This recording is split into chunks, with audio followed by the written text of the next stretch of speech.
Hello everyone, and welcome back to Highland Herald's Audio. It's wonderful to have you here once again.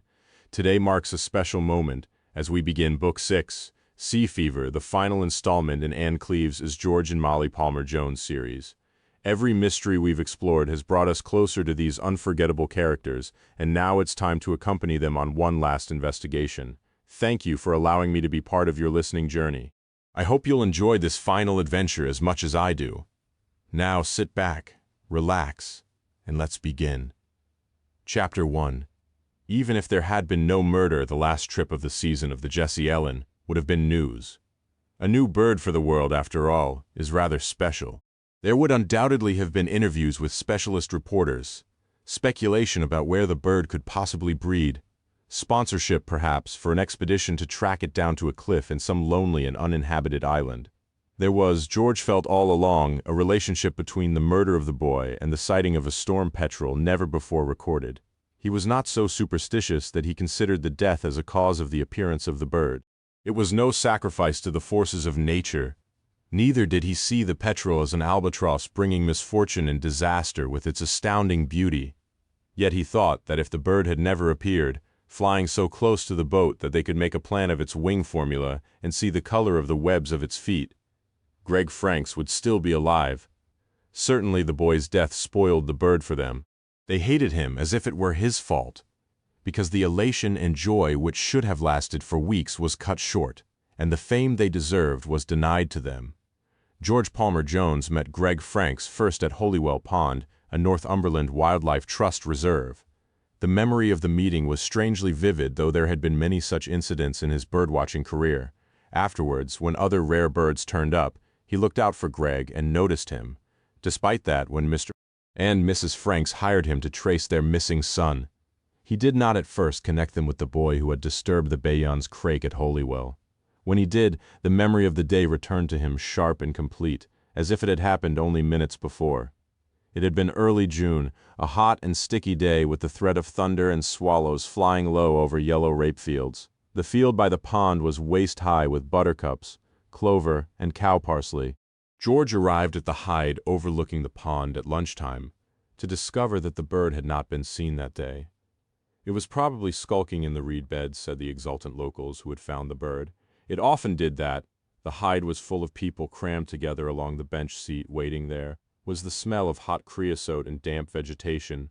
They talked occasionally, but their attention was on the still water. They were prepared to wait until evening. "Just be patient," said the locals. "It came out at dusk yesterday. It won't have gone anywhere." Then Greg Franks burst into the hide. He seemed physically incapable of patience. He paced across the wooden floor, smoking one cigarette after another, and his restlessness was so obvious, so flamboyant, that he unsettled all the others there. "I want some action," he said at last. "I'm going in. I need this bird." "Don't be a fool, man," said one of the locals, a big square man with hands like spades. "You'll scare it off then. No one will see it. This is a nature reserve. Do you think the trust will put out news of other rarities if you go tramping all over it?" He stood up to confront Greg, blocking his way, and George thought there might be a fight, but Greg was too quick for them. He slipped out of the hide and into the reserve. They saw his sleek black head moving like a stoat's through the reed bed. A moorhen gave an alarm call and splashed into view. In the hide there was silence. Suddenly the crake was in the open, flying. It was so close to the hide that they could not focus their binoculars onto it. The bird flew around the pond once more, and they thought it would settle again at the edge of the water to give more prolonged views, but it changed direction and disappeared very quickly in the heat haze. Greg Franks must have tripped in the reed bed, because when he stood up to wave his arms triumphantly at them, he was dripping wet, and his hair straggled like seaweed across his face. When he returned to the hide, George was surprised by the reception the boy received. The bird had been frightened off by an act of stupid exhibitionism, yet the watchers were indulgent, as if George were a spoilt, but gifted child who should be allowed his own way. They had, of course, obtained brilliant, if fleeting views of the bird. The bird watchers who arrived later in the afternoon were less understanding and threatened unimaginable tortures to Franks if they should catch him. In the following year, George Palmer Jones saw Greg Franks several times. He was on Scilly for most of October, and seemed suddenly to be at every new bird. Recently, George saw he had taken to driving a maroon Mercedes with American number plates. He usually had a group of friends with him, wild young men like himself, and pretty girls. There were rumors that he made his money through drug dealing or theft or some vaguely illegal deals with friends in the city. He always seemed to have money, and he was always one of the first to arrive at a rarity, but no one seemed too concerned about what lay behind his apparent affluence. Birdwatching is full of eccentrics. They were more interested in his list. The subject of Greg Frank's list was brought up wherever the more avid twitchers gathered together. It must be immense, they said. Now he went for everything. Surely it must rival the older twitchers who had those blockers from the 60s. Surely by now it must be as big as Roger Pym's. George was not one of those for whom the speculation about lists is as important as seeing the birds themselves, and when he and his wife were hired by Mr. and Mrs. Franks to trace their missing son, he made no connection with Greg. It was more than a year after the visit to Holywell Pond. The first contact was by phone, and George took the call. "Yes," he said, "Palmer Jones." The woman on the other end of the phone had a Bristol accent, and her voice was breathless and shaking with nerves. "That is Mr. Palmer Jones, the private detective," she insisted. He hated the term, but she was so anxious already that he only said, "How can I help you?" Then, in an incoherent stream of words, she pleaded with him to visit her and Mr. Franks at home. They were desperate, and the problem was too difficult, she said, too personal to discuss on the telephone. It was midsummer, a quiet time for work and for birding, and George agreed to go to see them. They found the house on a long and busy road in a soulless Bristol suburb close to the Rolls-Royce factory. George's wife, Molly, was driving. It was a dual carriageway with a motorway roundabout at one end and a bus station at the other. The house was mock Tudor, semi-detached with leaded windows and black beams on the gables. In a quiet cul-de-sac it might have been considered a desirable place to live, but with the lorries thundering past the wrought-iron gates, it seemed desolate, stranded in a treeless no-man's land. The Franks must have been waiting for them because the door opened immediately. Molly reached the house first because the driver's seat was next to the pavement, and George had to wait for a break in the traffic before he dared leave the car. Yet the man inside looked past her, as if she were invisible or not worth speaking to. "Mr. Palmer Jones," he said. The Bristol accent was unusually hard and rather high-pitched. "It was good of you to come." He had to shout against the traffic noise. He gestured for them to enter the house, then shut the door firmly behind them. They stood uncertainly in a dark hall. He was a small, solid, vigorous man. Despite the heat, he wore a long cardigan over a sticky nylon shirt. In the background, Mrs. Franks hovered fussily. Dennis Franks did not introduce her. "Come into the lounge," he said, still directing his words to George. "I expect you'd like some tea." He turned to his wife. "Tea," he said, and she disappeared through the kitchen door. The living room was square, with a bay window which looked out over the main road. As they talked, the roar of the traffic outside filled the silences in their conversation. It was late August and hot, but none of the windows were open.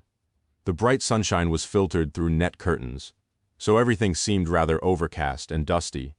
Every available surface was covered with china and glass ornaments, vases of silk flowers, framed photographs, so it seemed to George that there was hardly room to move. "It was good of you to come," Dennis Franks repeated. "My wife thought you might not understand over the telephone. I decided it would be better to ask you to come here." George felt stifled and trapped. There were better places to be in the last week of August. In the valleys of southwest Cornwall, the first autumn migrants would be arriving. He should be planning his usual bank holiday birding weekend in Norfolk. "What is the problem precisely?" he asked, facing his attention back to the room. "You'd like us to trace your son?" "That's right." The man's voice was sharp and irritable. "He's been missing for months. We hear about him occasionally, and sometimes he phones up to tell his mother he's all right. But he moves around a lot, and we never know where he is." "Is there any special reason for wanting to trace him now?" George asked. "It was Muriel's idea," Frank said angrily. "She thought it was the right thing to do. I want to sell the business, and she thinks the lad should be consulted before I go ahead. I told her there's no chance that he'd want to come back here and work for the family. He made that quite clear when he left home. I'm not sure what she's doing. I think it's only an excuse to get him home. She misses him." He spoke as if this were some unaccountable weakness. Molly watched him curiously. "What is your business?" she asked, and realized at once that it had been the right question. He spoke to her directly for the first time. "Frank's Meat Products," the man said with pride. "We make sausage skins. They're famous in the trade. I've been offered a very good price." "Who advised you to contact us?" George asked. Before his retirement, he had worked as a civil servant with the Home Office. More recently, he and his wife had started an enquiry agency. They were based in Surrey, and though they received referrals occasionally from solicitors in other parts of the country, it was unusual to be contacted by an unknown member of the public. They never advertised their services. "No one advised me," Frank said. He seemed surprised. "I heard about you from Gregory, of course, when he was still at home. You're a birdwatcher, aren't you? You must have heard of our Gregory. I understand that he's something of a celebrity in his own field." "Of course," George said. "Greg Franks." "Yes, of course." And he was taken back immediately to the Hyde in Northumberland, and the memory of the incident with the Bayonne's crake returned to him with astonishing clarity. He was still absorbed in the daydream when Muriel Franks came in carrying a tray. She was small, nervous, sharp-featured, quite determined, it seemed, that she would get her own way. "You will help us find Gregory, won't you, Mr. Palmer-Jones?" she said. "I don't think there'll be any trouble at all," he said. He wanted to reassure her. She seemed so tense that he was afraid she might make a scene. "You see," he continued, speaking gently, hoping to calm her, "any of the younger birdwatchers will have his phone number. I'm sure I can put you in touch with someone who will know where he is. If I'd realized when you telephoned who your son is, I would have been able to help you then. You don't need us to do it." He was wondering how much he could charge Franks for his wasted day. "Oh no," Muriel said so violently that he realized the obsession with her son was a desperation. She did not really want to consult Greg about the family business. She was not even concerned for his safety. She just wanted him home with her. "That won't do at all. You must see Gregory personally." And then, as if reading George's mind, she added, "We don't care what it costs, do we, Dennis?" There were already tears in her eyes. Her husband shrugged uneasily. Molly was surprised that he said so little. Perhaps he was fond of her and did not like to see her unhappy. Perhaps this independence was such a surprise to him that he did not know how to handle it. "You must persuade Gregory to come home," Mrs. Franks continued. She spoke very quickly. "Then we can discuss the sale of the business properly. We couldn't do that over the phone. He wouldn't take us seriously. He never does." She looked at her husband for support, but he turned away as if embarrassed that she made her wishes so obvious. There was an awkward silence. "Have you any other children?" Molly asked. Muriel Franks shook her head violently. "No," she said, "only Gregory." She hesitated, and George was afraid she would cry again. "We were lucky to keep him," she said at last. "He was a sickly baby. He spent most of his first year in Frenchay Hospital. Perhaps that's why he's always been so special." Molly spoke gently. "If Gregory hasn't come home of his own accord," she said, "I don't think anything we say could persuade him. You'd been wasting your money." "You don't understand," Muriel Franks interrupted eagerly. "That's why we asked you to come here. Mr. Palmer-Jones has been a hero of Gregory's since he was a little boy. I remember him saying, when he was still at home, George Palmer-Jones is the only member of the British Birds Rarity Committee you can really trust. He knows more about bird identification than any man in Europe." She turned to her husband, her eyes bright, her voice brittle with hope. "He used to say that, didn't he, Dennis, all the time?" The father nodded in sad agreement. Outside, the traffic rumbled past, and Molly thought that Muriel could not have been an easy woman to live with. Perhaps her husband's cold autocracy was his only means of survival. Muriel Franks turned back to George. "If you were to go and see Greg and ask him, he'd come back. I'm sure he would." George looked helplessly at Molly. Mrs. Franks' determination to keep her son at home was unnatural, he thought. Greg was in his early 20s, no longer a child. She was balanced precariously between elation and depression. He was frightened of saying something which would tip her into some kind of breakdown. Throughout the exchange, Dennis Franks looked on anxiously. Occasionally, he reached out towards his wife, as if he was going to pat her hand to calm her, but he seemed almost frightened of touching her. He stared at George without giving any indication of what he wanted the man to say. "I don't know that I could be so persuasive," George said at last. "You could," Muriel cried. "Tell him that if we decide to sell the business, A share of the profit would be his.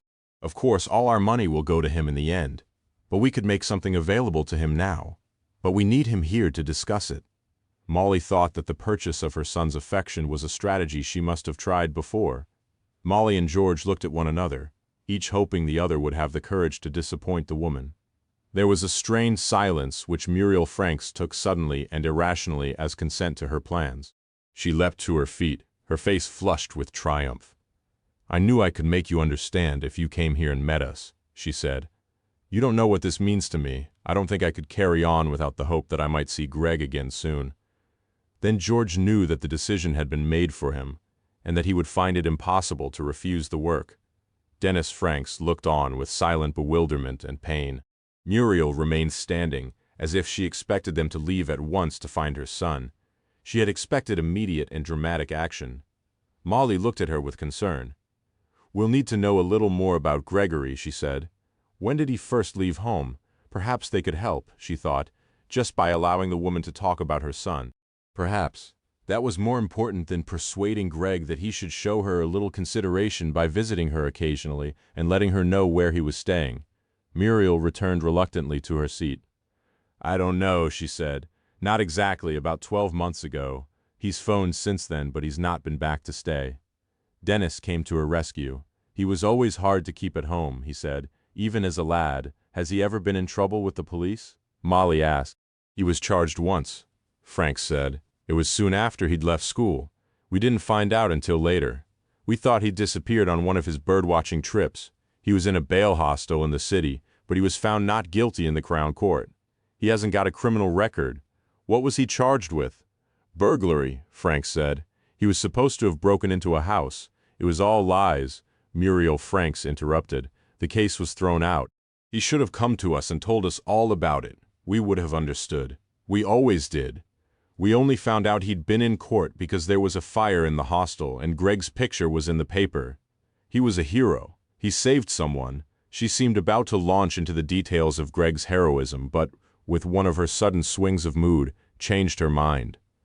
"All this isn't important," she said impatiently. "I can tell you exactly where Greg will be this weekend. You should be getting ready to meet him, not talking about the past." She sprang once again to her feet. "A letter came here a while ago by mistake," she said. "It wasn't personal. I wouldn't ever open his personal mail, but I thought it might give me some idea where he was. I knew it would be useful. I'll get it for you." She hurried from the room. Dennis Franks moved uneasily in his chair. On the road outside there was the squeal of brakes and the sound of a horn. "I don't know what to do for the best," he said. She set her heart on seeing him. "I know he'll not stay. But when he comes, he always puts on a big show, brings her flowers and that, so he makes her happy for a while. I'm afraid she's made herself ill. She's always been wrapped up in him. Perhaps when I retire I'll be able to help her more. It's a difficult age for a woman." He coughed a small, embarrassed cough, and they waited for Muriel Franks to return. She rushed back into the room, breathless and eager, waving a folded piece of white paper. In the other hand was a brown envelope. She handed the paper to George, who read it carefully. The letter was a receipt and confirmation of booking. It was from a travel agency which specialized in natural history and birdwatching, based in Bristol. It said that a place had been reserved for Gregory Franks on the pelagic trip which would leave Hainer on August 27th. Accommodation had been booked at Myrtle Cottage at Porthkennon for the remainder of the week. It was signed by Rob Earle, the agency's resident ornithologist. "I didn't understand it," Muriel Franks said. "What is a pelagic trip anyway?" "Pelagic is an American expression," George said.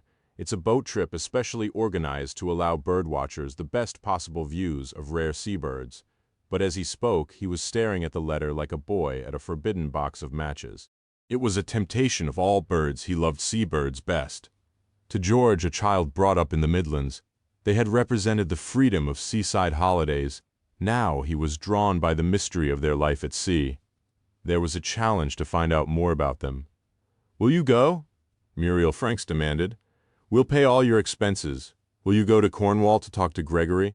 In the stifling room, surrounded by traffic noise in the company of these unhappy people, Cornwall was suddenly irresistible.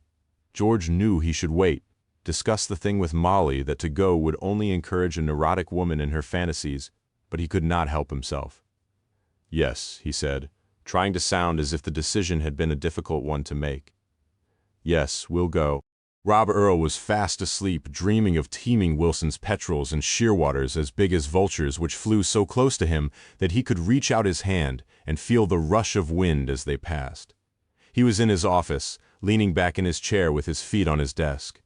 He had come to work with a hangover the night before. He and his boss had become stupendously drunk. When his boss had offered to take him out for a drink, he had been afraid that it was to give him the sack. It seemed a luxury for a provincial chain of travel agents, even one specially involved with birdwatchers, to employ a resident ornithologist. In fact, it was to tell Rob that the agency was being bought out by a Bristol businessman. "We need fresh capital," he had said in an attempt to persuade himself and Rob that the move was a positive one. "He's promised me there'll be no major changes. We'll be able to expand. That must compensate for any loss of independence." Yet, despite his words, he drank with a depressed and determined ferocity, and Rob felt obliged to keep up with him. He had no idea what the change of organization would mean to him, but his boss wanted to buy him drinks, and he was prepared to drink them. They ended up in a scruffy old pub at the top of Cromwell Road, and Rob could not remember walking home. As he spent the morning answering the phone and checking airline timetables, he supposed he was getting too old for such excess. At lunchtime, he shut his office door, took his phone off the hook, and went to sleep. He woke to the sound of his secretary next door, banging inexpertly at a typewriter. Laura was employed under the youth training scheme. Rob frowned. It was not only that the noise irritated his hangover. He cared about his work. It offended him to send letters thick with liquid paper to his customers. He needed a break, he thought. He had spent too long in the office. He looked forward to a week in Cornwall. He began to drowse again when he heard Laura talking. There were other voices which he recognized, and he wondered for an instant if he was dreaming again. "George," he shouted through the closed door, "what are you doing here? Where are you going? Have those bloody Cornish birders been suppressing again? Why are you the only foreigner they're prepared to talk to?" The door opened, and George and Molly walked into the office. George looked at the recumbent figure behind the desk. Permanent employment had failed to give Rob Earl an air of respectability. He was unshaven, hollow-eyed. Molly had always liked him, but thought he was reckless and a little dangerous. "You're getting paranoid. It's nothing to do with the birds." George spoke sternly, perhaps because he needed to convince himself that he was there strictly on business. By his side, Molly stood quietly, discreetly disapproving. She thought there were other ways of helping Muriel Franks than to drive to Porthkennon. In the car there had been an argument. "At least it's only indirectly to do with birds. We want your help. And perhaps the Cornish birders tell me about rare birds because I don't call them bloody corns." Laura had begun to type again. Rob looked at his watch. "The pubs are open," he said. "Let's have a drink, and you can tell me all about it. I haven't got long." "I'm going to Porthkennon to stay with Rose Pengelly this afternoon." "We haven't time for a drink," George said. "And I know about Porthkennon. We're here on business. We need to talk to Greg Franks. You're still expecting him on the pelagic you've organized?" Rob rummaged through the papers on his desk and pulled out a typed list. "Yes," he said. He confirmed the booking last week. He looked up at George and smiled. Molly thought again that he was dangerous.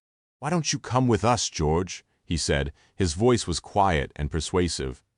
"There's nothing more exciting than sea-watching, nothing in the world. There's a spare place on the boat and plenty of room at Rose Pengelly's. You still need Wilson's petrel, don't you, George? People on the last 3 pelagics I've organized have had brilliant views. Then we'll spend the rest of the week in Cornwall with the first migrants coming in, and regular trips to Porthkennon Head for the sea-watching if the weather blows up. If it's business, why don't you put it down as expenses? Claim it back from the taxman." Since the meeting with the Franks, George had been thinking of Cornwall as a vague, wistful dream of deep valleys and salt west wind. He knew it was romantic folly, a reaction to the hot summer spent inland. He knew Molly thought he was being weak and unprincipled. "We'll just talk to Greg," he had told her in the car. "We'll just stay one night, then come home. You can tell him how depressed his mother is. Then it'll all be over." Now, Rob's words made the promise seem rash. He did need Wilson's petrol, And what, after all, was wrong with taking a few days off for some sea watching? You make a commission on every place you sell, do you? He said, unwilling to give in immediately. Rob grinned. We'll have a brilliant week, he said.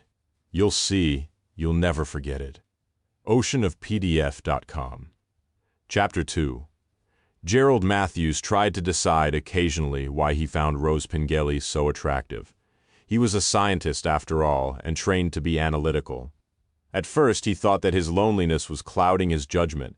He had few friends of either sex, and after his time alone, perhaps he would have been excited by any woman who showed him kindness, but it was more than that. Even before Rose became pregnant, he could tell that other men were fascinated by her. Quite often her house was filled by men, and as she moved among them, pouring wine, laughing, every one of them was affected by her. They become kinder, more vital, more intelligent because she was there. The sweetest moments for Gerald were when she chose him to be her confidant. She would slip away from the crowd, pull on her jacket, and whisper to him, "I need some fresh air. Let's leave them to it." She would tuck her arm into Gerald's, and they would walk down the lane between the overgrown hedges and out onto the rocky path to the headland. The walks over the short grass to the point filled him with joy and hope. For days he would believe that she might come to care for him. Then the magic would wear off, and he would be left with a searing frustration because nothing ever developed from the friendship. On one of the evenings at Porthkennon he had tried to kiss her, past the bend in the lane, so they could not be seen from the cottage. He had pulled her clumsily towards him. With a little laugh she had broken away. Then she ran down the lane. Leaving a trail of her footprints in the moonlight at the coast path, she turned and called to him. "Come on, Gerald, you old slow coach," in her old tone, as if nothing had happened. They continued their walk to the headland. When she told him she was pregnant, he was shattered. He had no idea she had a relationship with anyone else. He thought he was the only man she confided in. When she told him, they were sitting in the kitchen of her cottage. She was perched on the thick windowsill, staring out of the open window down the valley. It was May, and all the trees were in blossom. "Who is the father?" Gerald demanded. "He might have been a Victorian patriarch." "That's not important," she said, seeming not to realize how upset he was. "Not really. I wanted to be a mother again before it's too late." It was true that it was almost too late. One of the mysteries of her attraction was that she made no pretense of her age. Her dark hair was streaked at the front with gray, and her hands were rough and lined like an old woman's hands. She had teenage children from a marriage which had finished years before.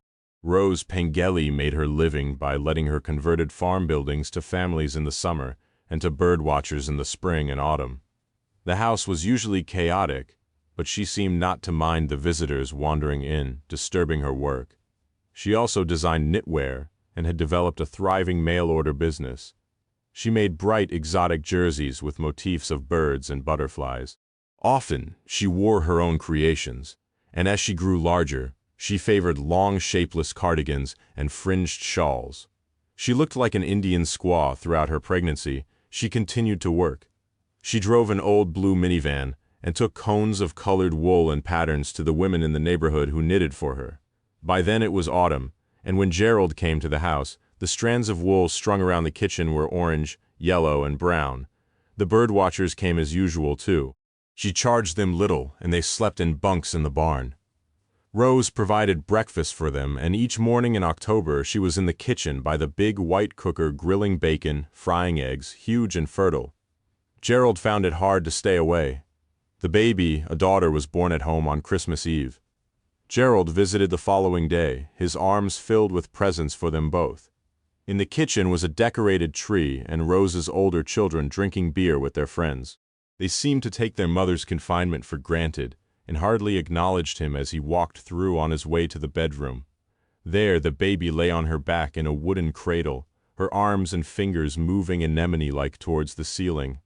Gerald expected Rose to be different, changed by the experience of giving birth, but she was just the same. She was sitting up in bed knitting outside. It was almost dark, and the room was warm and softly lit. She smiled at him and opened the presents excitedly. So the wrapping was scattered over the big bed and fell onto the floor. The baby was named Matilda. At first that winter was blissful. There were weeks of clear days with sunshine and cold mornings. Occasionally there was a little frost. There were no birdwatchers in the bunkhouse, and Gerald had Rose to himself. She never mentioned Matilda's father, and he never asked. She seemed to have no contact with him. There were no unexpected visitors at the cottage. Sometimes Gerald dreamed that he might ask Rose to marry him, but he could not bring himself to do it. It was not only the fear of rejection which prevented him from proposing to her. It was the honesty which told him that such a marriage could never work. Rose was so cluttered and untidy. When her older children came home from college, the house was full of their noisy music and loud, confident voices. It was a relief then to go back to his own home, a clean modern house on an estate in Hienor. Yet still he went back to her, and for a while he was content with her company. As the days grew longer, his mood changed, and the aching depression and frustration returned. He picked quarrels with her and stayed away from the cottage for days. She seemed not to notice his churlishness, though, and when he made an excuse to go to Porthkennon, she greeted him with her usual good temper.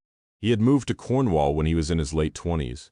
He was a graduate in electronics, and before the move, he had held a responsible post with a high-technology company near Bath.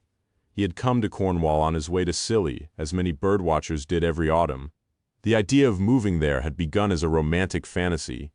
He dreamed it would solve all his problems, but at first did not take the idea seriously. It was true that he hated the tedious and undemanding work of the factory. He hated Wiltshire, too. It was so full of people and so bad for birds, and he hated the people he worked with.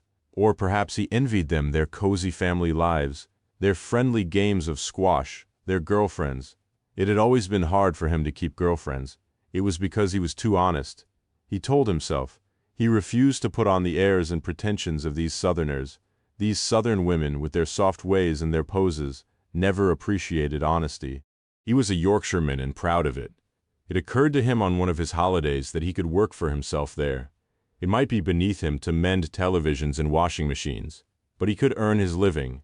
Yet still he was reluctant to leave the security of employment and move to the Southwest.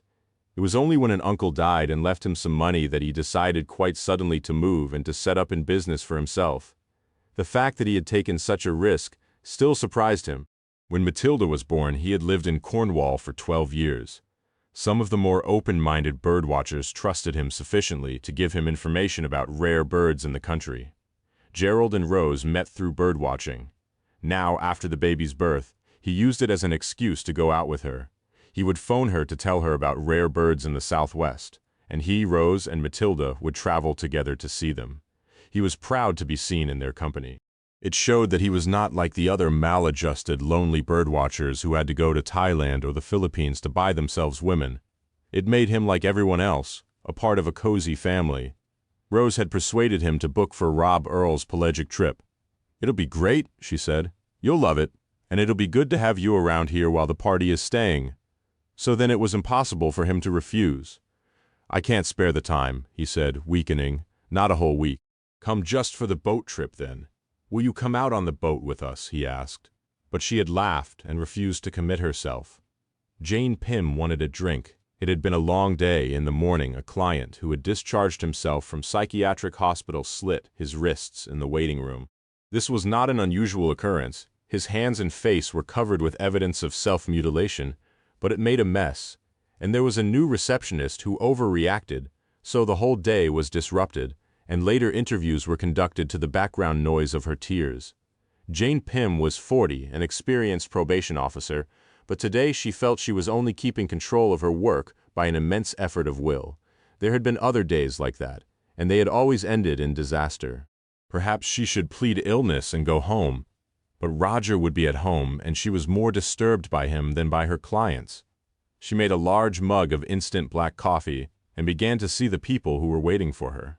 The first client was a young man, a heroin addict who asked to be referred to the drug dependence unit of the hospital, which had previously housed the wrist slitter. Jane listened without sympathy or involvement. She was good at her job, but she had seen too many young addicts. Now they bored her. She no longer believed in their declarations of imminent reform. It was never that easy. Then there came routine inquiries from the mother of a prisoner who wanted details of the probation coach, which carried visitors to the nearest remand center, and from a young mother whose gas was threatened with disconnection. Jane dealt briskly with the immediate problems and ignored the glances, the hesitation as her clients went out. They were hoping she would ask, "Is there anything else? How can I help you?" So they could unload onto her the loneliness of their lives, the stories of husbands' infidelity and children's ingratitude. At least Roger and I never had children, she thought, as she hardened her heart and showed them to the door.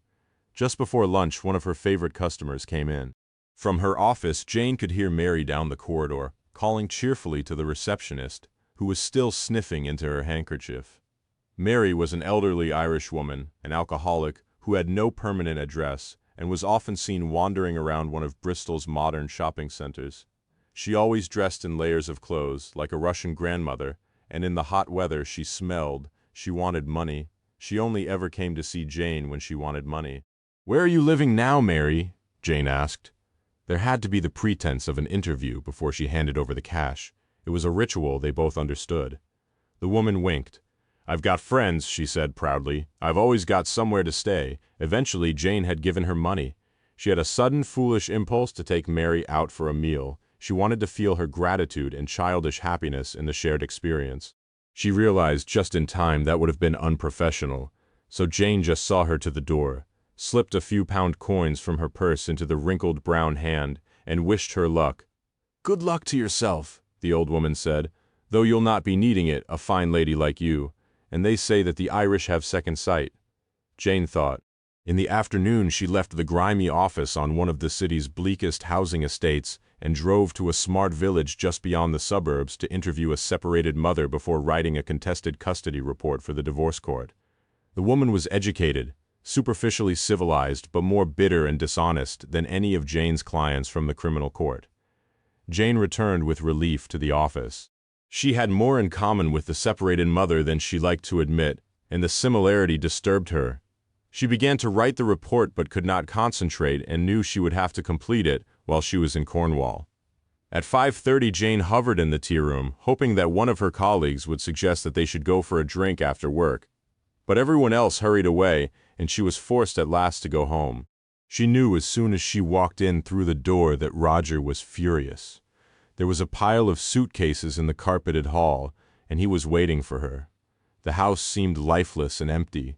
Watching his anger, she felt as detached as she had been when interviewing the heroin addict.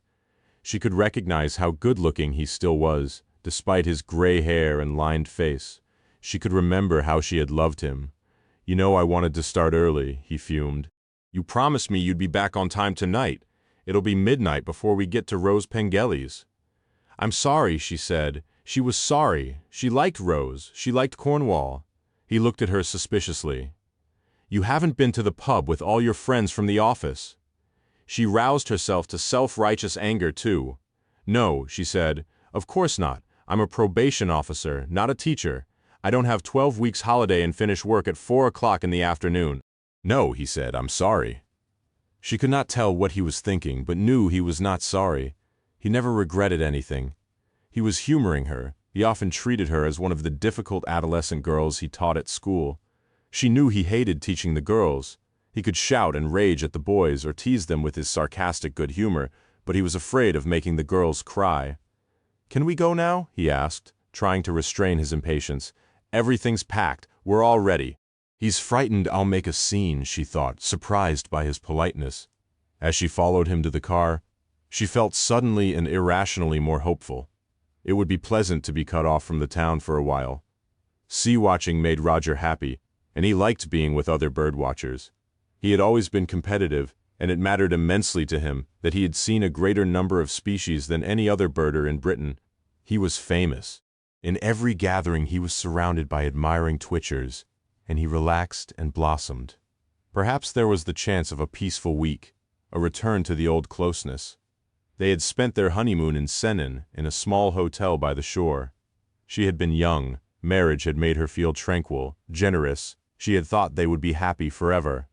Now she was 40 and tired, and she wanted a drink. Anne James was supervising her daughter's piano practice. She sat on the arm of a chair, looking over Lucy's shoulder to the music. Sunshine came into the room from the open French window. Outside in the orchard, the fruit was reaching its best, like Lucy. She found it hard to give her full attention to the playing. She loved summer in Somerset, but she was worried about her husband, and her anxiety had clouded the whole day. He had been working too hard recently, she thought. He had always been too conscientious. She listened for his car on the drive. The news that he had arranged a long weekend away in Cornwall had delighted her. She felt he needed a holiday, and besides, she could savor the last of the summer better without him.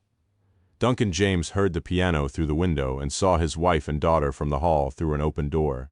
He still felt a stranger in this house, though they had been living there for more than a year, partly because it was so much grander than anything he had known as a child, and partly because it was in every way that mattered Anne's house. He had bought it, but she had created it.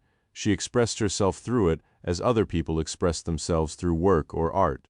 Sometimes he felt she considered him and the children as essential but integral parts of the house, like the crockery or the linen.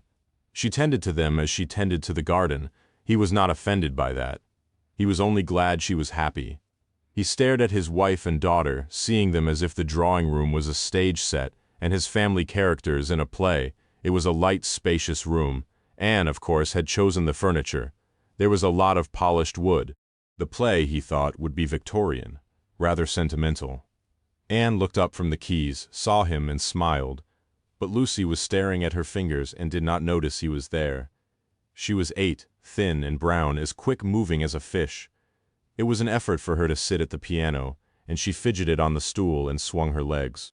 Duncan watched her with love, astounded again that he could have produced something so beautiful, glad that he was able to provide for Lucy and Philip a childhood so different from his own. Lucy had her pony, her pretty bedroom, her best friend to stay at weekends. Philip, 3 years younger, was already more confident than Duncan had ever been, yet still he could not believe that it would last. He was convinced that in the end he would be left with nothing. Anne often told him that his insecurity was caused by an inferiority complex, that he deserved his success, but he never believed her. Any of his achievements had been inspired by her.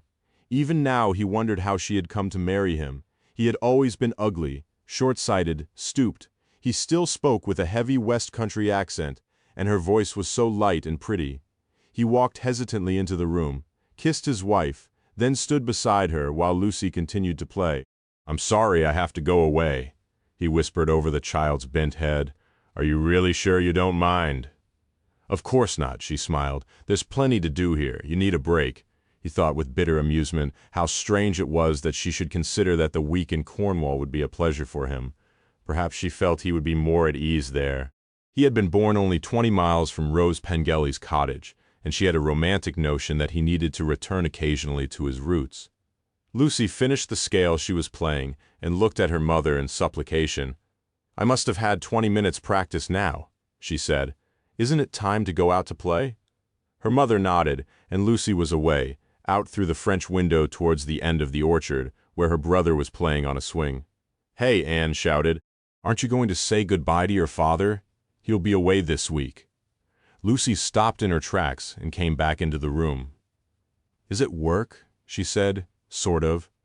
She kissed him and disappeared again. "I'll miss you all," he said suddenly. "Perhaps I shouldn't go." But Anne smiled at him with maternal indulgence and drove him past the neat gardens filled with flowers to the station.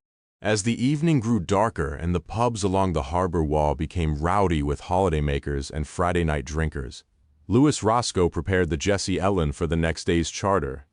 Other boat owners in Hanner paid eager young men to scrub out and stock up with supplies, but Roscoe preferred to do the work himself. He had sacrificed too much for the Jessie Ellen to entrust her to some lad who skipped school because he thought the sea meant adventure or a fortune from the fishing. As Roscoe carried boxes of beer aboard, he thought with gratitude that birdwatchers did not have such strong stomachs as the divers who usually chartered the boat, and he need not take so much booze. The sea-watching trips were a relatively new venture, and he was grateful to Rose Pengelly for having put him onto it. He started to think about Rose Pengelly but stopped himself. It would not do to brood. When his work was finished, he went to the Blue Anchor for a drink.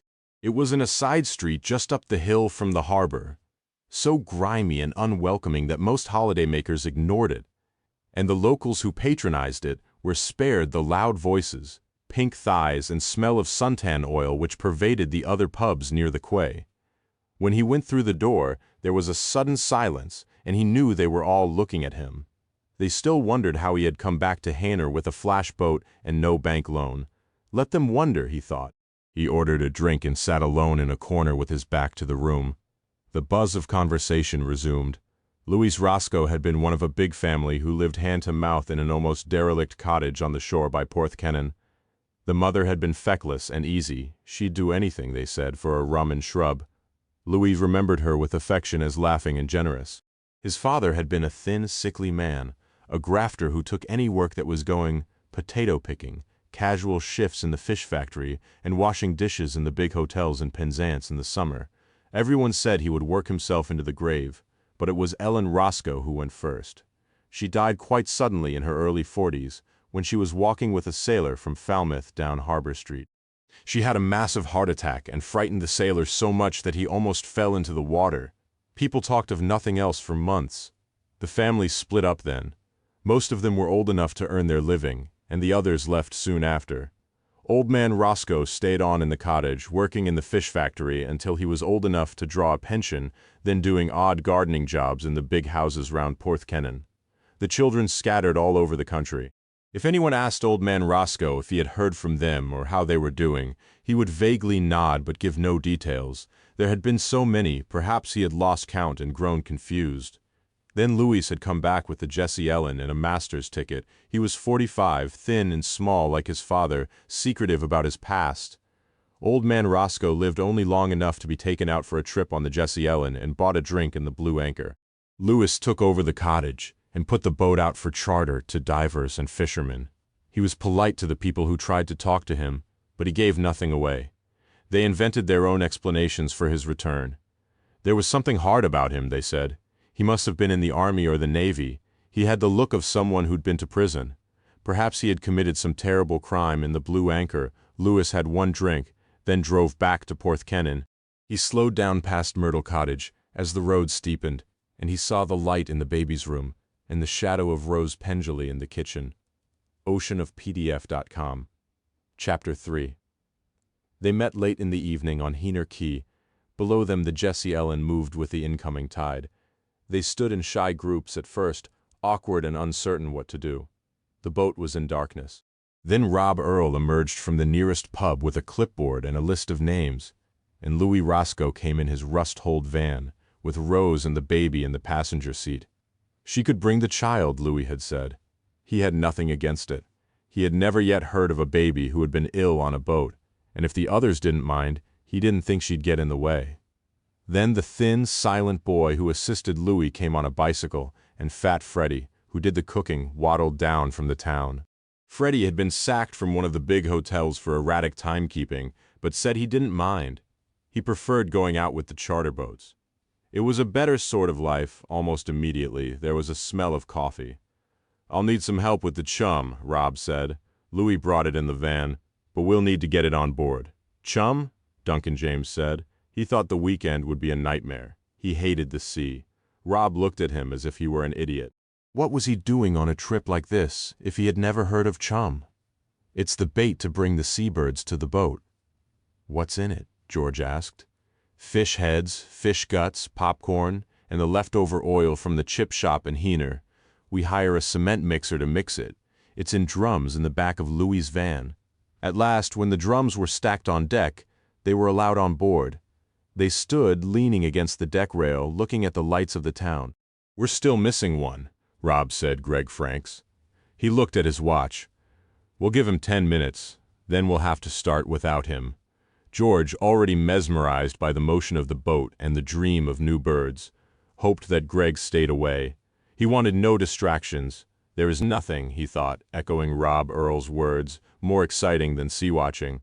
Terry, the thin adolescent, was preparing to cast off when there was the squeal of brakes as a car turned into the harbor car park, shattering the quiet, robbing George of his dreams.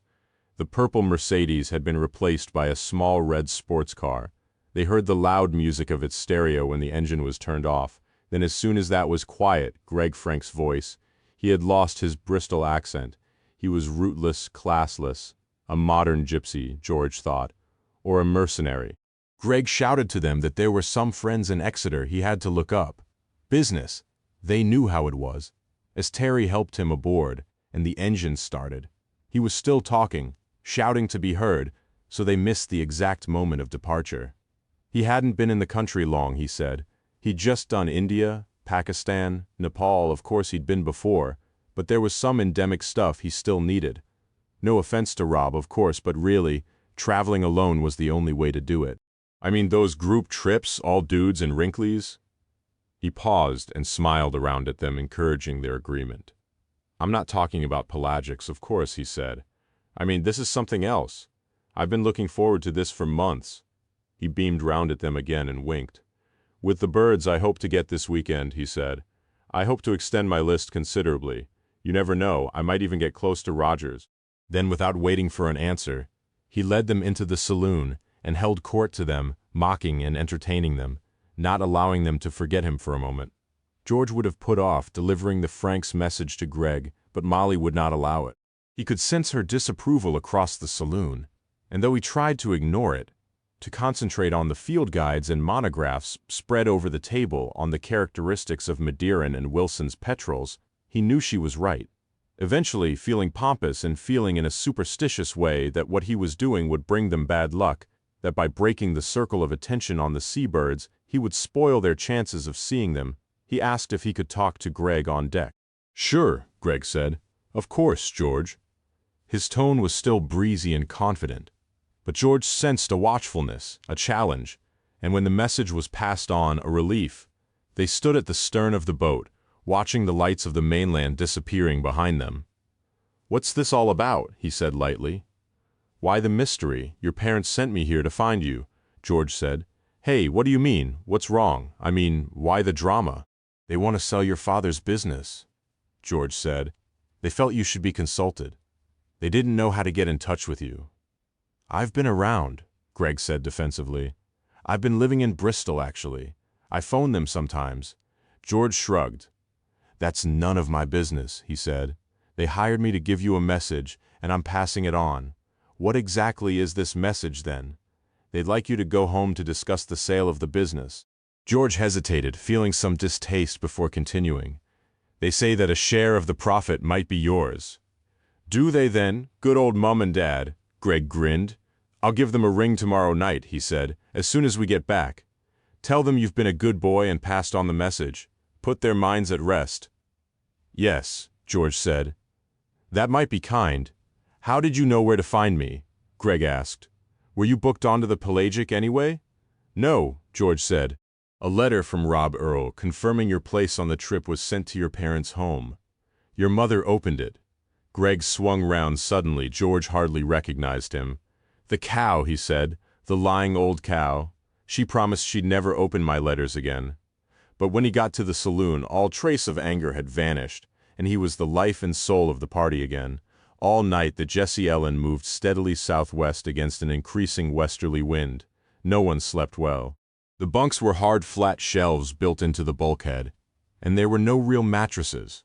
The cabins were near to the engine, and below deck it was dark, noisy, and very hot. They were crowded and uncomfortable. George woke when it was still quite dark, and Molly was still asleep. The cabin door was open, and Rob was calling him. I'm going on deck, Rob said softly. Are you coming? What's the time? Early. It's not properly dawn yet, but I want everything ready before they all get up. On deck there was still a fresh wind which blew gusts of spray. Where exactly are we? George asked. Rob Earl was in the stern of the boat, squatting over a bucket of herring, chopping it roughly on a board. He looked up. I hope you're not asking me to give away the secrets of the Wilson's Triangle, he said with mock horror. Every birdwatching club in Britain would start chartering boats to take them. Then how would my company make any profit? I'm hardly likely to set up in competition. We followed the long liners, Rob said. They're fishing boats from Spain and northern France which use lines, not trawls. The men gut the fish on the spot, and that attracts the birds. The Jessie Ellen has sophisticated radar, so we can follow the other boats. We must be about 60 miles southwest of the Bishop Rock. The sky was beginning to lighten. George could make out the details of the Jessie Ellen and the shapes of the European longliners in the distance. Rob turned back to the herring and began to throw it into a wide meshed canvas bag which already contained pieces of polystyrene float. What are you doing? This is the rubby-dubby bag, Rob said. It's brilliant for attracting great shearwater. The bag's dragged along behind the boat and brings the birds in. He fastened the bag to a fine rope and let it out behind the boat. By now, it was quite light. Luis Roscoe came from the saloon, nodded briefly to them, and went into the wheelhouse. Fat Freddy brought them mugs of tea. George could see the fishing boats quite clearly. One of the deckhands on the nearest raised his hand and waved to them. George had the light-headed, empty feeling that comes in the early morning after too little sleep. I'm like an addict needing a fix, he thought. I won't feel whole and normal until I see a new bird. Rob said. He would go below to wake the others, and soon after, Greg Franks walked unsteadily onto deck. He sat down, his back firmly against the wall of the saloon, the telescope on a tripod between his knees. As he set up the telescope, his hands were shaking, and his face had no color at all. "What's the matter?" Rob asked, not really concerned, teasing, knowing the answer already. "Seasick," said Franks, as if the effort of speech itself provoked nausea. "Wouldn't you be more comfortable lying down?" George asked. "I'm not moving anywhere," Greg said, still tight-lipped until I've had Wilson's petrol. And he sat there on the port side, grim and silent, his eyes and his attention focused on the sea. The others drifted onto deck and huddled against the gusting west wind in big coats and jerseys. Most were quiet and pale, suffering from too little sleep and seasickness. Only Roger Pym was loud and healthy, complaining because Jane had been ill in the night and kept him up, and irritating them by his demands for breakfast. They crowded at the stern of the boat, watching the rubby-dubby bag bouncing over the waves, scattering shreds of herring behind it. As the first rays of the sun broke through the thin cloud, a group of petrels began to follow the boat, attracted by the fish. They were storm petrels, common in Britain, but reassuring. Anything now seemed possible. Wilson's petrel. The sound burst from Greg Franks and was so loud and joyful that no one realized at first who had shouted. Molly had been concerned because he seemed so ill. She still felt that they were responsible for him and should deliver him back to his mother, safe and intact. Now his recovery seemed miraculous. He was standing at the deck rail, pointing out the bird to the others, his face flushed with excitement. To Molly, the bird seemed indistinguishable from the storm petrels which were still following the boat, but the others were convinced by the identification. "Look at the size," they said. "Look at the length of the leg." The bird circled the boat, then pattered behind it with the storm petrels before flying away. With the arrival of the bird, there was an immediate release of tension. This was what they had paid a fortune for and traveled to Cornwall to see. Only Rob Earl and Roger Pym had seen Wilson's petrel before. The others felt the acquisitive euphoria of a new bird. They gathered around Greg. "What a brilliant piece of identification," George said. "How could you tell at that distance that the bird was a Wilson's?" "Well," Greg said, "once I'd got my eye in. It wasn't that difficult." The others joined in the congratulations, but Molly, standing as always apart and observant, thought they were disappointed. It was Greg who had found the bird. They would have preferred it to be someone else. "I'm going to lie down now," Greg said. "I still don't feel well." "Where will you be?" Rob asked, "in case we need to call you in your cabin." "No, it's too stuffy below. I'll just crash out on deck. Don't call me unless it's a tick." "We won't know whether or not it's a tick," Roger Pym said quickly. "We haven't seen your list." "It won't be a tick," Greg said grandly, "unless it's a first for Britain." He walked slowly towards the bow and curled up out of sight in the sun. Those who were feeling strong enough had a celebratory breakfast in the saloon. They ate piles of scrambled eggs, drank milky coffee, and listened to Rob Earl and Roger Pym argue the finer points of Wilson's petrel field identification. Someone opened a bottle of whiskey. Then everyone wandered back onto deck. George was enjoying himself more than he had done for years. The sun was high above the horizon and warmer. The cloud had disappeared, and the wind had dropped. There was a smell of salt and fish, wet rope and diesel. The Jessie Ellen was moving in a large circle around the longliners. They saw more petrels and two great shearwaters skimming and turning over the waves. In all his years of sea-watching, he had known nothing like it. He was relaxed and exhilarated. The sunlight had tightened the skin on his face, so he felt younger. The deck where he sat was comfortably warm. The others were sitting at the stern watching the rubby-dubby bag. But he wanted to be alone and sat where Greg Franks had been, his back against the saloon, his legs straight ahead of him. Rob had once described sea-watching as a cross between meditation and therapy. George thought about it and laughed. It had been right to come. He focused his binoculars at random farther away from the boat towards the horizon and saw a bird which he knew immediately he had never seen before. It was a petrel, dark-rumped at first. He thought it might be leeches, but the tail was the wrong shape. As it turned and wheeled against the reflected sunlight, there was a flash of white on the wings. He did not want to make a fool of himself. The light and the lack of sleep might be deceiving. It was hard to use a telescope on the moving boat, but he set it up and looked at the bird again through it. He forced himself to concentrate. Perhaps Rob Earl sensed his sudden tension because he stood up and moved along the deck rail towards George. "What have you got?" he asked softly. "I haven't a clue," George said. "Really?" "A dark-rumped petrel, not leeches, not big enough. There's a white flash on the wing, and huge feet. Enormous red-webbed feet." Rob set up his own telescope and looked with a passionate concentration, then swore under his breath. "It's a long way off now," he said, "but you're right about the feet. They're bloody enormous, even from here." When Rob called to Louis Roscoe to maneuver the Jessie Ellen nearer to the bird, there was such an edge of urgency in his voice that he alerted the others, and the peace of the day was shattered. The tone of the engine changed. The people at the stern were shouting to know what had been seen. There was noise, confusion, and excitement. "We'll have to attract the bird closer with the chum," Rob shouted. He tried to pull the bin of fish oil and offal towards the side, but it was too heavy, and he could not get a grip on it. His feet were slipping on the wet floor. "Get off your backsides and help me, someone," he shouted, frustration turning to anger. "Can you still see it, George? Don't bloody lose it." Gerald Matthews tried to lift the bin from behind, and the stinking oil slopped over the side onto their clothes. Rob took no notice and continued shouting instructions to Louis. They levered the bin so it was balanced on the deck rail. "Wait," he said. "We need to put out the chum so the wind blows it towards the bird." Then at last they tipped the contents overboard. The oily film spread over the water, mixed with popcorn and pieces of fish. It moved slowly, but eventually covered a far greater area than George would have thought possible. The boat began to chug away from it. "Where are we going?" Roger Pym yelled in panic. "We need that bird." He was nowhere to be seen when Rob needed help with the chum. Now he was right on the deck rail, seeking the best possible view of the petrel. "We'll turn back soon," Rob said, "and circle the area of chum. Louis knows what he's doing. We've used this technique before." "4 Wilson's petrels," Gerald Matthews shouted. But now their attention was focused on the new bird, and they hardly turned to look.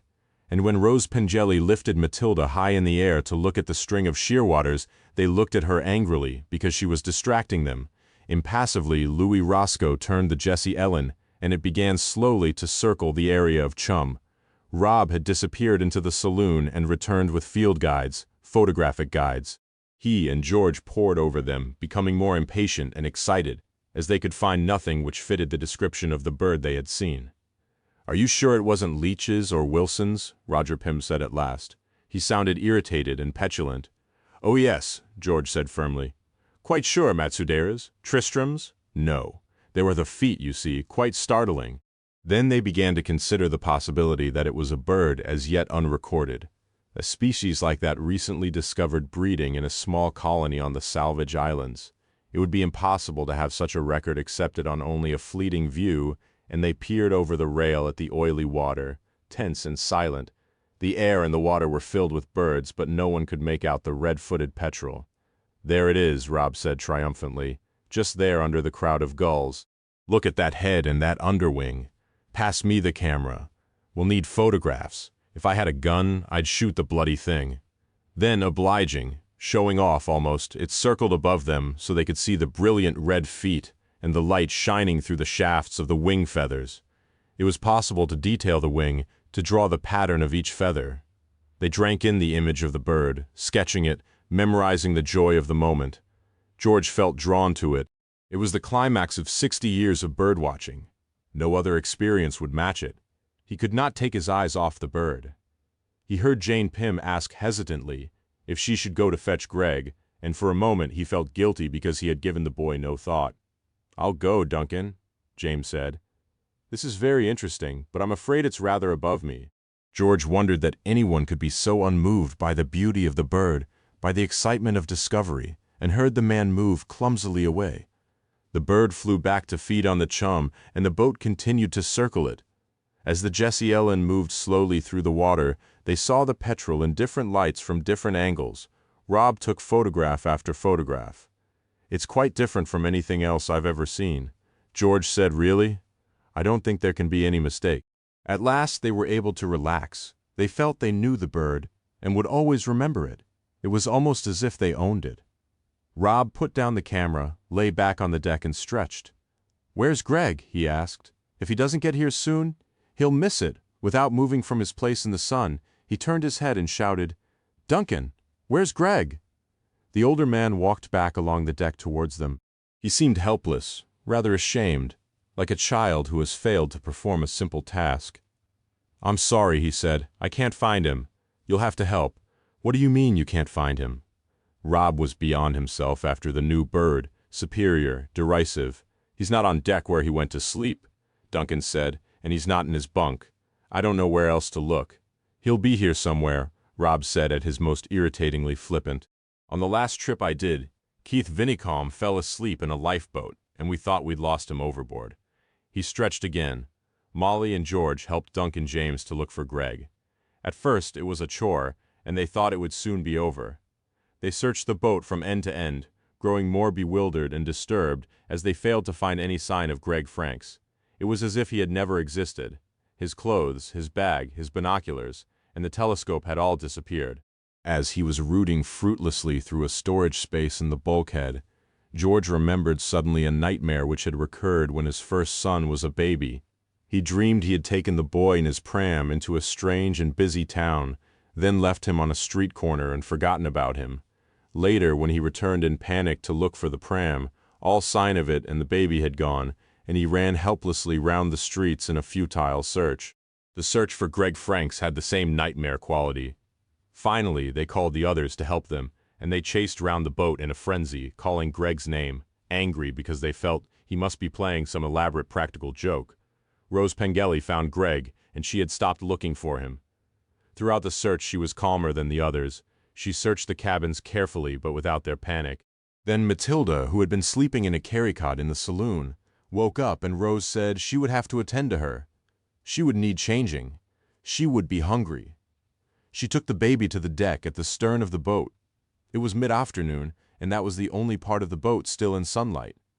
Louis was already steering the boat back towards land. She put a rug on the deck and sat there, feeding the baby. Quite content, it seemed, despite the disappearance of the young man, quite self-contained. When she screamed, Louis got to her first. He could not tell what was wrong with her. Her mouth was open with horror, but she could not speak. He could see nothing out of order. The baby was still feeding with muffled murmurs of delight. The rubby-dubby bag, now almost empty, still attracted a stream of petrels and gulls. Rose pointed to the rubby-dubby bag. "Look," she said at last. Louis reluctantly left her. By now, the others were coming from below in response to her scream. He stood at the stern rail and looked down at the bag. Something had become entangled with the rope, and as the floating bag bounced over the waves, so did the piece of flotsam. He saw a shoe first. The foot apparently was caught in the rope. The rest of the body sank at times under the water, then arched out of it as the Jessie Ellen moved over a wave. This was what had made Rose scream. Louis shouted tersely to the boy to cut the engine and began to pull on the rope which attached the rubby-dubby bag to the stern rail. He had to pull gently.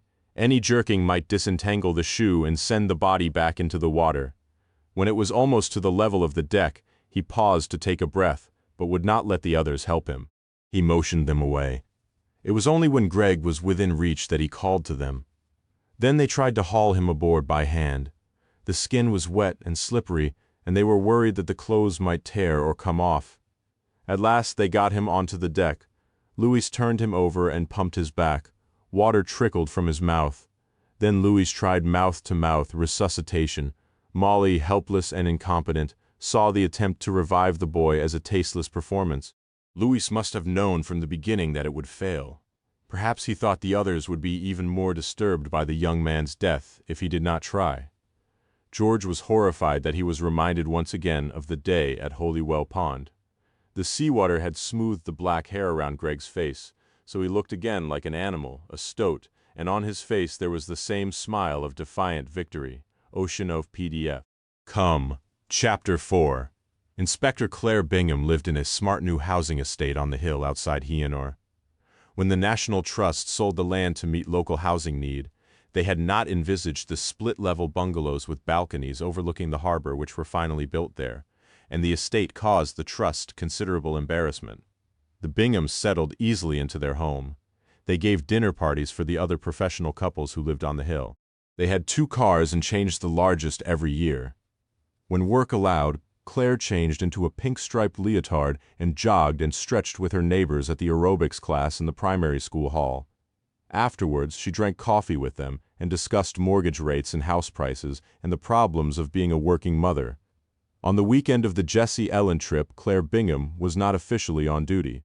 She spent Saturday morning shopping, pushing Thomas in his buggy strung with carrier bags around a Heanor clogged with holiday makers. She had expected when she was pregnant that Richard would do more of that sort of thing. It seemed so obvious that they had never discussed it. They were both working full-time, weren't they? She earned as much as he did, probably more, especially as his colleagues seemed to pass on all the legal aid work to him these days. He knew she was ambitious. The first detective inspector to return to work after maternity leave in the Devon and Cornwall force. She had expected more of him, but he was as busy as she was and always seemed to bring work home. Then he pleaded domestic ignorance and incompetence. "You do all that household stuff better than me," he always said. "If you're tired, don't bother cooking. I'll fetch a takeaway." It infuriated her that 2 intelligent people found it impossible to organize their lives more efficiently. When she received the telephone call on Saturday night asking her to wait on the quay for the Jessie Ellen, she knew that she was second choice. She always was. The other duty inspector in her division had thought nothing would come of the emergency call and had suggested that the police station should try her. "It'll only be an accident," he said. "Some drunken holidaymaker losing his footing and slipping into the water. Claire Bingham's keen. Let her see to it. If she's so bloody efficient about paperwork, let her fill in the forms." She knew her male colleague would have been contacted first when the Coast Guard informed the police station about the death at sea. He was approaching retirement and had begun to take things easy. He was always passing routine work on to her. "I'm just a policeman after all," he would say maliciously, but without bitterness. "Not a graduate with a law degree. No accelerated promotion for me." She felt sometimes that the law degree, which in the beginning had seemed so valuable, was a disadvantage. So was her accent, BBC English, with a trace of Sloane Ranger learned at public school, and the fact that her husband was a defense solicitor. Her friends from school and university thought she was mad to have joined the force. The liberals among them saw the police as state-sponsored thugs, and the snobs considered policemen to be working-class morons with dirty fingernails. Only Richard, doubtful at first, had stuck by her. Now she never told chance acquaintances what work she did. It would have been impossible for her to explain to them that from the moment of joining the police she had felt completely at home. She was comfortable with the philosophy of service and discipline, and without the structure she would have felt insecure. Disapproving college friends who watched her progress from a distance blamed it all on her background. Her father had been an army officer, and before being sent away to school, she had followed him on different postings around the world. "She's scared of the real world," they said. "She can't cope without authority." They did not know that Claire's mother had been killed by an IRA car bomb in the small town in Germany where her father was based, and that from that day, Claire had seized on order, routine, and organization as her only means of survival. The administrators within her station thought Claire Bingham was a brilliant officer. She was logical and tidy. She left nothing to chance. Her immediate superiors were more cautious, but they were afraid of being considered prejudiced because she was a woman. They had been told that she had a first-class mind, that she represented the future, and that caused resentment. She was too rigid, they said among themselves. She played it too much by the book. You had to be willing to take risks. She was too defensive. In these conversations, one wise chief inspector said to give her time. She was still young, still inexperienced. She lacked confidence. She might make a good detective yet. Claire Bingham had no idea why the Jessie Ellen had been to sea. She had been told that it was a charter boat, and she expected the passengers to be young men out for a day's fishing, members perhaps of some club. The disparate group which emerged from the saloon as the boat moved slowly towards the quayside shocked her. She watched a thin boy make the boat fast, then waited for them to come ashore. The first person onto the quay was Rose Pengelly. She looked exhausted and her face was grimy and tear-stained. She clutched Matilda in her arms. Claire was horrified by the irresponsibility of taking a baby to sea. What sort of woman, she thought, would expose her child to such danger? Then she saw the Pims, a middle-aged couple who were respectably dressed and obviously distressed by the accident, and a tall, upright gentleman with a wife who seemed to have chosen her clothes in a jumble sale. Only then came 3 single men who might have been fishermen, except for the cameras and telescopes which were draped around their bodies. It was quite different from what she had imagined, and she was thrown by it. For a moment, she did not quite know where to begin. It was a new experience for her. The passengers stood on the pier in a miserable group, looking for guidance. She pulled herself together and approached them. Sergeant Barry took the doctor onto the boat to look at the body. "I'm Inspector Bingham," she said formally. "Southwest Cornwall CID. I'll need to take statements from you all later." The spare elderly man detached himself from the group. His voice was polite, but it would be hard to disagree with him. Claire knew immediately that there was something familiar about him. She had seen him before. "I wonder if we might go home to wait for you," he said. "We're all staying at the same place, with Rose Pengelly at Myrtle Cottage. It's in Porthkennon. Perhaps you could come there to take your statements. As you can imagine, it's been a very distressing day." "Yes," she said. "I think that might be possible, Mr. Palmer Jones," he said. George Palmer Jones. Then she knew where she had seen him. He had been a guest lecturer at Hendon. When the others trooped miserably towards their cars, she called him back. "Mr. Palmer Jones," she said, "I just wanted to say what a pleasure it is to meet you again. You were rather a hero of mine at college, actually. I read your report of the patrolling of sensitive areas even before I joined the force. At Hendon, they told us you were the only civil servant really to understand what policing is about." She paused, blushing, realizing that she was being too effusive, unprofessional. "I'm sorry," she said. "I'm keeping you from your friends. I expect I'll see you later. The formalities won't take long if it was an accident." He looked up with disturbed, rather angry eyes. He hardly seemed to see her. She was hurt. She had hoped he would take more notice of her. "I shouldn't be too certain," he said, "that it was an accident." He walked back towards his wife, then returned briefly to tell her that Greg's car was still parked on the quayside along the harbor wall. As if from nowhere, a group of people had gathered. The news of the young man's death must be public knowledge already. She turned her back to them and stepped carefully onto the boat. On the deck, the doctor was looking at the body with a strong spotlight. "We might as well move him," he said. "They pulled him around quite a lot trying to revive him." "Anything unusual?" She stooped beside him. There was a strong and unpleasant smell of fish which made her feel sick. Only this. He seemed to be talking almost to himself. A severe blow to the back of the head. It must have knocked him out before he hit the water. That's probably why he drowned so quickly. The water was warm. If he was a swimmer, he could have survived for ages. But I can't see where he can have fallen and hit his head. The deck rail's too low, and if he slipped backwards onto the deck, he wouldn't have fallen into the water. The wound's in the wrong place and the wrong shape, for that anyway. What would you say then? He straightened slowly. "It sounds ridiculous," he said, "but it's the right shape for the classic blunt instrument." "Murder?" she said. "Are you sure?" Again, it was so far from what she had expected when she came to the quay that she could hardly believe it.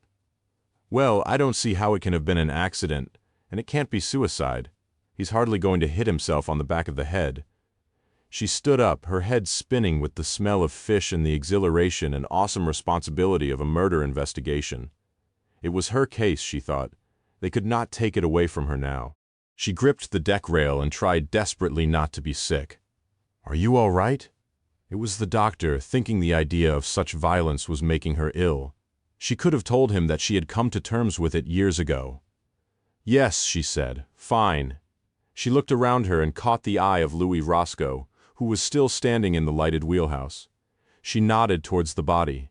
"Can you sort this out with my sergeant?" she said. "I want to talk to the skipper and find out what all those people were doing on the boat anyway." "Birds," the doctor said. "What do you mean?" She looked at him suspiciously. "That's what they were doing on the Jessie Ellen. They're bird watchers. I'm one myself. I went on the same ship 3 weeks ago. They got me Wilson's petrol." With that, he left her alone on deck and went to talk to Sergeant Barry. Probably she thought about women's weak stomachs. The pubs beyond the harbor wall were closing. There were good-humored calls, the occasional snatch of singing. The crowd peering down at the Jessie Ellen was growing. Louis Roscoe watched the policewoman on the deck with a mounting despair and confusion. He had thought these formalities would soon be over. Greg's death would be put down as an accident, and there would be no more questions. Now the sight of the woman bending over the body, talking earnestly to the doctor, made him realize that this hope was quite unrealistic. She was the sort to be curious. She would want to know everything. Even the shape of her depressed him. She was angular and tall, with a sharp nose and pointed chin. Her pale hair was tied away from her face. He sensed that she was well-dressed and that some men might find her attractive, but he only had an impression of order and dogged persistence. She frightened him. When she came to the wheelhouse door, Roscoe still had no idea what he would tell her. "Would you like some tea?" he asked.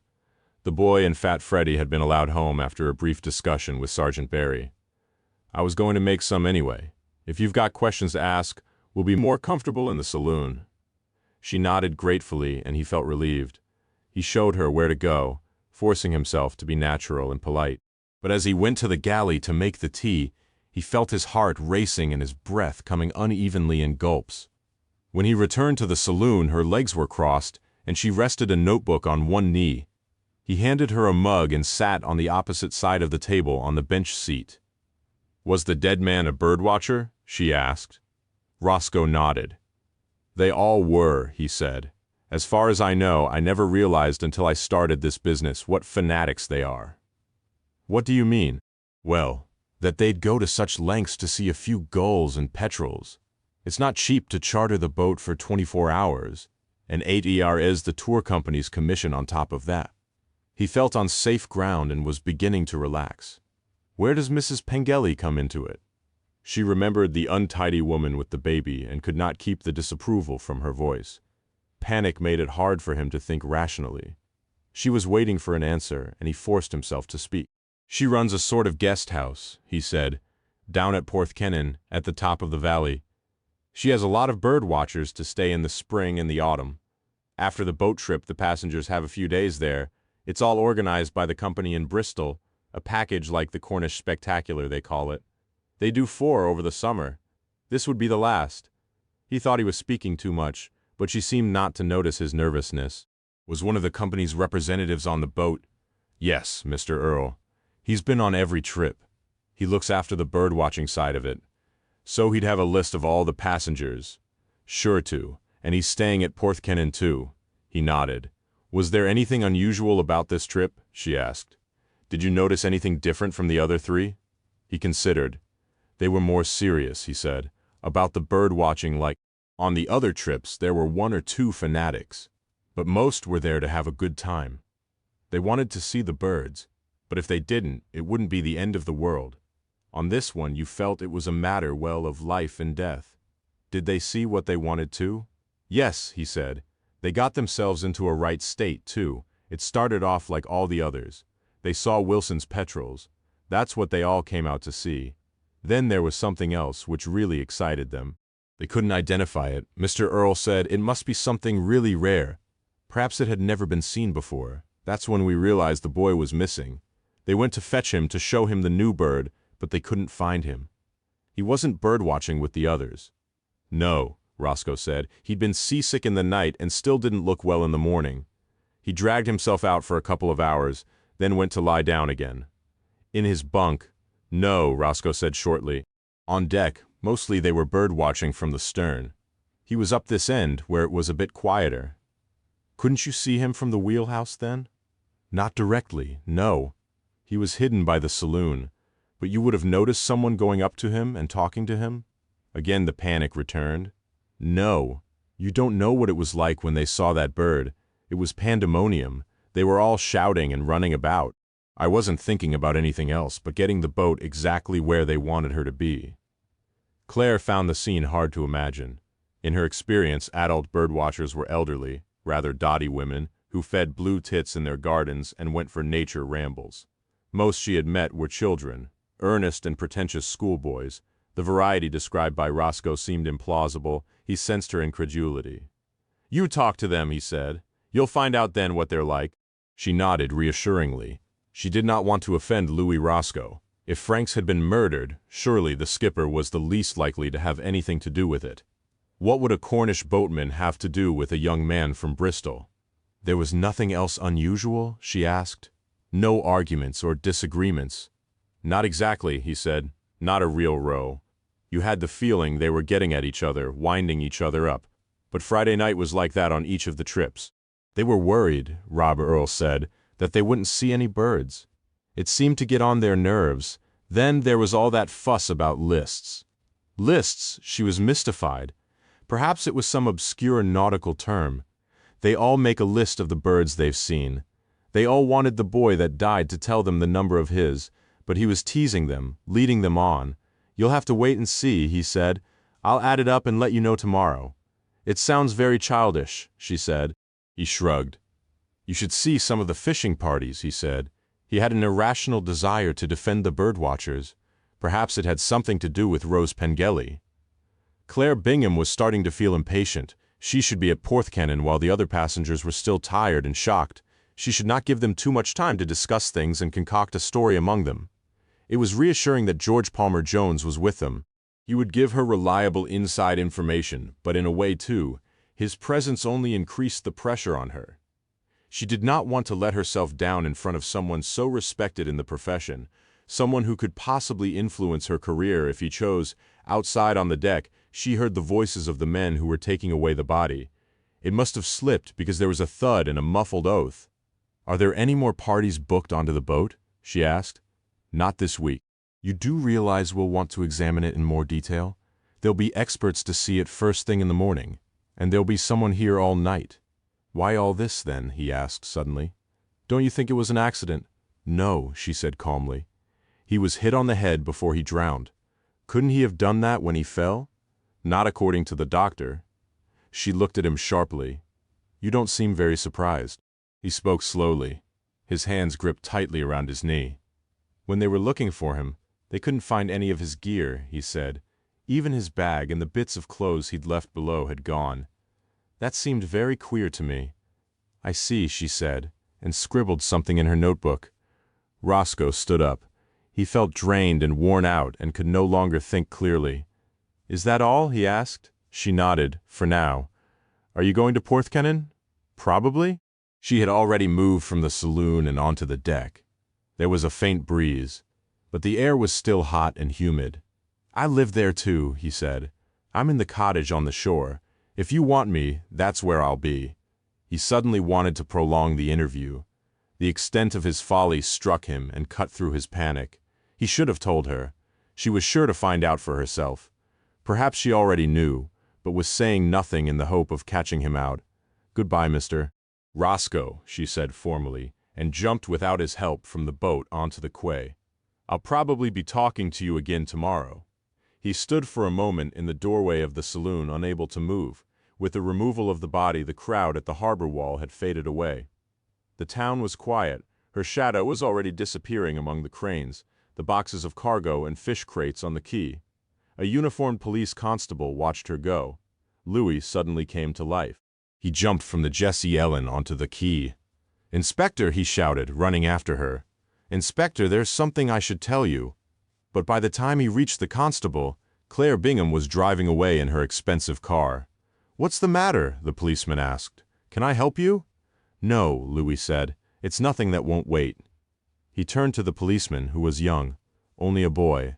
"You might as well come aboard," he said. "You'll be more comfortable there. You'll have a long night."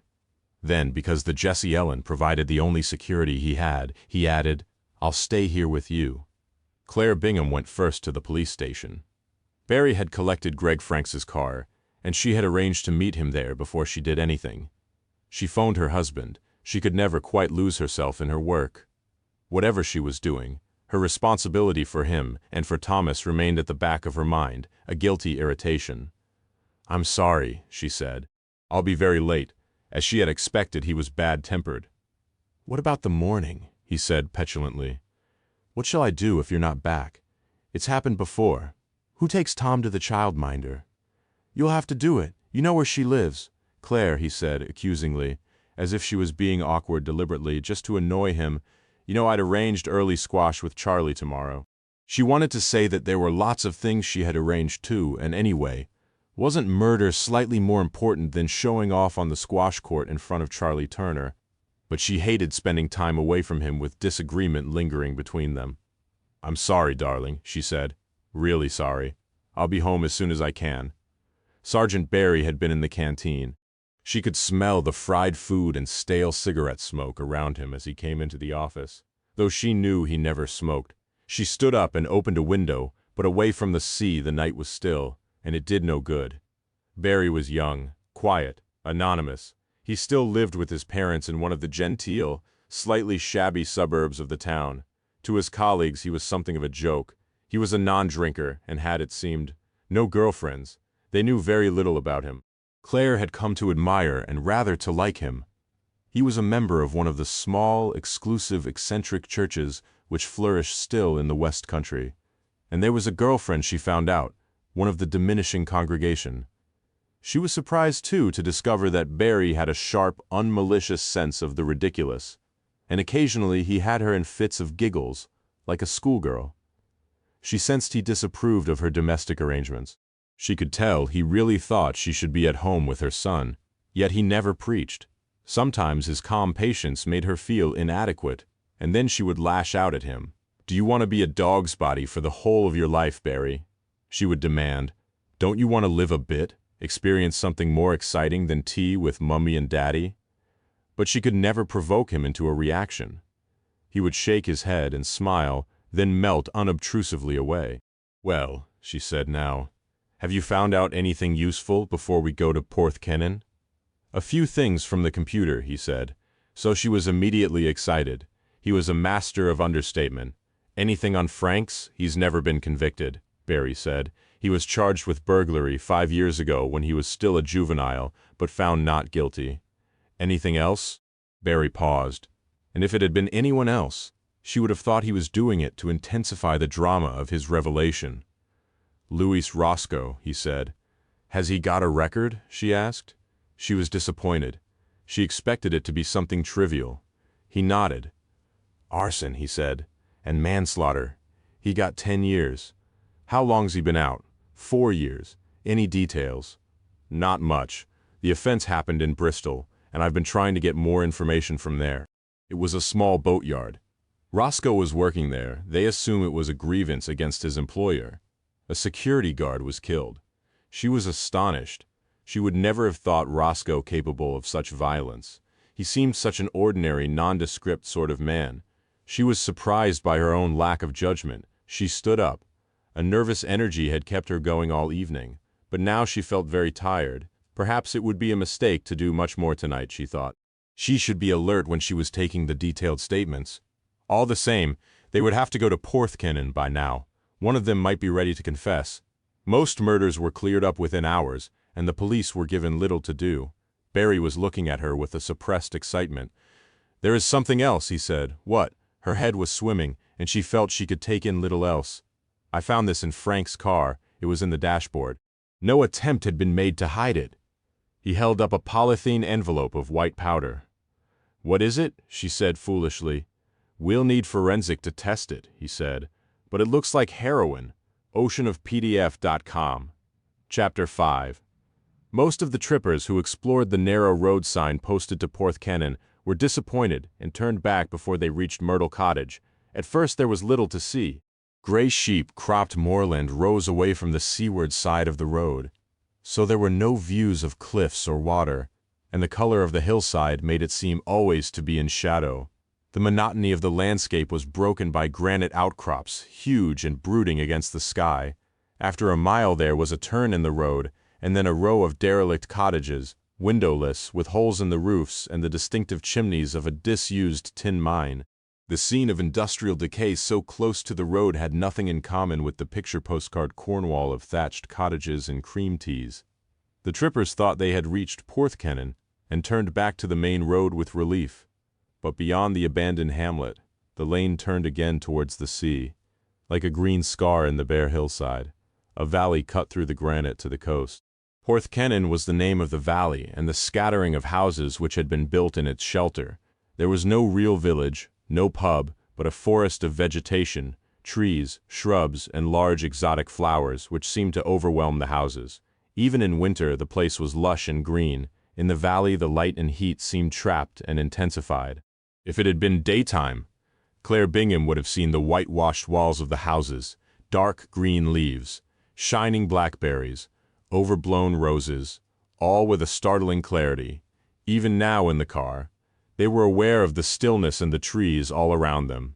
It was like driving into the jungle. The vegetation was richest near the stream which followed the valley to a small cove. There the water trickled through smooth boulders as big as a child and across shingle and sand to the waves. Louis Roscoe's cottage was almost on the beach, as lifeless from the outside as one of the miners' cottages on the moor. It had no main electricity, and the water was collected from the roof in a tank. The fisherman in Heanor wondered how he could bear to live there. Rose Pengelly's place was much grander. Myrtle Cottage was near the head of the valley. Once a small farmhouse and 2 cottages had stood on the site, but the house had been converted by a previous owner. It was long, predominantly single-storied. It faced the sea behind it, the stream flowed through the garden, and by its side was the barn which Rose had turned into hostile accommodation for birdwatchers. They waited for the police in the living room in a state of numb exhaustion. Rose made coffee for them, but Rob Earl produced a bottle of whiskey, and they drank that instead. When they did speak, it was not about Greg Franks, but about the new bird. Molly was unsure whether this burst of excited conversation was a way of avoiding the subject of Greg's death, or whether they were so obsessed with the petrel that nothing else, not even murder, was so important. Roger wanted to begin investigations into the identification of the petrel immediately. The person to contact was Jouinin in Paris, he said. He'd done all that magnificent work on Leach's petrel. If there were any stray unconfirmed records of a large red-footed petrel, he'd know about it. They had to persuade Pym that it might be inconsiderate to telephone so late at night, but still he continued with his plans. They'd have to check all the museums, he said. Many of them, he knew, had piles of unidentified skins collected by Victorian naturalists. It would take a long time, but they would have to check them all. And then he said, when all the research was done and they were quite sure, they would have to think of a name for the bird. When Claire Bingham and Barry arrived at the cottage, it was midnight. There was the sharp smell of elderberry. They could hear the shallow running water of the stream behind the house. There was still no moon. Claire knocked at the door gently, remembering that there was a baby in the house, knowing that there is nothing more annoying than to have coaxed a child to sleep, only to have it wakened by a thoughtless visitor. It was opened by the dark woman, the mother of the child. "Mrs. Pengelly?" Claire asked, and Rose motioned her into the living room, where they were all sitting. The inspector saw then that her instinct had been wrong, and she would get little out of them that night. The animation that had inspired the discussion about the petrel had faded. They were blank and listless. Some of them had been drinking. There was a bottle of whiskey on a small table and empty glasses on windowsills, chair arms, the floor. There was, it seemed, little grief. Rather, she felt a communal and overwhelming tiredness. She asked them to introduce themselves, and as they gave their names, she thought how ordinary and respectable they seemed. "Can anyone tell me how Greg Franks died?" Claire Bingham asked. She spoke a little too loudly, fighting against tiredness. Someone must have seen something. They looked at her in silent and unresponsive hostility. So much for a confession, she thought, and an early end to the case. "Look," she said, "I don't think there's a lot of point in taking detailed statements tonight. If anyone has any information about Mr. Franks, you should tell me now. But it's late, and you must tired, and if you really think you can't help, I've no objection to most of you going to bed. I'll leave Sergeant Barry here to look after you. Make sure we don't run away. Do you mean?" It was Roger Pym, a little drunk. Very objectionable. "Yes," she said, "that too. Perhaps you will have gathered by now that we have to treat Greg Frank's death as suspicious. There was no question that it was not an accident. So at the very least you're all witnesses in a murder inquiry. And suspects?" Roger Pym interrupted again. I suppose we're all suspects too. Yes, she said. I suppose you are. Can we go then? Jane Pym said. The skin on her face seemed to have tightened, so the ridge of cheekbone under her eyes was sharp and noticeable, and her cheeks were thin and drawn. Yes, Claire said. Go to bed. I'll come back early tomorrow to take statements. Perhaps by then I'll feel more confident, she thought. I'll know how to cope with you. All except Mr. Palmer-Jones and Mr. Earl, she added. I'd like to talk to you now. They filed obediently and helplessly away. At the door, Rose paused, and for a moment it was the old Rose who thought that everyone who came to the house needed her care. If you'd like anything to eat or drink, she said, there's plenty in the kitchen. Just help yourself. Surprised, Claire looked up and nodded. But she said nothing until the door had closed, and she was left with the sergeant and the two men. Molly hoped that Claire Bingham would shake George from his apathy. On their return to Myrtle Cottage from the Jessie Ellen, he had been engrossed in his notebook, sketching the new petrel, adding minute details, checking other species in Rose's books. It was as if what she thought of as the sea-watching madness was still with him. He was brooding and absorbed. She had succeeded at last in getting him to herself by volunteering to make coffee and forcing him into the kitchen to help. You do realize that Greg must have been pushed? Molly said as she spooned coffee haphazardly into a jug.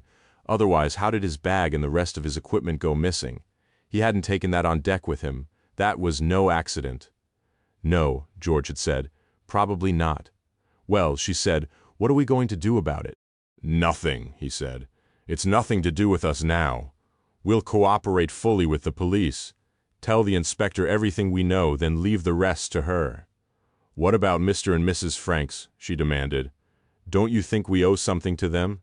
He looked at her, distant and surprised. No, he said. I don't think we do. Molly began to clatter mugs and spoons onto a tray. His detachment, his cool assumption that Muriel and Dennis Franks were not worth bothering about, that they were, if anything, less important than his precious seabirds, infuriated her. It was not particularly that she wanted to meddle in the case. She did not need that sort of drama. It was that she worried about him. She knew he was trying to protect himself from the destructive guilt and depression which sometimes haunted him, but could tell that the self-deception would not work. She thought he should do something. He should take the risk. I think you should go to see the Franks, she said. They'll want to know what happened. It will make things easier for them. He looked at her. I don't know what happened, he said. I should only be in the way. No, she cried. Trust me. I'm right about this. As she spoke, she knew she sounded like a domineering nanny, a type of woman she detested. I'm afraid, he said, that I've done enough damage. You can't think that Greg was murdered? Because we were there on the Jessie Ellen to look for him? No, he said. Perhaps not. But she knew that, in a sense, he did feel responsible for Greg's death, and that if he did not become involved in the search for his murderer, the guilt would remain with him forever. Molly did not like Claire. She thought she was bossy, over-controlled, but hoped she would force George to look again at what had occurred on the boat. It would be impossible then for him to pretend that the only thing to have happened of any significance was the discovery of a new seabird. When most of them filed out of the room, Claire felt more competent and businesslike. It was a room she felt comfortable in. If she lived in a cottage in the country, she would probably have decorated it like this with white walls and stripped pine. It lacked imagination, and she could believe it belonged to her. I presume you have a list of all your clients, she said briskly to Rob. Yes, he said. I thought you'd need it. He handed her a typed list. She looked at it quickly. Most of the people here give an address in Avon or Somerset, she said. Was that a coincidence? I don't think so, he said. We're based in Bristol and do a lot of local advertising. Greg Franks gave an address in Bristol, she said. The police have been there, but his parents say he hasn't lived at home for some time. You haven't anything more recent for him? No, Rob said. I presume he's been living in the city somewhere. I've seen him at a couple of bird club meetings. Did you know him well? Not really, Rob said.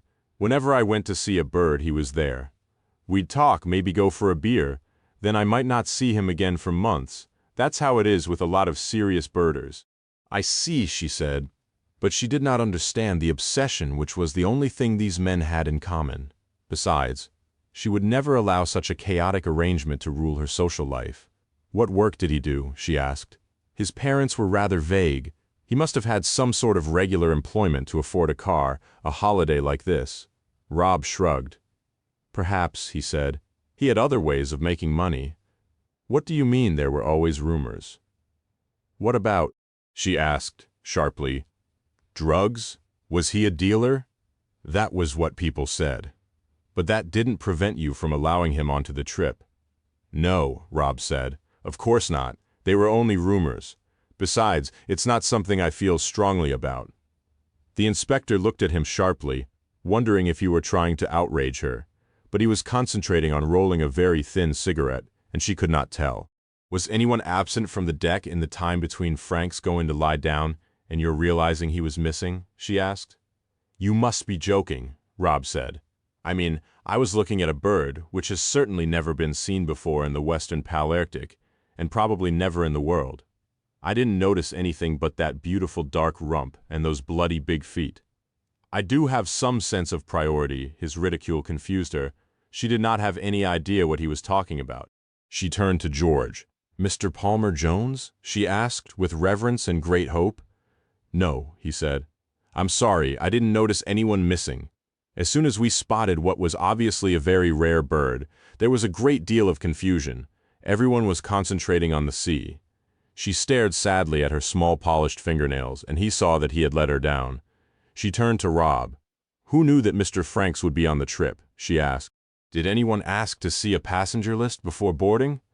No, Rob said, only George. He grinned wickedly. Is that relevant? George asked. I don't see, you know, how the murder can have been premeditated. None of us knew that Greg would feel seasick. In normal circumstances, he would have been with us throughout the journey. It would have been impossible to kill him then. Not necessarily, she said so sharply that contradiction was impossible. This was her case, and she was determined to control it in her own way. She turned again to Rob Earl. Tell me about Louis Roscoe, she said. How did you come to charter his boat? Did you go in recommendation or take up references? It was more informal than that, Rob said. He's a friend of Rose's. We met here. He gave me the names of some divers he'd taken out, and I checked with them. They said he was very good. He showed me round the boat. It seemed just what we wanted. Do you know anything more about him? No, he doesn't talk about himself at all. There was a silence. She suddenly wanted to be at home with Richard, where there was no need to pretend to be hard and competent. She pushed away the moment of self-doubt. You can go to bed now, she said curtly. I'll talk to you again in the morning. Rob Earl stood up slowly and left the room. George remained seated. Inspector, he said, there are some things you should know. He explained about his agency and how he had been hired by the Franks to find their son. The information was almost more than she could take in. What do you intend to do now? She asked. He paused. My wife thinks it would be, he hesitated again, courteous, professionally correct, to visit the Franks to explain personally as much as we know. I don't want to interfere in your investigation. She looked at him with something approaching disappointment. He was gray, upright, old. She had told him that he had been a hero of hers, and that had been true. Now, she only thought he was harmless. Well, she thought defensively, she was too grown up for heroes now. I've no objection to your visiting the Franks, she said. They've obviously been informed of their son's death, but I can see it might be helpful to them to talk to someone who was on the boat. Would you be able to do it in a day? Yes, he said. He thought he would not want to be away longer than that. It was the end of August, and a high-pressure system over Europe would mean migrant birds in the valleys. The intrusion of the thought shamed him, and he said nothing. She stood up and smoothed the seams of her skirt. If you discover anything, she said, I'll expect you to pass the information on to me. But she smiled, and he thought the words were added out of kindness rather than any expectation that he would achieve anything. She was humoring him. He nodded sadly and thought that at least Molly would be pleased. Claire and Barry left the room before he did, and he stood there until he heard her car move up the valley to the main road. When Claire Bingham got home, there was still a light in the living room. Richard had not drawn the curtains, and through the big picture window, which gave such a wonderful view over the harbor, she saw her husband asleep on the settee. The TV was flickering with the black and white images of an old movie. Claire left Richard sleeping and went upstairs to Tom's room. She lifted him from his cot and cuddled him, smelling the baby powder, the clean, soapy scent of him. He hardly stirred, and when she set him back under the cover, he was still asleep. When she woke Richard, he was surprisingly kind to her. Perhaps he recognized her tension. He made her tea, and they drank it together in bed. In the Palmer Jones bedroom in Myrtle Cottage, it was cooler than in the rest of the house. The walls were thick, and had kept out much of the heat of the day. The sash window was open, and the drawn curtains moved occasionally. Molly was in one of the twin beds reading by a low, heavily shaded lamp. She wore a nightshirt with a huge picture of Mickey Mouse on the front, a present from one of their children after a trip to the States. The children never gave him frivolous presents, he thought. Perhaps he had taken their education too seriously, and they thought him humorless and stern. Molly set down her book and waited for him to speak. "I'm going to the Franks," he said. "Tomorrow morning. Do you want to come?" "No," she said. "I've been thinking about it. It would be better if you went by yourself." "Why?" "I'm not sure about that, Inspector," she said. "I don't think she'll get anywhere with these people." "And you will?" he demanded. She ignored the sarcasm. "Yes," she said. "At least I know how to listen. People will talk to me." She was right. She could sit next to a stranger and, with a quiet and sympathetic energy, charm from him confidences, anxieties, a full life story. It was because she was interested, she said. Most professional listeners weren't really doctors. Social workers, teachers asked intimate questions, then used most of their brains to think about what they would have for tea. Professional detachment, they called it. "Why are you bothering with all this?" he said. "It's nothing to do with us, not now. Leave it to the inspector." "No," she said, leaning forward so the big Mickey Mouse on the front of the shirt wrinkled and seemed to be frowning. "Greg Franks was a drug dealer," he said. "Did you realize that? When she was a social worker, Molly had worked with addicts. He had heard her wish a more violent death than drowning on the dealers who supplied them." "No," she said, "but that makes no difference. We have to know who killed him. You don't understand. Whatever you say, we are involved. You involved us by agreeing to come here. You were involved by those blasted seabirds, and then there was nothing he could say except that at least the trip to Bristol would give him the opportunity to go to the museum, to look at their collection of bird skins." Rose stood quite still in Matilda's bedroom. It was directly above the living room, and she heard the muffled voices of the people who remained there. The windows were open, and occasionally she caught a full phrase usually spoken by the policewoman, whose voice was clear and shrill. The baby was asleep on her side, with one hand stretched above her head beyond the bars of the cot.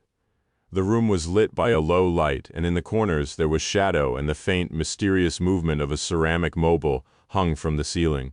Rose stroked the extended hand of the baby, then stood at the window staring out towards the sea. She heard the door open but did not look around. She knew it would be Gerald. He had been following her around all evening, offering affection, comfort, love. She found his loyalty touching, but she was not sure she could face him now. She had come to the baby's room to be alone. "Rose," he whispered. He thought she would resent the intrusion, but the sense of her across the room made him feel heady and reckless. All the old dreams of marriage, of settling down with her, becoming a family, returned to him. He had never wanted her so much. "I came to see if there was anything I could do." She turned to face him because she had come to believe that unkindness was worse than anything, and she did not want to hurt him. He saw that she was crying. "Oh, Gerald," she said. "Dear Gerald, I don't know what to do. Everything's such a mess." It had never before in any situation occurred to him that she might need him. She had been the determined one who held her family and business together, who made her own decisions. She had been the one who cheered him out of his loneliness and laughed at his weakness. He felt suddenly very strong and hopeful. He moved to the window to stand beside her. "It'll be all right," he said awkwardly, putting his arms around her, touching the bare skin of her shoulder, stroking it. "We're tired. It's the shock. We're all upset about Greg." "I'm not upset," she said. He thought, looking at her so closely, at the lines around her eyes, the strain in her dark and heavy face, that she must be older than he. He had always thought of himself as boringly middle-aged in comparison to her, and the idea was flattering. He felt she had paid him a compliment. "I'm not upset," she said again. "Don't you understand? I'm bloody relieved that he's not around to trouble us anymore." She laid her head on his shoulder. and for a moment Gerald stood in the warm half-light of the nursery, quite content. It seemed a moment of great promise and significance, the beginning of something magnificent. He had never been happy before. Then Rose broke away. She did it gently because even in her distress she could not bring herself to be unkind. She took his hands in hers and lifted them away from her body. "Look," she said, "this won't do, it isn't fair. You'll have to go." "No," he cried. "I want to be with you. I want to help." "No one can do that now," she said, and took his hand again and led him to the door and sent him away. She returned to the window, listening again to the voices of the people in the room below, trying to hear where their conversation might be leading. Soon after, the voices stopped. There were footsteps, the front door shutting, and the sound of a car engine being started. The headlights were reflected on the dense green leaves, and the car moved up the valley. It was what Rose had been waiting for. She thought that now she was safe. She assumed that both police officers had left Porthkennon. In her anxiety and need for reassurance, Inspector Bingham's promise to leave a policeman to keep an eye on them was forgotten. She left the baby's room and walked carefully downstairs. At the front door she paused to make sure the house was quiet. She did not want Gerald and his clumsy sympathy again that night. Outside she listened again, but there was only the screech of a tawny owl hunting on the moor by the tin mine, and she began to follow the lane down the valley. She was wearing no shoes, and the tarmac road outside the house, which had been unbearably hot during the day, was pleasantly warm. Even in the dark she could follow the path without a torch. She avoided the worst of the bramble and nettle. When she reached the water, it was high tide, and the shingle beach was covered. As she approached the door of Roscoe's cottage, she could feel the spray on her face from the waves breaking over the bigger rocks. Before she reached the house, she knew it was empty, and the unexpected stillness made her panic. She had hoped to see the lantern hanging from the hook in the low ceiling, and Louis in the low chair by the window waiting for her, patient, calm, unassuming. In the past he always had been, and she realized how much she had taken him for granted. She opened the door and called inside to him, even went into the bedroom to see if he was sleeping there, but she knew from the beginning it was useless, and she would have to return to Myrtle Cottage disappointed. Barry, who had followed her with interest down the lane, and had suffered the blackthorn and bramble scratches patiently to have his curiosity rewarded, sensed her frustration as she passed quite close to him on her way back to the big house. She had not come to Roscoe's to make a casual, friendly call, or even, he thought, to discuss what had happened to Greg Franks. They were obviously what he, in his old-fashioned way, would have called romantically attached. Claire Bingham would have said they were lovers. Claire Bingham would probably have taken the opportunity to go into the unlocked cottage and to search it, though she too had a healthy respect for rules. It never crossed Barry's mind. They had no search warrant and he had not obtained permission of the owner. Perhaps it would not have made much difference if he had gone inside. In that light, with only a torch to search with, there was no guarantee that he would have found the gun. Hidden as it was between the mattress and the metal frame of Roscoe's bed, even if he had defied the rule, there was no certainty that things would have been different. At the time, he was more concerned about the woman. She seemed so frantic, almost haunted, so he just made sure that the door of Roscoe's house was firmly secure and followed her back up the path to Myrtle Cottage, ocean of PDF. Come. Chapter 6. Claire Bingham left home on Sunday morning while Richard was still sleeping. She knew it was a kind of escape. She hoped to avoid his tantrums about missing Squash, the wheedling persuasion, the inevitable guilt. The guilt came all the same, as it always did with the joyous freedom which hit her as soon as she left the muddle of the house to begin work. The joy and the guilt were inseparable. She had woken up early and lay quite still, so she would not disturb Richard, thinking of the Franks murder. It seemed to her now that Palmer Jones had been right, and it was unlikely that the murder was premeditated. If anyone had planned to kill the young man, they would surely have chosen somewhere less public, less exposed. Was the crime then purely opportunistic, a spur-of-the-moment decision to settle an old score? Or had something happened on Friday night or Saturday morning to drive someone to murder? In any event, Claire thought it inevitable that murderer and victim must be previously known to each other. Franks might have been irritating and objectionable, but would have been unlikely to drive a total stranger to such violence.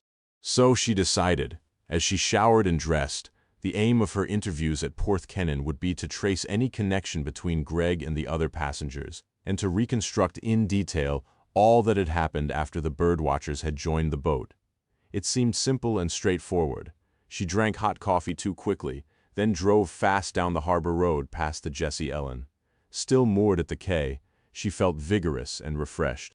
Before leaving Hanner, she collected Barry from his parents' home. He had been relieved from surveillance duty outside Myrtle Cottage in the early hours of the morning by another detective, and Claire had arranged to pick him up. Many of the terraced houses in the street where he lived had been bought by hopeful immigrants from the north and turned into guest houses.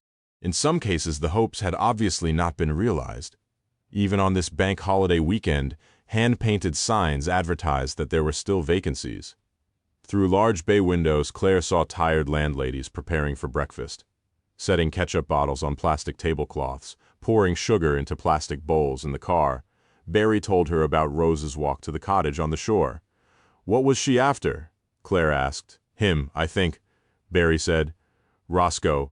They seem an unlikely sort of pair," she said, unconvinced. "All the same," he said, "I think that's how it is."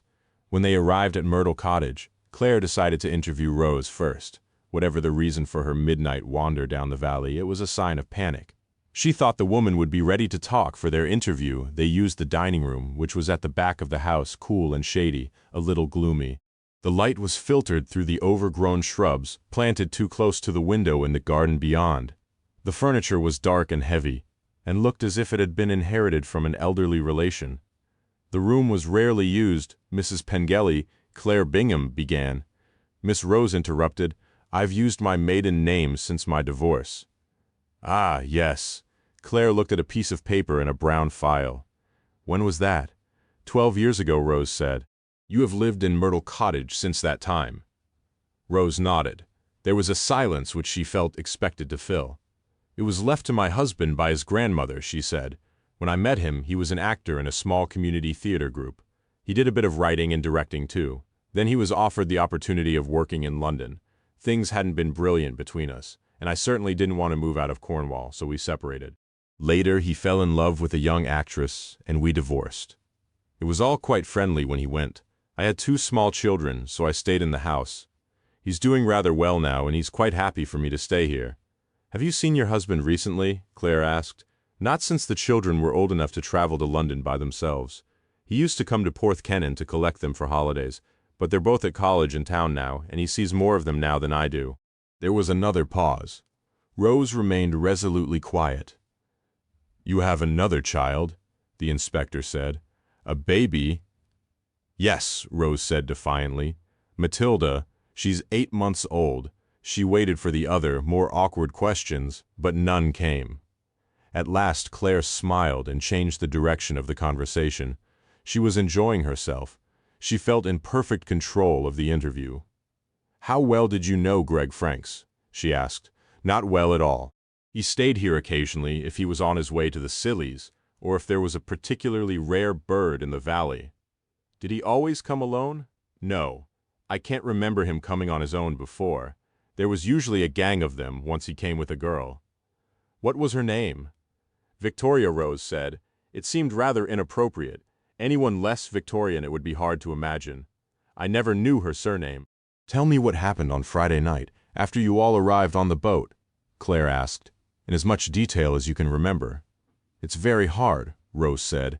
"It all seems rather a muddle, as if it was a long time ago, and I found a lot of the conversations hard to understand.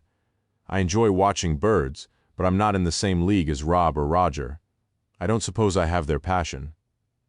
"Start with the facts," Claire said. "What did you do when you first came aboard?" "We stood at the deck rail for a while," Rose said. "Then we went into the saloon. Freddie had made supper sandwiches and pasties. There was beer.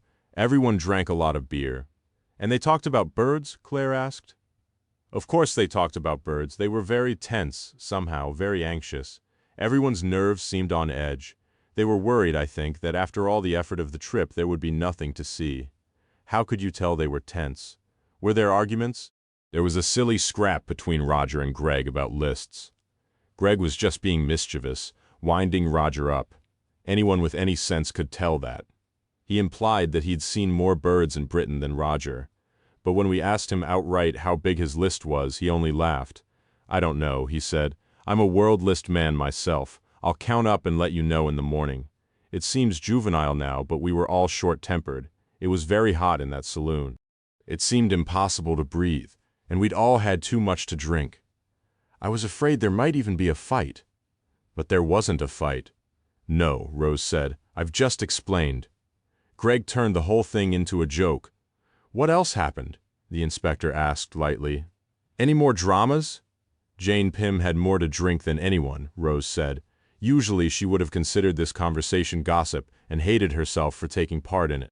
Now, she thought self-preservation was more important. She would tell the inspector everything she wanted, to direct the interview away from her and Louis Roscoe. She was in a foul mood when she arrived. I think she and Roger had been rowing in the car on the way down. I don't blame her. He can't be an easy man to live with. Suddenly, after supper, when we were in the saloon, she turned to Greg Franks and accused him of being a criminal. Rose paused. I sound like one of those shop assistants in Woolworths, she thought, who stand talking all day, trying to create excitement out of the boring details of their lives. But what, after all, is more exciting than murder? What do you mean? The inspector asked. And Rose continued in the same gushing gossip's tone. She was really quite aggressive. It wasn't like Jane at all. Usually she's so quiet and controlled. You can never tell what she's thinking. It's her work, I suppose. Don't I know you? She said. Greg told her she'd probably seen him birding. No, she said. I've met you at work. Have you ever been on probation? I thought he'd be upset, but he seemed to think the idea was hilarious. Not me, he said in a clowning sort of voice. I've never been caught. What did Mrs. Pym say then? Nothing. I think she realized Greg had made a fool of her. She didn't say anything else all evening. Whose idea was it to hire the Jessie Ellen for the sea-watching trips? Mine, I suppose, Rose said. Rob Earle had run a couple of trips here in the autumn, and he was keen to try a pelagic. He asked if I knew anyone. Louis had moved into the valley, and I suggested him.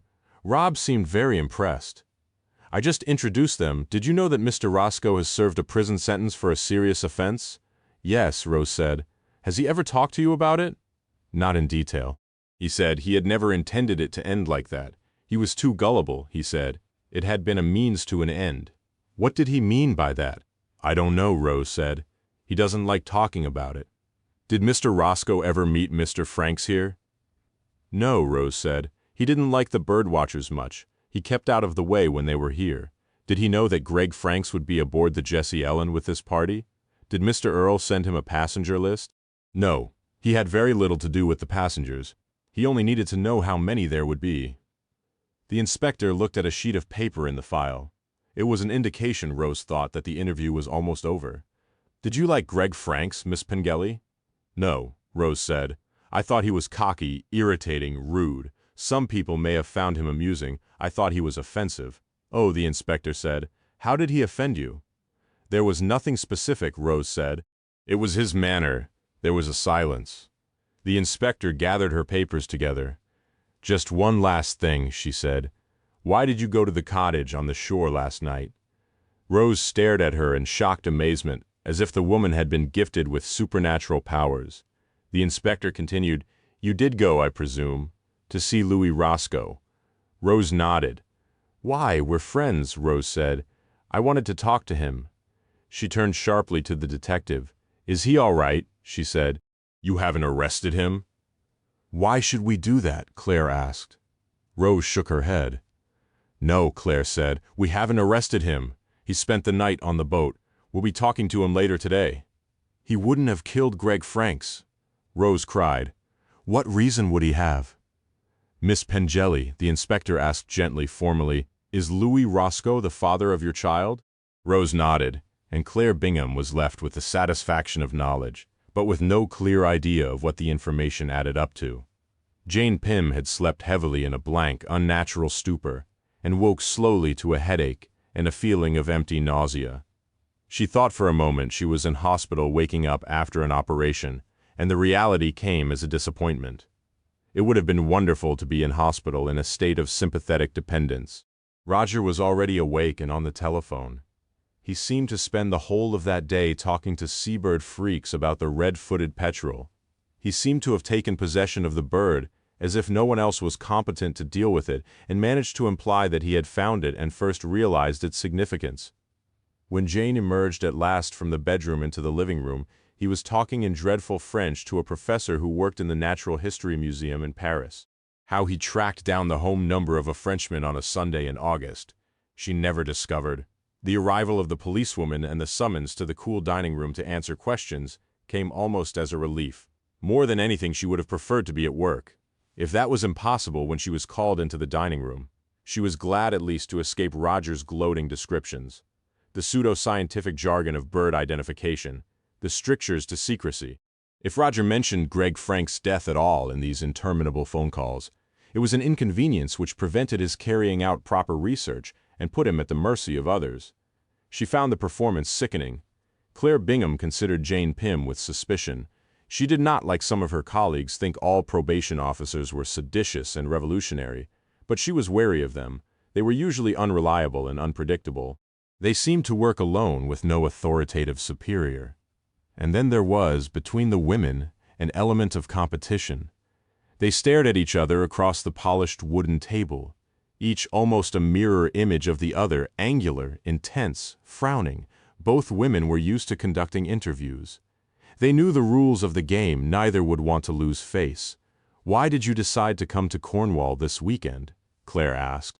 "My husband had booked through Rob's company to go on the Jessie Ellen and to stay here for a few days afterwards. I decided to come with him." "Do you usually accompany your husband on his bird-watching expeditions?" "Not usually." She tried half-heartedly to explain. A degree of confession was expected in an interview like this. She was prepared to play the role for the inspector. "Look," she said, "our marriage has been a bit shaky lately. Perhaps we both expect too much of each other. I wanted to make an effort. Bird-watching means so much to him. I wanted to show him I could try to share it." She paused. "I wish now, of course, that I had never come." "How well did you know Greg Franks?" the inspector asked.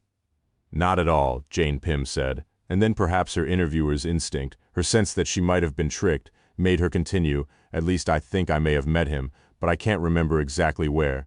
"On the Jessie Ellen you accused him of having been on probation," Claire said. "It wasn't an accusation," Jane said. "I just had an idea that I'd met him professionally." "Surely if he'd been on probation to you, you would have remembered him. Of course, though I've had a lot of clients over the years. But I prepare social inquiry reports on people going to court, and there have been hundreds like that. I see them for a couple of interviews, then never meet them again.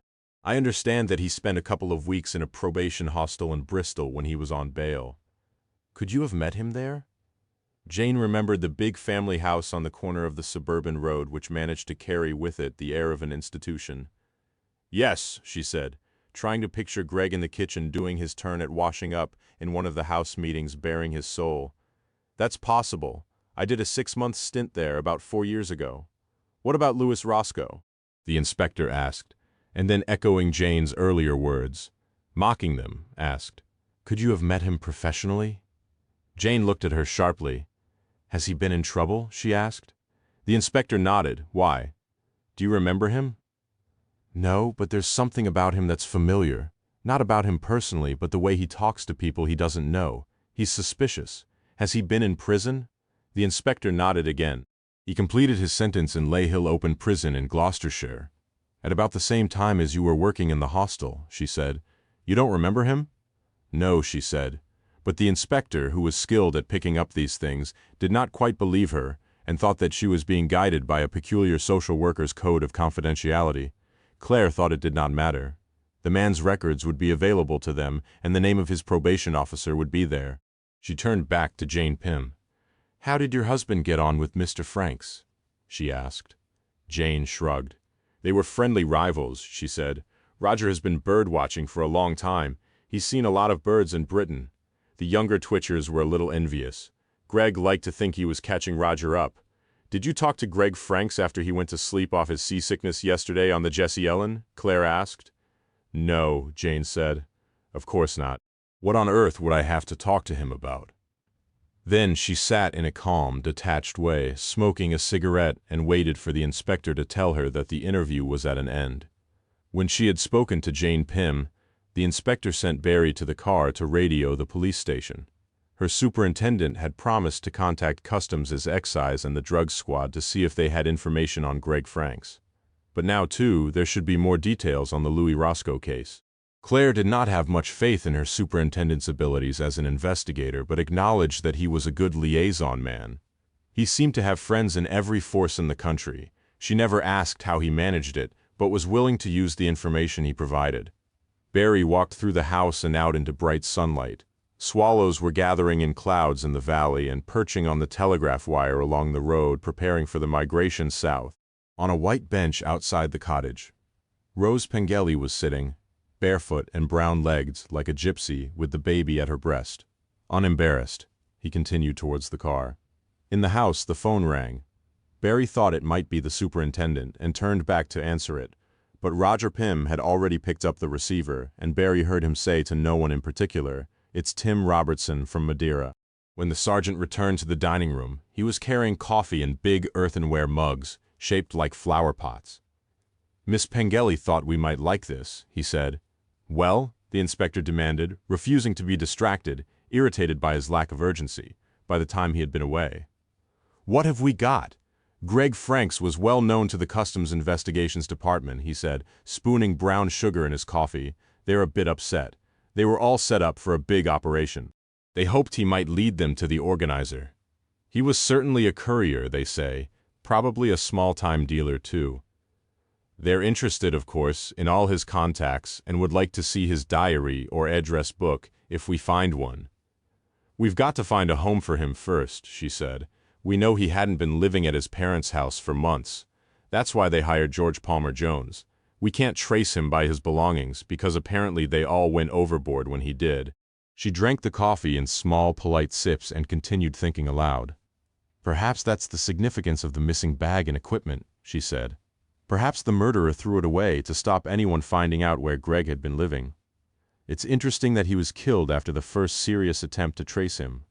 Mr. Palmer Jones didn't seem to think he'd have any problem discovering Frank's address," Barry said. "He told me that these twitchers all keep in touch with each other by phone.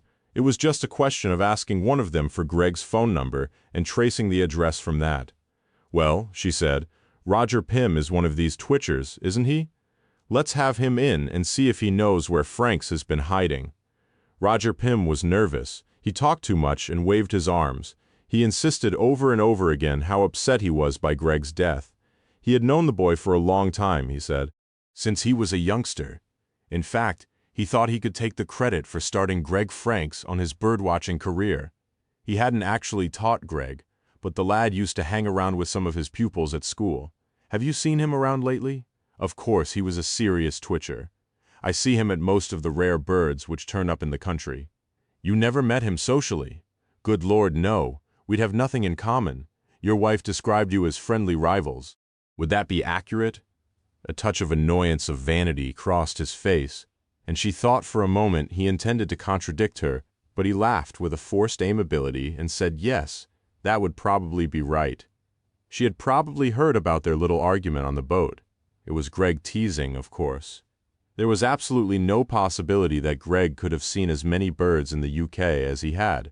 She took him through the events of the day before, and even to her he propounded the fantasy that he had found the unidentified petrel. Of course, he hadn't spoken to Greg Franks, he said. There was too much going on. He hadn't left the deck for a moment.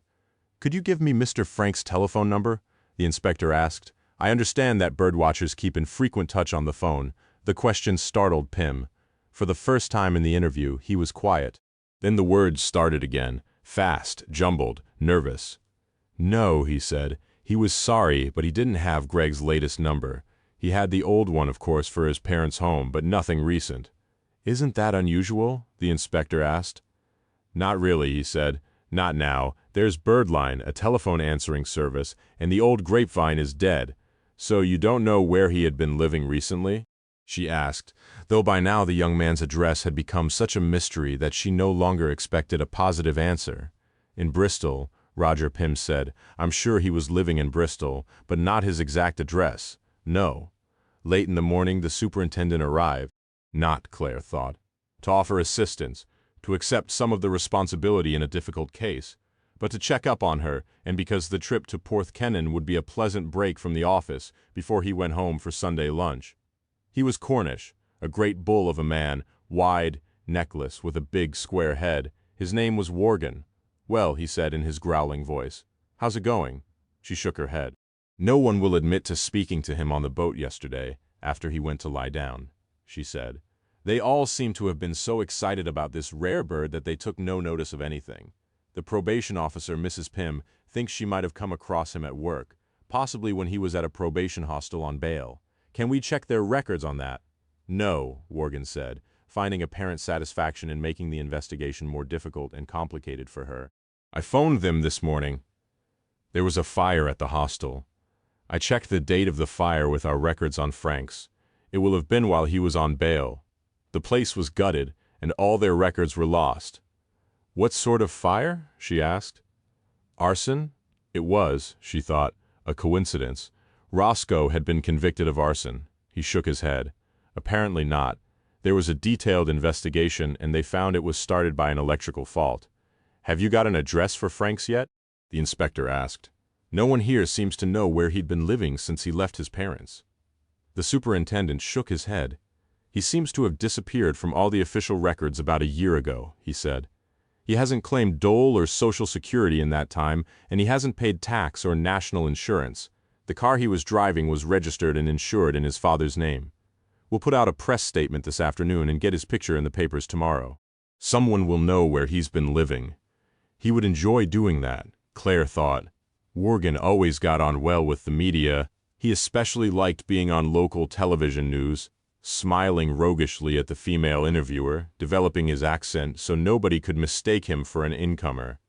Barry had been sitting apart, listening to the conversation now. For the first time he spoke. "What about Louis Roscoe?" he said. "Is he still on the Jessie Ellen? Should we get a search warrant and go over his cottage before he comes back?" Worgan shook his head. "No need for that," he said. "We know that the first time Franks and Roscoe met this weekend was at Heanor, and Roscoe's been under observation since then. There can't possibly be anything belonging to Franks in the cottage. They've done a thorough search of the boat now and found nothing there. Roscoe can go home as soon as he wants to, though I think we should have him into the station later for questioning. He's your most likely suspect, isn't he? He's killed a man once." He nodded towards the dining room door. "I can't imagine any of that bunch out there having the guts. Still, it's your case, so a second opportunity to search the cottage on the shore was missed. When the police made a connection between Franks and Roscoe, they searched the cottage, but then they were looking for drugs. By that time, the gun lying between the lumpy flock mattress and the metal frame of the bed had been moved, and they found nothing." Oceanofpdf.com, Chapter 7. Duncan James spent the day outside, waiting with mounting panic for the summons to the dining room to be questioned, at least in the garden, with its open view down the valley. He could fight off the claustrophobia which had been tormenting him since he had gone below deck on the Jessie Ellen to sleep. His father had worked as a young man in a tin mine, and whenever Duncan thought of the working conditions he must have endured, he felt ill. Claustrophobia had dominated Duncan's childhood and altered his life. The irrational fear of dark, damp places had been one of the spurs to his academic success. It had sent him from Cornwall to civilized inland Britain. It had made him cautious and thrifty. The tin mine represented insecurity, poverty, failure. Now he was back in Cornwall, and the childhood fear had returned. In the bunk room across the yard he had slept badly, and when he did drift into unconsciousness, he dreamed of drowning in dark, cold water. Even in daylight in the sunny garden, the memory of the dream returned. He tried to banish it by thinking of Anne at home in Somerset with the children, and by an effort of will, maintained a degree of equilibrium and calm. He could not remember being happy before he knew Anne. They had met at university. She had been an undergraduate, and he had been doing postdoctoral research and a little teaching. He had seen her first when he had taken a small group into some beech woods to collect fungi for identification. The color of the beech woods and her hair and her smile still glowed in his memory. He had known even then on the first meeting that she was special. She had changed him in a month. His colleagues told him that she had made him human. Before Anne, he had been notorious for his bad temper and his unwillingness to compromise. Suddenly he found a sense of humor. Duncan did not dare ask her to marry him until she had completed her degree. Then he needed several drinks to give him the courage to make the proposal, and he had botched it with his shyness, so in the end she had proposed to him. Afterwards he had been too excited to sleep for a week. He had wandered round the university in dazed and bedraggled confusion while she made the arrangements for the wedding. If he had understood more clearly the difference in their backgrounds, it might never have taken place. In the classlessness of academic life, it had not mattered. He realized that she never had to worry about money, that she had been to a boarding school, that her father had some land in the West Country, but at university everyone's parents seemed wealthier than his had been. There had even been a certain status in being poor. He had imagined, if he thought about it, that her father was a farmer. She bullied him once, soon after they met, to take her to Cornwall to show her where he had been brought up. It was late autumn, raining, and the weekend was a bleak anticlimax. His parents, who had been older than most of his friends' parents, were dead, and there were no other relatives to introduce her to. He showed her the rented cottage where he had lived as a child, and she made no comment, then no comparison with her own home. It was only after they were engaged that she drove him to meet her parents in Gloucestershire, and when he saw where they lived, he thought at first she was playing a trick on him. The long drive, the acres of garden, the house so old and grand that he might have been taken there as a schoolboy on an educational visit, astounded him. There were 2 farms on the estate and a gamekeeper. Most of the village was dependent on Anne's father for employment. It almost wrecked the relationship. For a time he lost all his confidence in her. He thought he must have misjudged her, because she was rich. He supposed she must be different. Then she persuaded him that was ridiculous, and at last the old happiness returned. It was only later, when they were married, that he discovered that his fear had been justified and that in some important things she was different now. Sitting in the garden waiting for the ordeal of being questioned, he tried not to blame Anne for the mess he was in. He knew it was all his own fault. The police kept him waiting all morning, and he wondered in the heightened state of nervous panic if they had done that on purpose to frighten him. It was early afternoon when Barry came to find him.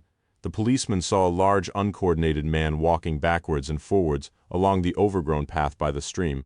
He was dressed with an old-fashioned shabbiness, and when Barry called to him, he turned with a sad and frightened look, like a child asking a stern parent not to deal with him too harshly. When Duncan was led into the sudden shadow of the dining room, he blinked short-sightedly and peered unhappily towards the inspector. She had been disturbed by the superintendent's visit and the fact that they still had no recent address for Greg Franks. Her superiors would see that as incompetence, and she had wondered even if she should leave Barry to complete the statements while she devoted her energy to that. She had decided in the end to stay, but her attention was still on the problem of where Franks had been living, and her questions were mechanical and routine. She could not believe that this absent-minded academic could help her. Dr. James, Inspector Bingham said, "Why did you decide to come to Cornwall this weekend?" "I was interested in the birdwatching element," he said. "I work as regional officer for the Nature Conservancy Council, but ornithology isn't really my subject. I thought this holiday would be an excellent introduction. My patch covers the whole of the Southwest Peninsula, and it did seem important to learn a little about seabird identification." He was rather proud of his answer, and it gave him confidence. Only the sergeant sitting out of sight, half hidden by a giant rubber plant, gave Duncan some cause for concern. He had calm blue eyes, and Duncan had a guilty sense that the sergeant could tell when he was lying. "When did you decide to come to Henor?" the inspector asked. "Only last week," he said. "It was an impulse. I had a few days' leave to take. I was lucky there was still a place available." "Yes," she said. "I see. How did you hear about the trip?" "I'd read about them in the natural history press," he said. "They're quite famous, you know. Had you met Greg Franks before?" "Not as far as I'm aware," Duncan said. "I may have met him through my work.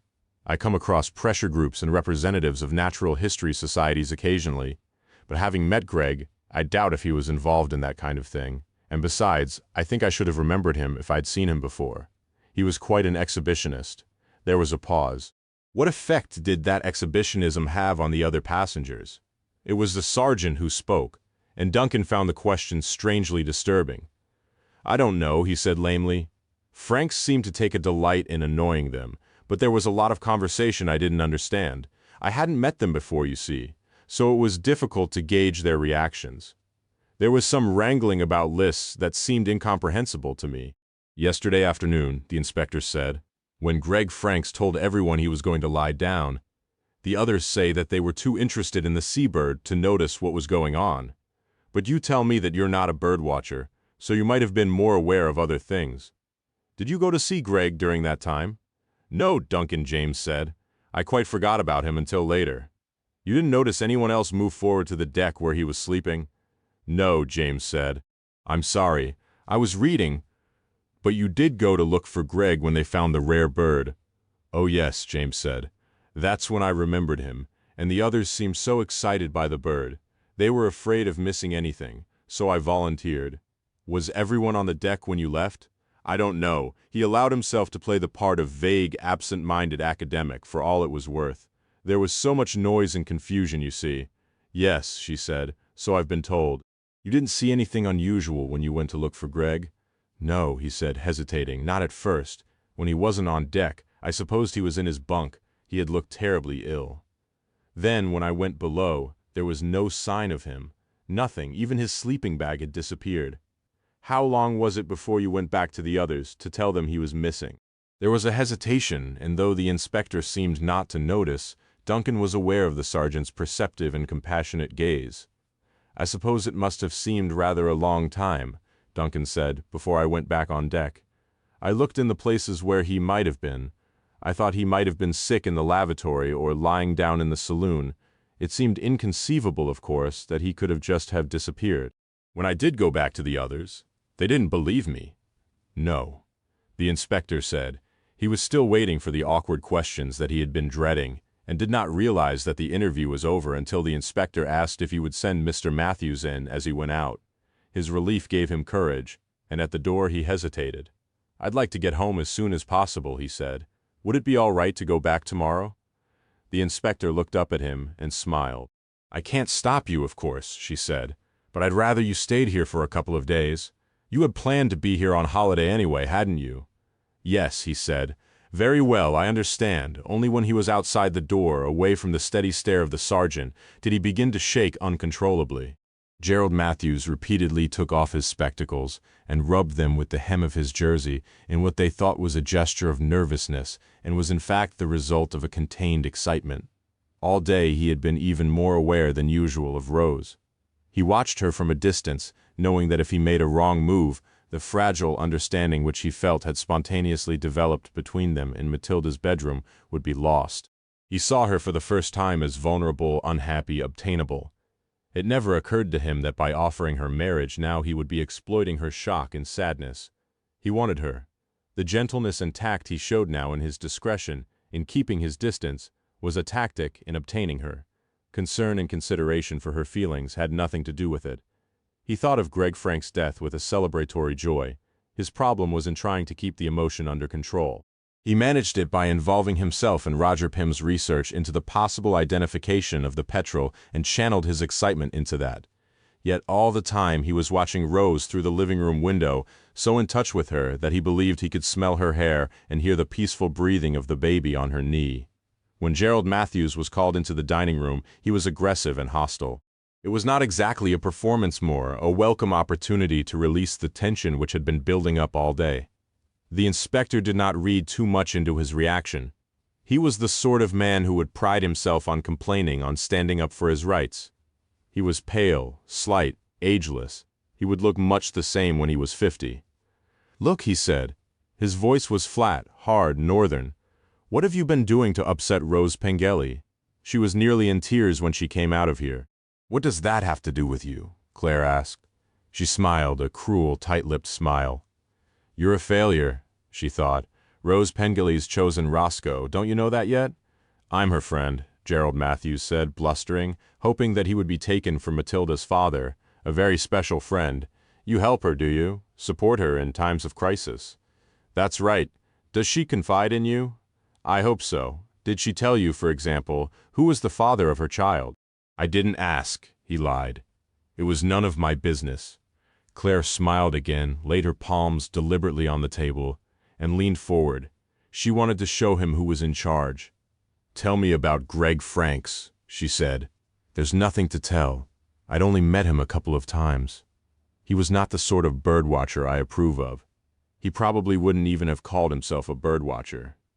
He would say he was a birder or a lister, dreadful Americanisms. He didn't know very much about common birds. These youngsters move on to rarities too quickly, in my opinion. They don't put in the groundwork. I'd been watching my local reed bed for years before I started going to the sillies. She considered his words as the ravings of a lunatic. She had no idea what he was talking about. But they all came back to these birds, she thought. Perhaps I'm missing something. Can they really matter in a case like this? She turned Gerald Matthews' attention back to Greg Franks. So you disapproved of him? I did. You were probably jealous of Franks, she thought, because he was young and irresponsible. He knew how to enjoy himself. It was hard to imagine Gerald Matthews as ever having been young, and she had by now gained an impression of Greg as a man who above all things knew how to enjoy himself. Apart from the birds, she said, was there any reason for the disapproval? I'd heard rumors, he said. About drugs? Yes, he said, and about other things. Everyone knew he was mixed up in something shady. It was as if they thought he was clever. Look at Greg Franks, they'd say, just back from Thailand, or just bought a new scope, or driving a new car. Bet he didn't get that on the dole, they'd say. It made me sick. I didn't think Rose should have him here. She agreed not to let him stay again, but here he was. She's too kind-hearted. So you weren't expecting him to be here this weekend? No, Gerald said sulkily. It was a shock. I don't know what made her change her mind. Have you asked Miss Pengelly why she allowed him to come? She asked. He muttered that it was none of his business, and she could do what she liked. Molly Palmer-Jones spent all day listening. It was not exactly that she was eavesdropping. She was always in full view of the people who were talking. It was that they did not consider her worth bothering with. They thought she posed no threat, and the shock made them want to talk. They were glad to have someone sympathetic to share their worries with. When they came away from Molly, they felt better. Even when she was in the shady dining room, she was listening to the whispered conversation between the inspector and her sergeant that was taking place when she entered the room, and to the subtext beneath the questions, trying to follow the line of reasoning which prompted Claire Bingham to ask them. Molly was left with a disturbing impression that there was little logic, that the questions were a random, almost desperate attempt to find a previous relationship between Greg and the other passengers. It was clear already that there were no witnesses to the murder, or if anyone had seen anything suspicious, they were not admitting it. All day Molly watched them too. They might have thought she was asleep in the deck chair under the front porch, a book turned face down on her knee. It would have been understandable. She was elderly and had been up for half the night. In fact, she had more stamina than any of them, and through half-closed eyes she watched them from her raised position. She could see Rose on her bench with the view of the valley, and she could tell that Rose was watching too, and waiting for something. Each time a car approached, the younger woman became tense until it appeared through the vegetation, and then there was disappointment. She must have been able to identify Roscoe's van just by the bangs and rattles as it came through the trees, because before she could see it, she had already relaxed. When she had seen it safely down the lane to the cottage on the shore, she felt able to leave her white bench and go inside to do other things. Molly watched Duncan James waiting in the garden until it was his turn to be interviewed. She saw him stoop to examine the aquatic plants at the edge of the stream, as if the routine intellectual activity of identifying them would keep his mind from other, less pleasant things. And because the windows were open, she could hear what was going on inside the house. The constant telephone calls of Roger Pym, the surprising encouragement of Gerald Matthews, and the facetious mocking of Rob Earle. When Rose took Gerald into the kitchen late in the afternoon to put things straight between them, she took no notice of Molly dozing outside the open door. Even if the old lady did hear, she thought, what would it matter? It was time the thing was out in the open. It had been ridiculous to make a secret of it. Gerald went with her light-headedly. He had never felt so alive. I want to talk to you, Rose said. It's about Tilly. He was immediately wary, prepared for disappointment. What about her? Luis is her father. He said nothing but stared down the valley. You don't seem surprised, she said. I've seen you around together, he said. You always seem very friendly. He did not tell her that he was so used to disappointment that even in the excitement of the morning he was preparing for it, he did not tell her that pride was all he had left, so he was not going to let her see how hurt he was. What about Greg Franks? He wanted to scream. Where did he come into all this? What was he doing here? There are things you don't know about Louis, she said. Things you don't understand. When he first came to Porthkennon, he confided in me. I felt sorry for him. And isn't that what you felt for me? He lashed out. Poor old Gerald, no friends, so social graces. Isn't that what you thought? But you wouldn't let me go to bed with you. Gerald, she said, I'm sorry. But as she was talking to him, she was looking outside towards the shore. You should grow up, he shouted angrily. We're not all lame dogs to be petted. I'm sorry, she said again. But the repeated apology only irritated him, and then he did ask the question that had been singing in his brain as a way of getting back at her. Where did Greg Franks come into all this? He demanded. What did you mean last night when you said he was upsetting things? She went suddenly white, as if he had slapped her face. Nothing, she said in a whisper, looking for the first time at Molly beyond the open door. I didn't mean anything.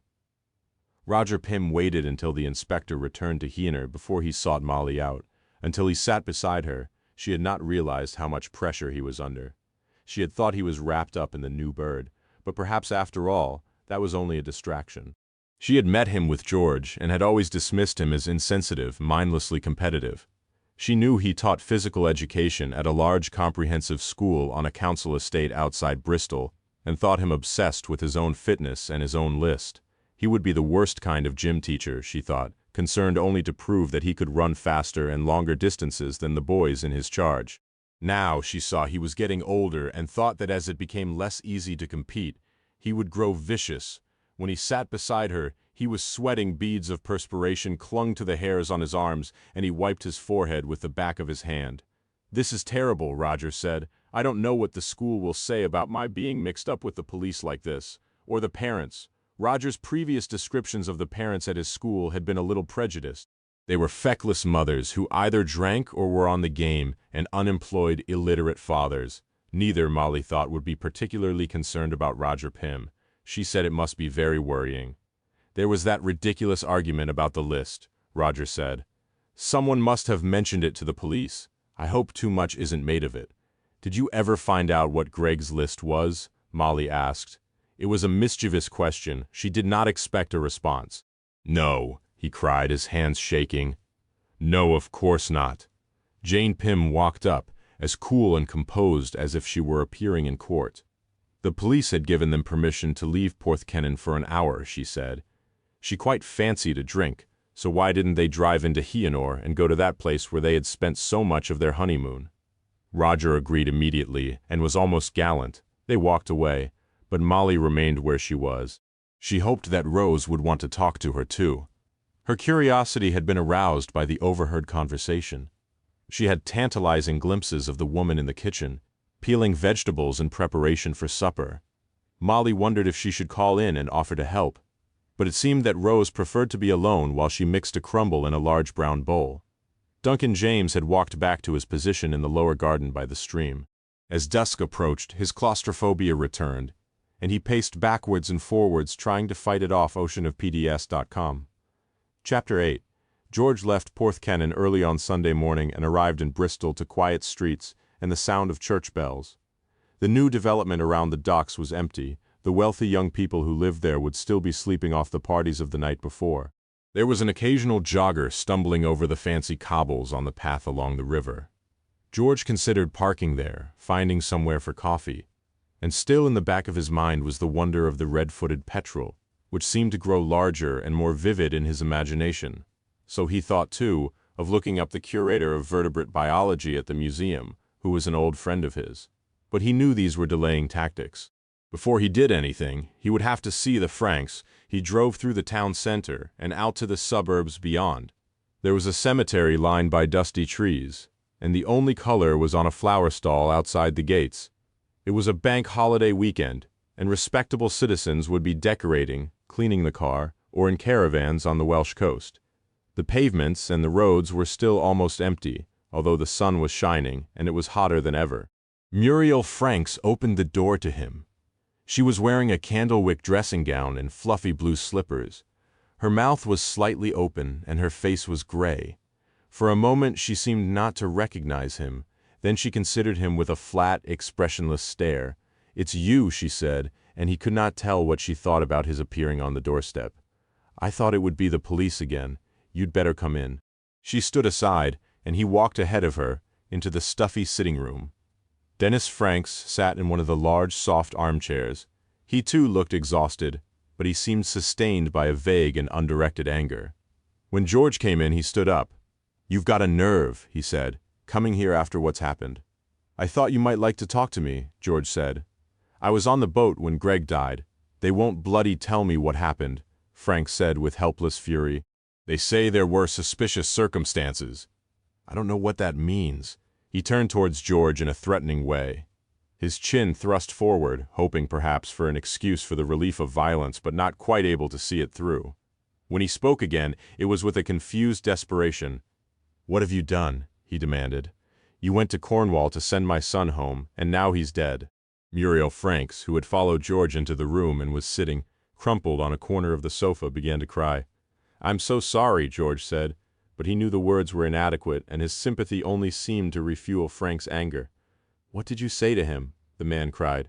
"Did you frighten him into jumping from the boat?"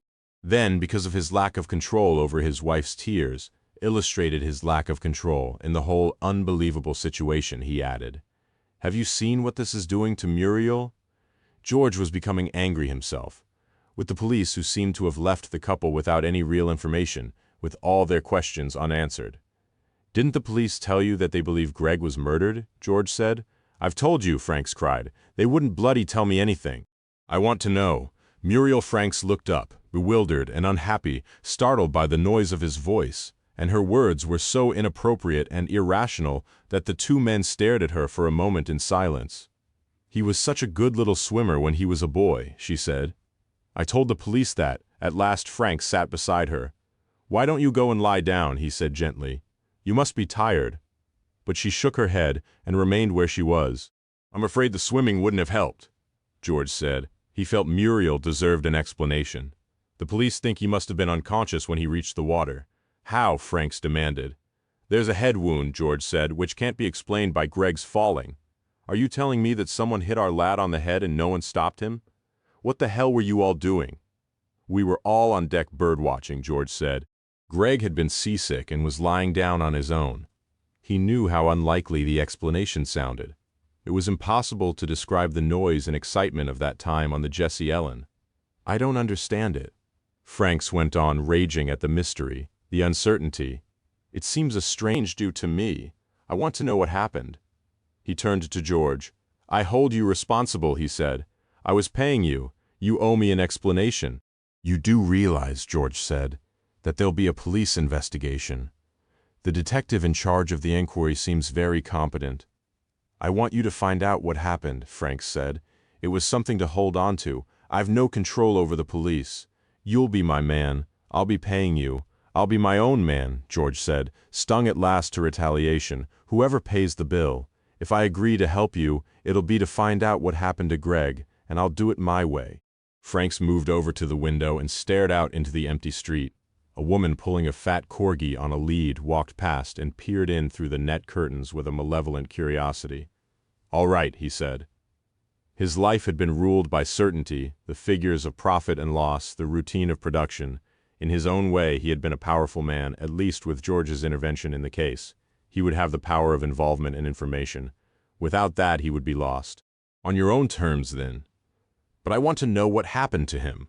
I want an explanation I can accept." "You'll have the truth," George said. "I won't concoct an explanation just to satisfy you. If I can't find out how he came to fall, you'll have to accept it."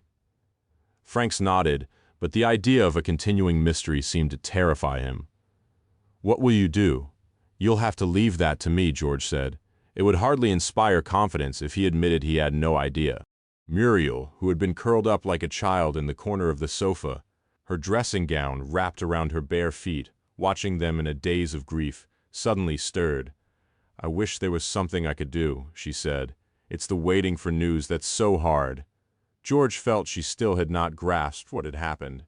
He thought some well-meaning doctor had given her a sedative, and her mind wandered between dream and reality. It was as if she believed Greg might walk in through the door any moment.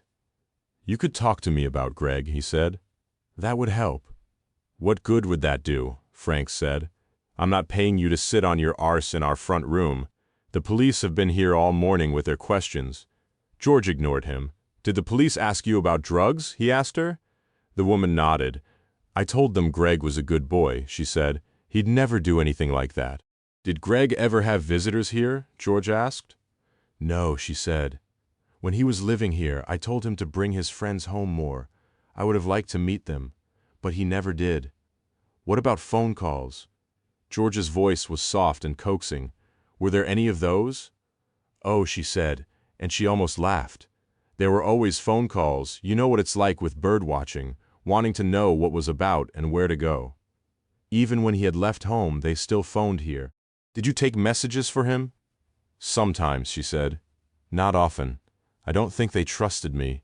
If Greg wasn't in, they said they'd phone back." "Did you get any names?" George asked. "Did he have any special friends?" She was a lonely woman, he thought. She had no life of her own. It was possible that she had lived vicariously through Greg, cherishing his friends as her own, taking an interest in all their activities. "They didn't talk to me," she said sadly. "Not really.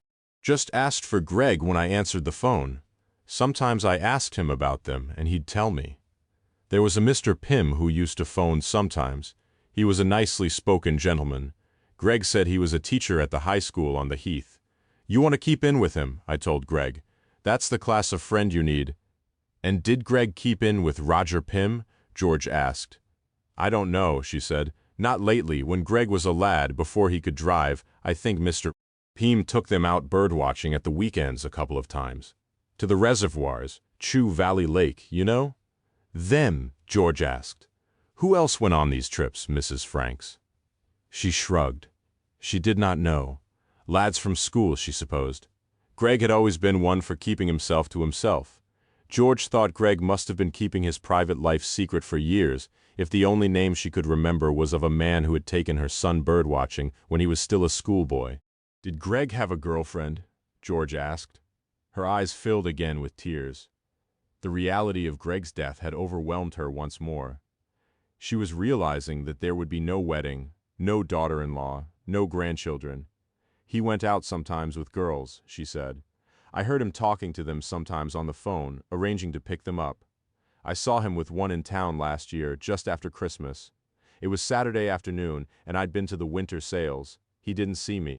She was a real beauty, tall and blonde like something you'd see on the front of a magazine. And the clothes she wore, he never brought her home. I expect he was ashamed of us." Dennis Franks had been standing by the window with his back to the room during the conversation. Now he turned around and glared at George. "What do you think you're doing with all these questions?" he said. "This won't do any good. You know who was on the boat with you? You should be talking to them, not to us." "I'll be doing that too," George said. He allowed Mrs. Franks to shrink back into the comfort of the sofa and directed the next question to her husband. "Your son always had a lot of money," he said. "Didn't it occur to you to wonder how a young man could have achieved such an income?" "I thought he was doing well for himself," Frank said proudly. "A chip off the old block, I thought. A businessman. I built my company up from nothing too. How did you think he made his money?" "Buying and selling," he said, when I asked him. "You must have realized it was likely that he was involved in something illegal." "I didn't know that," Frank said defensively. "So maybe it was all pound notes," I thought. "Maybe he's not telling the taxman everything? We all do a bit of that, don't we? I broke a few rules when I started out, still do, probably. But I've got a good accountant." George would have said rather pompously that he considered tax evasion as much a crime as theft or burglary. But Franks was continuing. "Besides, I'd not seen the boy for months. I don't know what he'd been up to recently." There was a silence. A lone bus rumbled past the window. George was reminded of his last visit to the house, when he had been tempted by the prospect of Cornish seabirds to sacrifice his judgment and reason. The result had been a new seabird for the world and a murder. He had not needed Dennis Franks to tell him that he had responsibility in the case. He knew that they were waiting for him to go. Muriel Franks had withdrawn into daydreams and memories, and Dennis shuffled and looked at his watch. "There's just one more question before I go," George said. They both stared at him. "You knew where Greg would be this weekend because you opened a letter sent to him here," George said. He tried to sound as if this were a normal thing to do. If Muriel Franks thought he was accusing her of prying, she might lie. Had that ever happened before? She was suddenly hysterical, transferred from her sedated lethargy. Tears streamed down her cheeks, and her voice was loud and frightened. "I didn't know what was in it," she cried. He had no right to be angry. It was no reason for him to leave home. George looked for explanation to Dennis Franks.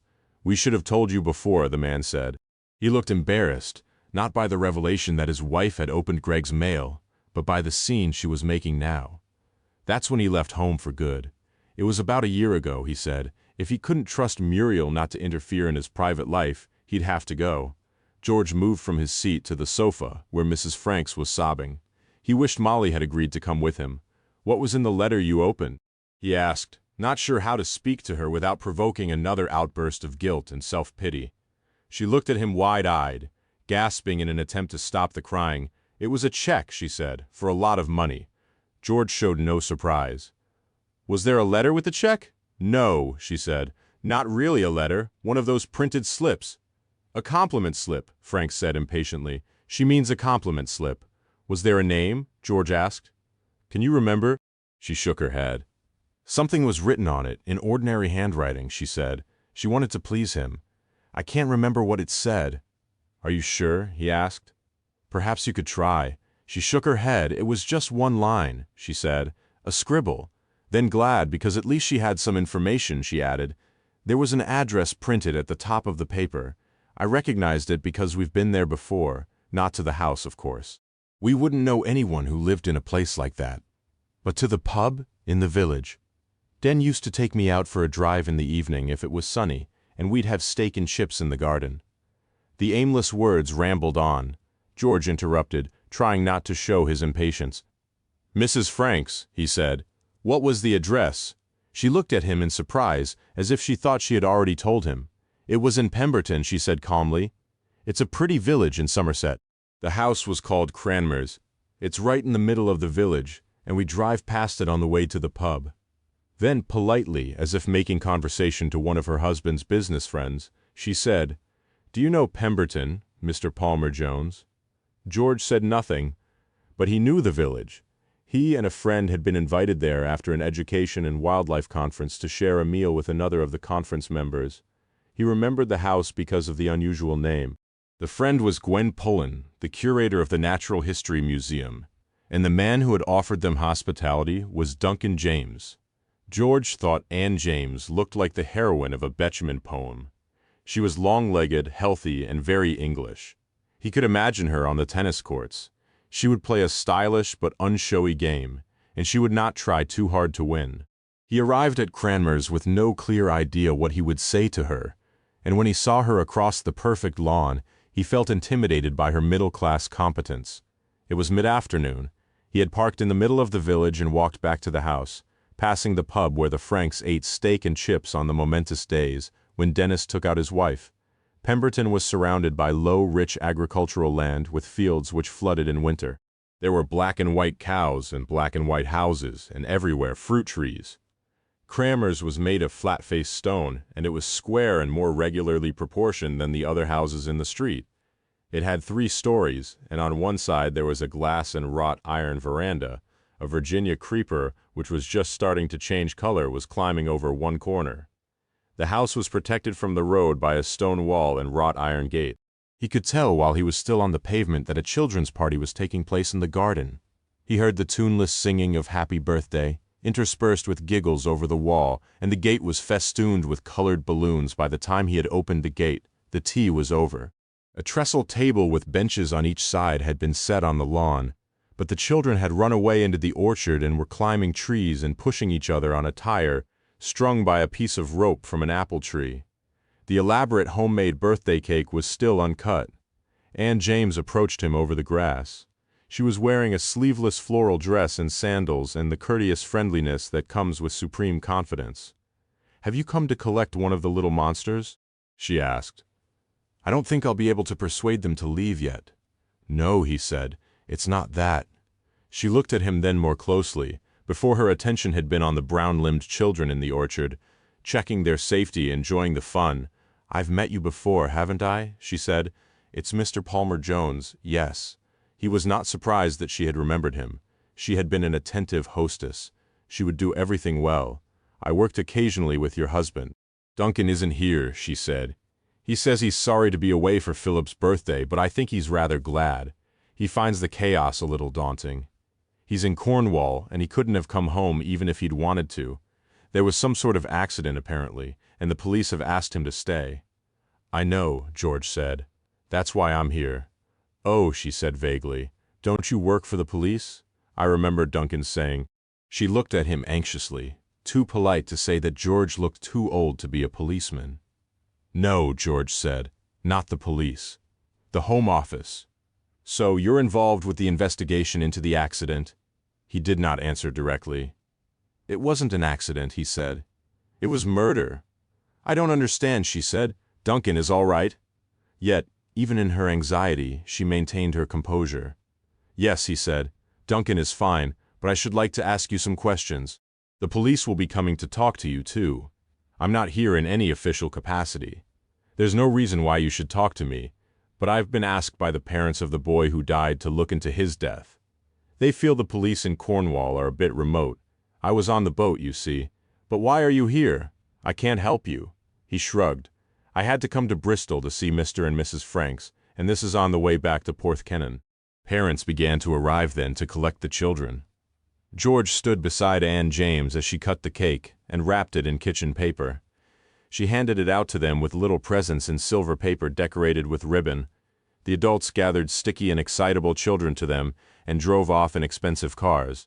When the lawn was empty and Lucy and Philip, shouting the last impatient goodbyes, had been released back to the orchard, Anne led him to a white garden bench in the shadow of a yew hedge.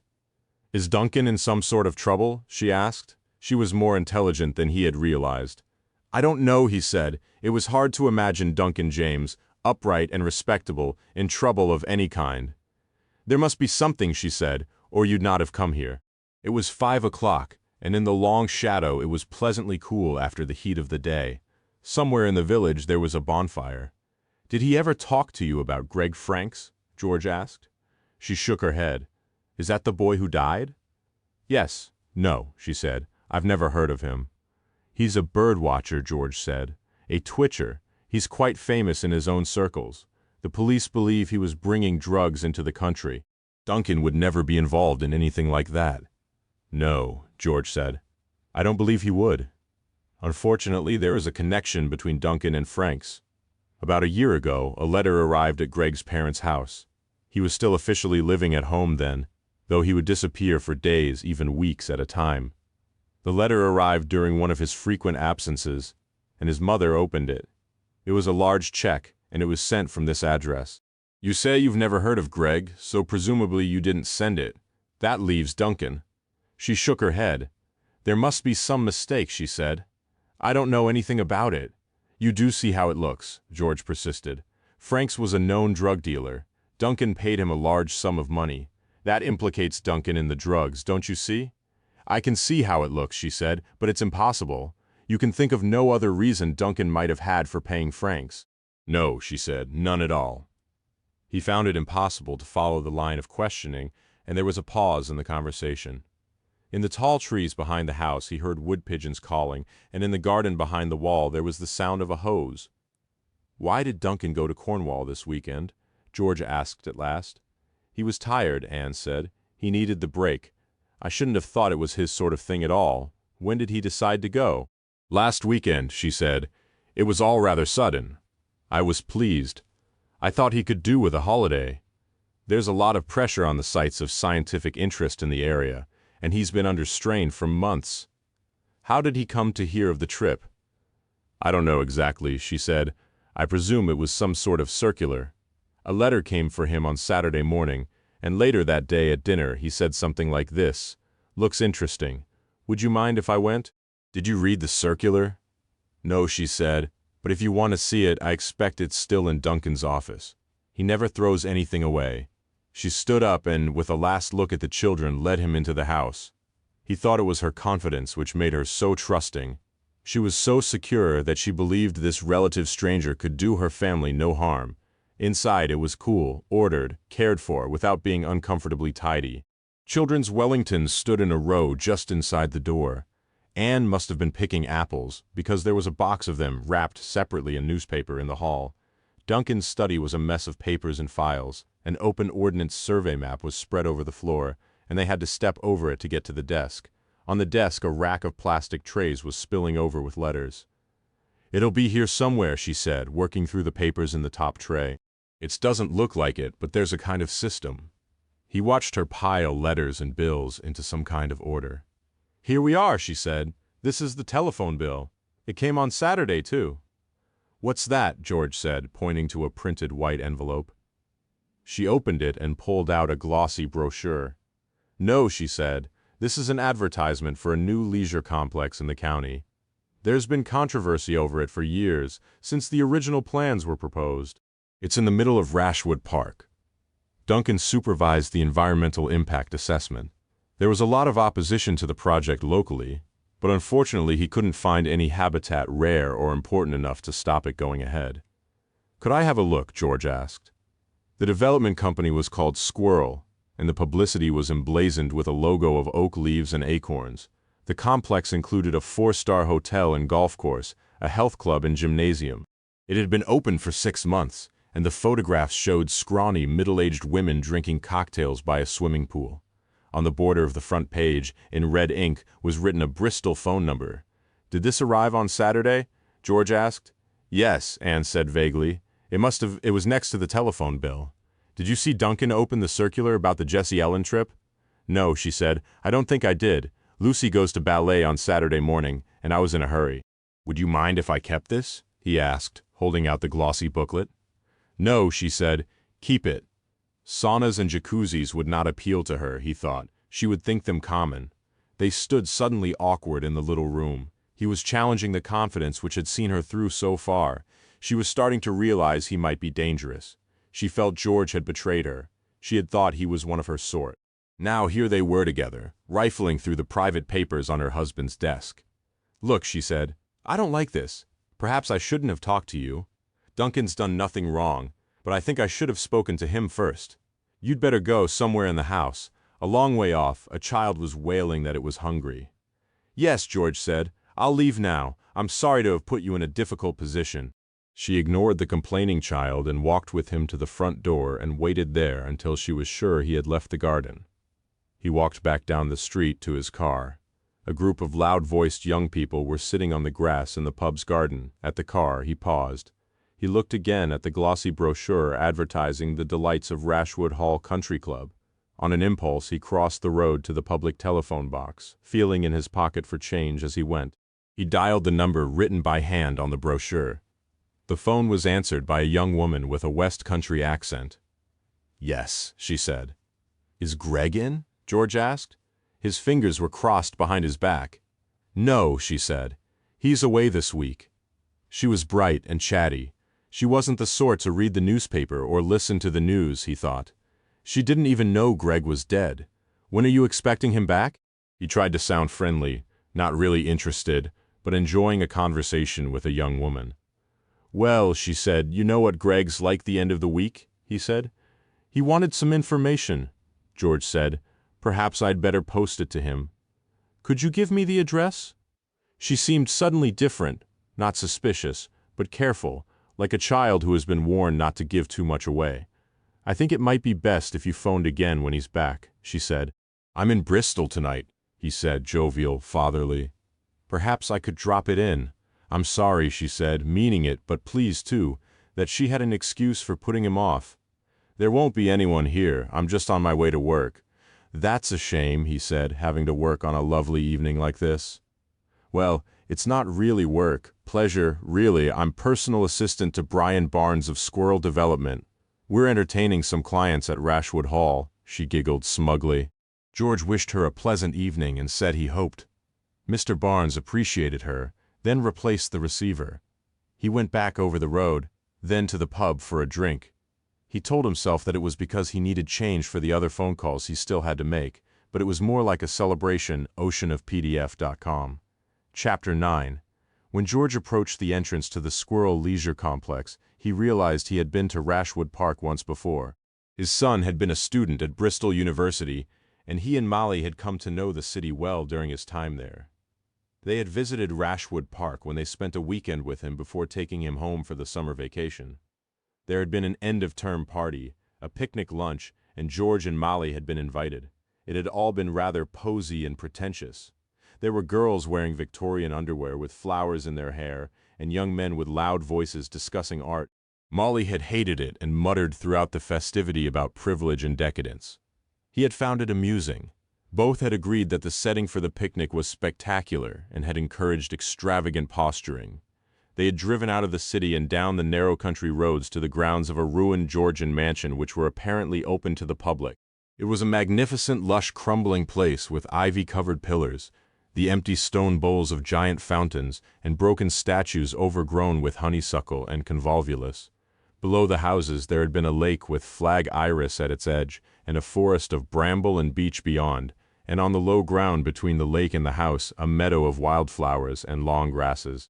George seemed to remember that they all drank too much wine, and one of the nymph-like girls spoilt the image of purity by being sick. Now everything was quite different. The old mansion had been demolished. Nothing was left of the pillars and towering arches, though there were mean little arches in brick leading from the bar of the new hotel to a patio of bright pink stone, and there, in a corner, cleaned and scrubbed, was one of the statues from the old garden. The grass was nitrate green and was being mowed again. Quite unnecessarily, it seemed to George, by a man sitting on a noisy machine. The developer had retained the lake, but now it had concrete sides to allow easy access for the windsurfers, and it was surrounded by a complex of self-catering houses, which varied in architectural style from Mediterranean villas to Swiss chalets. The meadow had been drained to form part of the golf course. When George made a phone call from Pemberton to Gwen Pullen, the curator of the museum, to ask her to dinner at Rashwood Park, she had been horrified. "What do you want to stay there for?" she demanded. "It's a hideous place, George, and the food will be disgusting. Besides, it's immoral to support the scheme. It'll only encourage the developer to do the same thing somewhere else." Now at the lodge, which still marked the entrance to the estate, George thought she had been right. He could not stay in the place and put money into the pockets of the developer who had caused such desecration. Even while he was working on an investigation, he would not do it. Much better to sleep in the car somewhere and find another way to meet Greg Frank's girlfriend. But even as he hesitated, he knew these were moral scruples he could not afford. This place had some relevance in the relationship between Duncan James and Greg Franks. Besides, he had managed to persuade Gwen to come to Rashwood Park to eat with him, and she knew more about seabirds than anyone else in Britain. He drove up the pink gravel drive and parked in front of the hotel. He had worried when he had booked the night at Rashwood Park that they would not allow him into the dining room in such casual clothes, or that at least his attire would make him conspicuous, but his anxiety was unfounded. It was not that sort of hotel. The guests seemed rather to pride themselves on their informality. They sat in the bar in tracksuits, with towels round their necks, and talked about handicaps and forehands and weights. It was much worse, George thought, than pretentious young men talking about art. Even Molly would concede that. The receptionist behind a pine desk in the entrance hall wore an orange jumpsuit. All the staff, it seemed, wore orange uniforms. "I telephoned earlier," he said, when at last he caught her attention, "and booked a room for tonight." She nodded distantly, so he thought, at first, she still had not heard him. But when she gave him his key, she smiled a toothy and unnatural leer, as much part of the corporate design, George thought, as the uniform, and for one dreadful minute he was afraid she would tell him to have a nice day. His bedroom had a color TV, miniature bar and shower, none of which he wanted. He would have preferred a real bath and a pile of thick, warm towels. The bed had a duvet, an import from the continent which he detested, already suitably angry. He went downstairs to meet Gwen Pullen and to find Greg Frank's girlfriend and the Mr. Barnes, who was responsible for such a monstrous building. Gwen Pullen was sitting in the bar, drinking whiskey, waiting for him. She was a middle-aged spinster, large-boned, a little clumsy, and shyness sometimes made her loud and hearty. She waved a large black handbag at him to attract his attention, and he wondered if it had been a mistake to ask her to come. He had hoped to sit, quiet and unnoticed, until he heard the voice he recognized as belonging to the girl he had telephoned earlier. Gwen, with her untidy shock of black hair and her dark-rimmed spectacles, being jolly and girlish, was hard to hide. He bought a drink and sat beside her. "George," she said, "my dear, how's Molly? I've had Roger Pym on the telephone to me all day. Were you able to help him?" "I'm not sure," she said. "Not with the skin. I've checked everything we have at the museum, and there's nothing at all that fits the description of the bird you saw." Then I remembered seeing something in the journal of a rather tedious and unadventurous 19th century explorer that came into my possession a couple of years ago. He led an expedition to the Aleutian Islands and recorded a colony of petrels extremely similar to the bird you saw, with red feet. George interrupted. "Yes," she said, "very definitely with red feet. He didn't take any specimens, not because he was squeamish, but because, I gather, he was a very poor shot. I don't know of any more recent expeditions to the Aleutians. There's nothing in the literature. The island he mentioned is uninhabited and quite hard to get to. But it might be worth a visit. Roger Pym is already making plans, I think." "Yes," George said, "he would be. I understand he found the bird," Gwen said, "so I can understand why he's excited. He's already thinking of names, you know. Pym's petrel sounds a bit pretentious, don't you think?" George said nothing. He stood up and led her towards the dining room. It was possible Frank's mysterious girlfriend and her boss were already there. He chose a table at the far side of the room, so he had a view of the whole restaurant and anybody coming in or out. He sat Gwen with her face to the wall, hoping to make her slightly less conspicuous. "What are you doing here anyway, George?" she asked. "Is it just about the bird? It wouldn't have anything to do with Greg Franks, would it? Did you know him?" George asked, surprised, in a low voice, hoping she would match the volume of hers to his. "He came into the museum occasionally before his trips to exotic places, trying to get information about the birds he might see there. He could be an awful nuisance, but I rather liked him."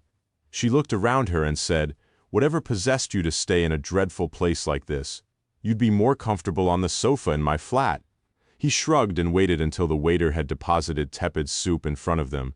"It might have a bearing on Greg Frank's death," he said. "How on earth did they get planning permission?" "George," she said roguishly, "I do believe you're changing the subject." "No," he said, "really it might be important. We're all supposed to be attracting tourism," she said. "The service industry, I believe they call it. It's the same at the museum. There's no money for any real research anymore. No money for paying reputable biologists. The whole place is staffed now by starving young graduates on some government scheme. They're very pleasant children, and they try their best, but as soon as we've trained them up, they come to the end of their contract and have to move on. Yet we do seem to have money for a new restaurant where the food is actually almost as disgusting as in here, and we do seem to have money to renovate the shop so we can sell toy dinosaurs and lousy tea towels. That apparently is what the public wants, so that's the service we have to provide." He waited until she had run out of breath. He knew better than to stop her in mid-flow. "So the council bent the planning rules because they think Rashwood Park will attract tourists," he said. "No," she said. "No, I don't actually think any rules were bent. Rashwood isn't in the Greenbelt. It isn't a site of special scientific interest. Some of the botanists at the museum were muttering that it should have been. They claimed some rare plant or other, but there was no evidence. It was all anecdotal. And when Duncan James came to do his survey, he didn't find anything, so there were no grounds to prevent the planning applications going ahead. I only came here once before it was ruined," he said, "but I thought the woodland looked very good and that the lake might attract some wildfowl. Didn't any of the local birdwatchers come here? They might have found something to give it the status of a site of special scientific interest." "The only person I knew to cover it all," she said, "was your friend Greg Franks. And that was a long time ago. Before he started this twitching business, as soon as the meal was over, she said she had to go. Some of the children in her department were coming round to her flat for a talk, she said, about their futures. They were really very good, and there were still some institutions in the country not seduced by the notion of the service industry. She hoped she might be able to help them." He lingered in the restaurant over the coffee and recognized the voice of the young woman who had spoken to him on the phone as soon as she entered the restaurant. The place was quite quiet. As she walked through the swinging doors, she was laughing. It was good-humored, innocent laughter, Her head was thrown back, and her mouth was open. She could still not have heard, George thought, that Greg was dead. She was almost certainly the woman Mrs. Franks had seen with her son shopping in Bristol. She was blonde, beautiful, and long-legged. Her clothes were obviously expensive, yet she made no attempt at sophistication. These good times were a novelty to her. She knew enough about the world to think they would not last. She intended to enjoy every moment of them while she had the chance. There were 4 of them, and they sat at the best table in the restaurant, by a window with a view down the garden to the lake. The woman's companion, whom George took to be Barnes, was a square, fat man built like a bull terrier. He seemed to say very little, but ate with a ravenous intensity, as if he had known great hunger. They were entertaining another couple, who ate little but drank heavily throughout the meal. As the evening progressed, the couple, who were middle-aged, conventionally dressed, became more and more wrapped up in each other, sharing their own bottle of wine, their own domestic jokes, so Barnes and Frank's girlfriend might have been strangers placed at the table by chance. George called for more coffee and waited, listening as best he could to what was being said at the table some distance from him. Once he looked up and caught Barnes' eye. He wondered if he had caused the man to be suspicious of him, but that seemed ridiculous. Then he began to fear that it would be impossible for him to talk to the young woman on her own. He imagined them in some private room, drinking together until late that night, or sweeping down the drive in one of the ostentatious cars parked outside. In the end, Barnes made it easy for him. While she was still eating dessert, he pulled a 20-pound note from his pocket and passed it across the table to her. "Gus and I have some business to discuss," he said. "Get yourself a taxi home. I'll see you in the office tomorrow." He stomped through the dining room on his short, fat legs, aware that all the waitresses knew he was the boss and were staring at him, followed by the middle-aged couple, who walked like grotesque bridesmaids, a couple of paces behind him. Greg's girlfriend seemed unoffended by her dismissal. She sat for a moment scraping the last remnants of chocolate sauce from her pudding bowl and looking out the window. It was dark, and colored spotlights lit up the trees by the lake and the statue on the patio outside. She gathered up her handbag, and waving cheerfully to the waitresses, she wandered out to the bar. Her hair was very long and tied up in an elaborate plait. George followed her. He expected her to go immediately to one of the public phones in reception to call a taxi, but she stopped instead at the bar and perched on one of the tall stools, her smooth legs crossed. The barman obviously knew and liked her, and there was a lot of good-humored banter. Again, George felt unable to approach her, and he sat waiting until she was on her own. Suddenly, the bar was busier. A group of middle-aged men came in demanding drinks all at once. Conversation with the barman was impossible, and she slipped from the stool and wandered into a quiet corner. George went up to her. "I'm sorry to disturb you," he said. "I wanted to talk to you about Greg Franks."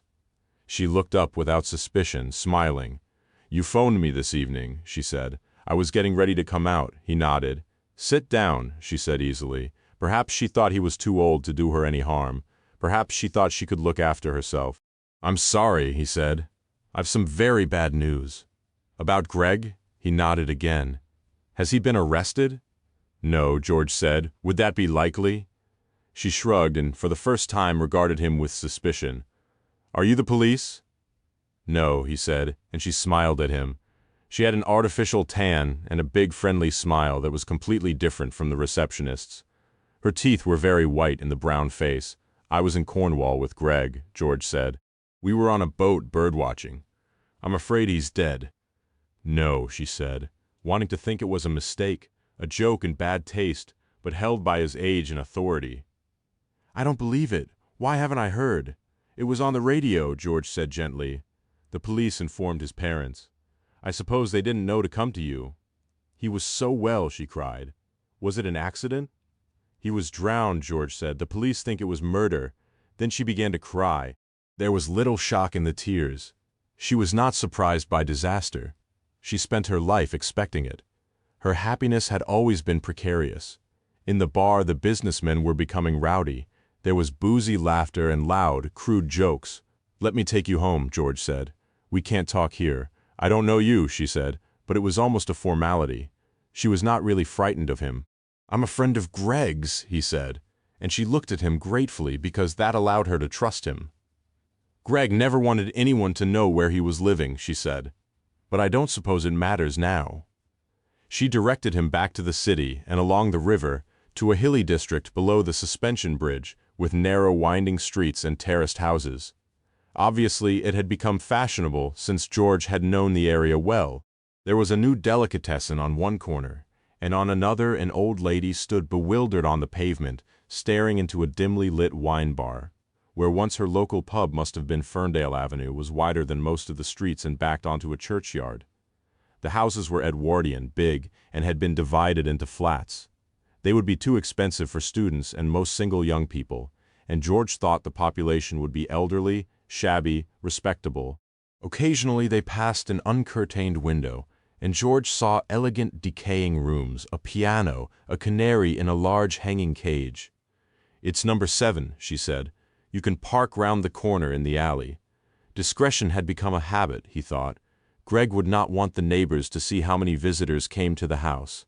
He followed her instructions in the dark lane behind the house. She got out of the car, smoothing her skirt automatically, searching in her bag for her keys. "I'm sorry," he said. "I don't even know your name." "Didn't Greg talk about me then?" "Not to me," George said, "perhaps to the others who were younger." But she seemed not to believe him. "It's Vicky," she said. "Vicky Jones." The night was hot and humid. There was the smell of dusty streets and the trees in the churchyard. She used one key to let them into a cool, gloomy hall painted with green gloss paint, and a second to open the door to her ground-floor flat. She switched on a light and drew the curtains. That was a habit too, George thought, a ritual. The room was big and square. It was conventionally furnished. At one end was a glass dining room table and 4 chairs, and at the other a sofa which might have been bought at any high-street store. But there were touches of excess. A cream leather chair, a very expensive hi-fi system, and in one corner a stuffed and mounted gazelle. Vicky saw George looking at the animal. "Greg bought it," she said. "It was a present after one of his trips abroad." "How long had you been living together?" George asked. "About a year," she said. "On and off. He went away a lot, on business." "What business was that?" She shrugged. "He'd never tell me," she said, "and in the end I thought it better not to ask. But you guessed, I suppose so. Didn't it make any difference to you?" George asked. "The fact that Greg was a drug dealer?" She looked at him, wondering if he would understand if she explained. Perhaps she decided he was too old. "Look," she said. "He was fun. At first that was enough." Yes, George thought. It was true.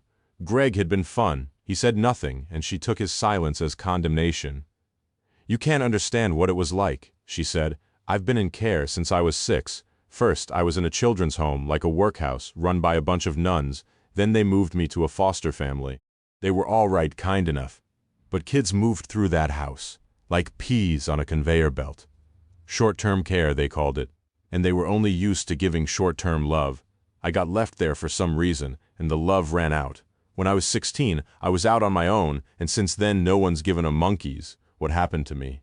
I felt I'd missed out on everything. I wanted a good time, color, music, excitement. 2 years ago I met Greg. He made me feel so special. You don't know. He'd send me flowers, bring me presents, take me out dancing all night. Then he'd disappear, sometimes for weeks. It was birdwatching, he'd say. It was always birdwatching. He really was a birdwatcher, George said. I know, and for the first time since he had told her of Greg's death, she smiled. Sometimes I went out with him. It was such fun. Everyone seemed to know him. I went to Porthkennon once and stayed at Myrtle Cottage. But you thought that sometimes he used birdwatching as an excuse? She nodded. At first I thought he was going away with other women. Perhaps he was. I wouldn't have minded as long as he came back to me. And he always did. Then sometimes he would have so much money, hundreds, thousands of pounds, all in cash. When I asked what he did, he said he was an entrepreneur. He bought and sold, he said, whatever people wanted.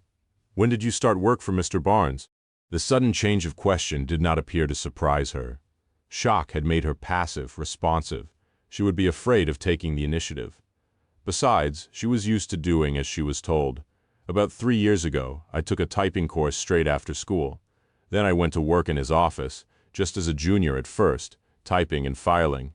I became his personal assistant 6 months ago. What does that involve again? she smiled and answered the unspoken question. Nothing smutty, she said. Nothing like that.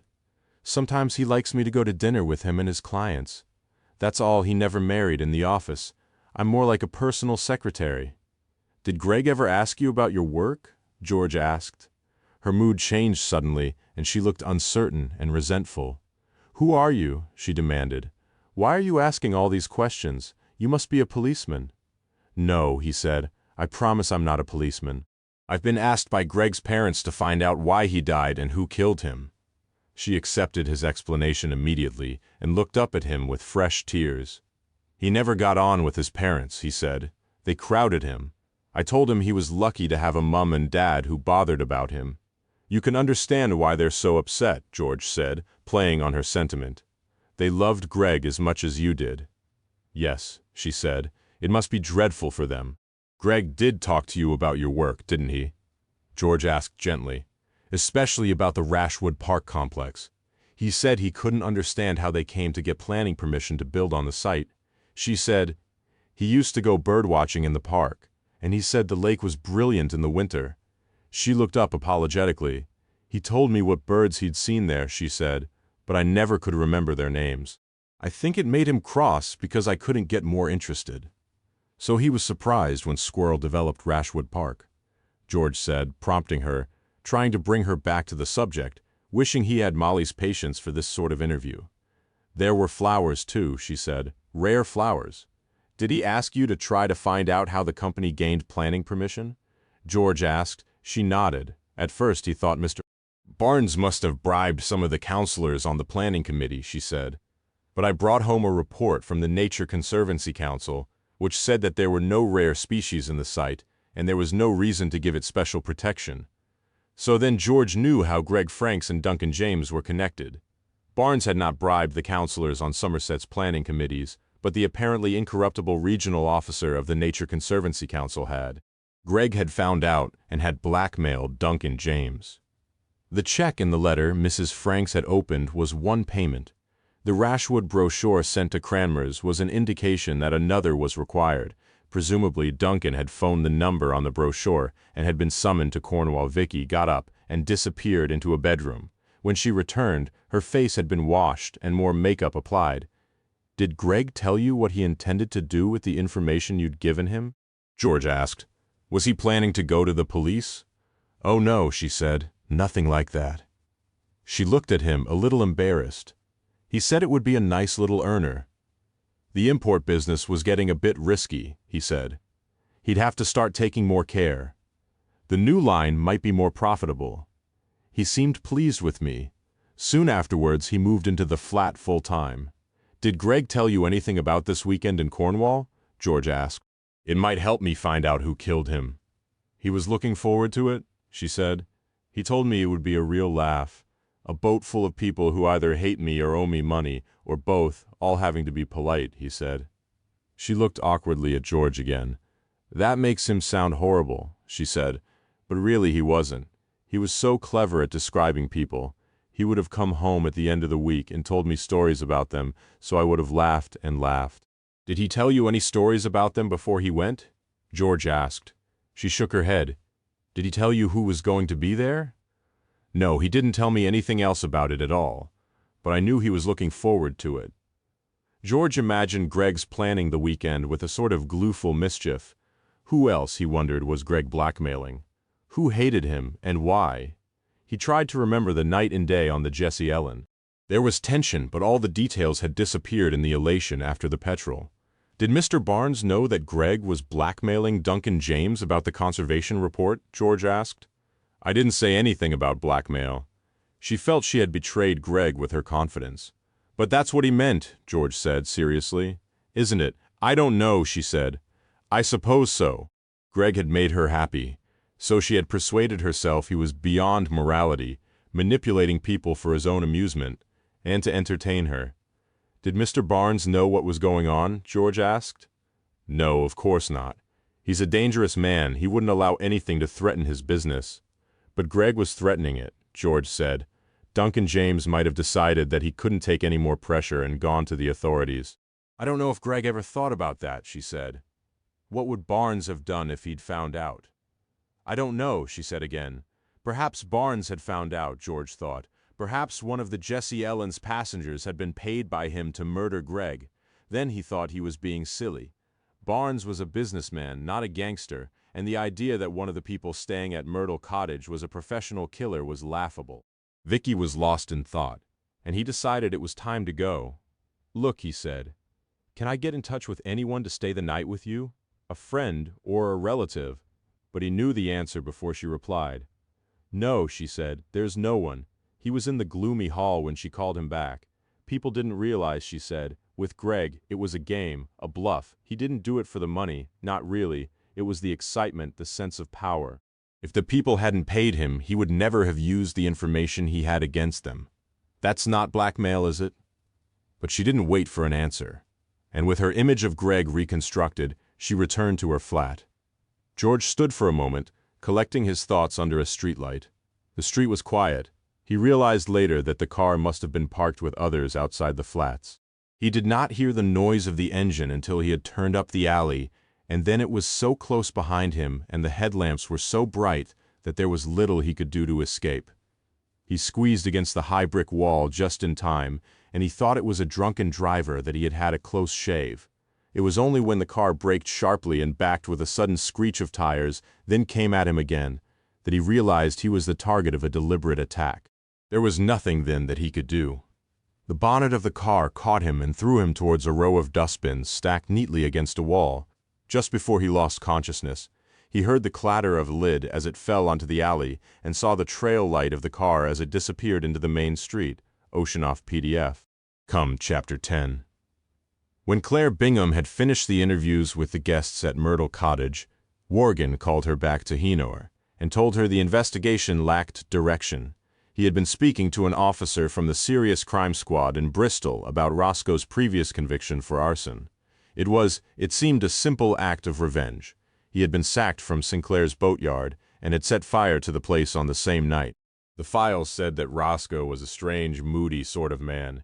You could imagine him reacting to a difficult situation with a burst of violent temper. The court had accepted that Roscoe had not known about the security officers visiting the place. He probably did his boss a favor in the end, the officer in Bristol said. The place is all yuppie flats now, Worgan called Claire Bingham into his office, and she felt as she always did in his presence like a naive schoolgirl. I can't see your problem, he said bluntly. Why are you making such a meal of it? One of your suspects, Louis Roscoe, has already killed a man after a sudden fit of violence. All you need is to find a connection between him and the victim. You should be concentrating all your energy on that. Don't bother with the rest of the bunch. Send them home if they want to go. But Roscoe didn't even know that Franks would be on the trip, Claire said. She knew she sounded shrill and defensive, but she wanted, more than anything, to complete the investigation without Worgan's help or interference. He had told her too many times that a mother's place was with her children. How do you know that? He demanded. You've only Roscoe's word for it. Young Franks was into drug dealing, and Roscoe had a boat. Perhaps they were working together. You need proof that they knew each other. That's all. He paused, and she watched him in the laborious process of thought. Then there's the boat, he said. How could an ex-con afford a boat like the Jesse Ellen? No bank's going to lend a penny to a man like that.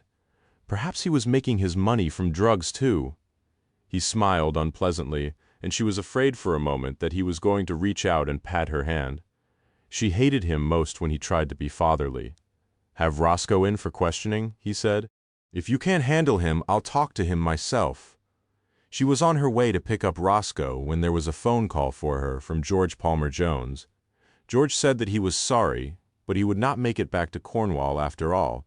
Tonight there was an interesting lead which he felt he should follow. He was prepared to give her more details of his discovery. But her interview with Worgan had made her short-tempered. She said she was in a hurry and would speak to him on the following day. Roscoe had spent the afternoon at the cottage on the shore. He had been sawing a dead elm into logs, then splitting them with a heavy, old-fashioned axe, and stacking them in a honeycomb against the house. Aware all the time that there was a uniformed policeman in the lane watching him. When Claire Bingham and Barry arrived, Roscoe had put his axe away and was pegging out washing on the line in the small back garden, though by then it was almost dusk, and there was no chance of its drying.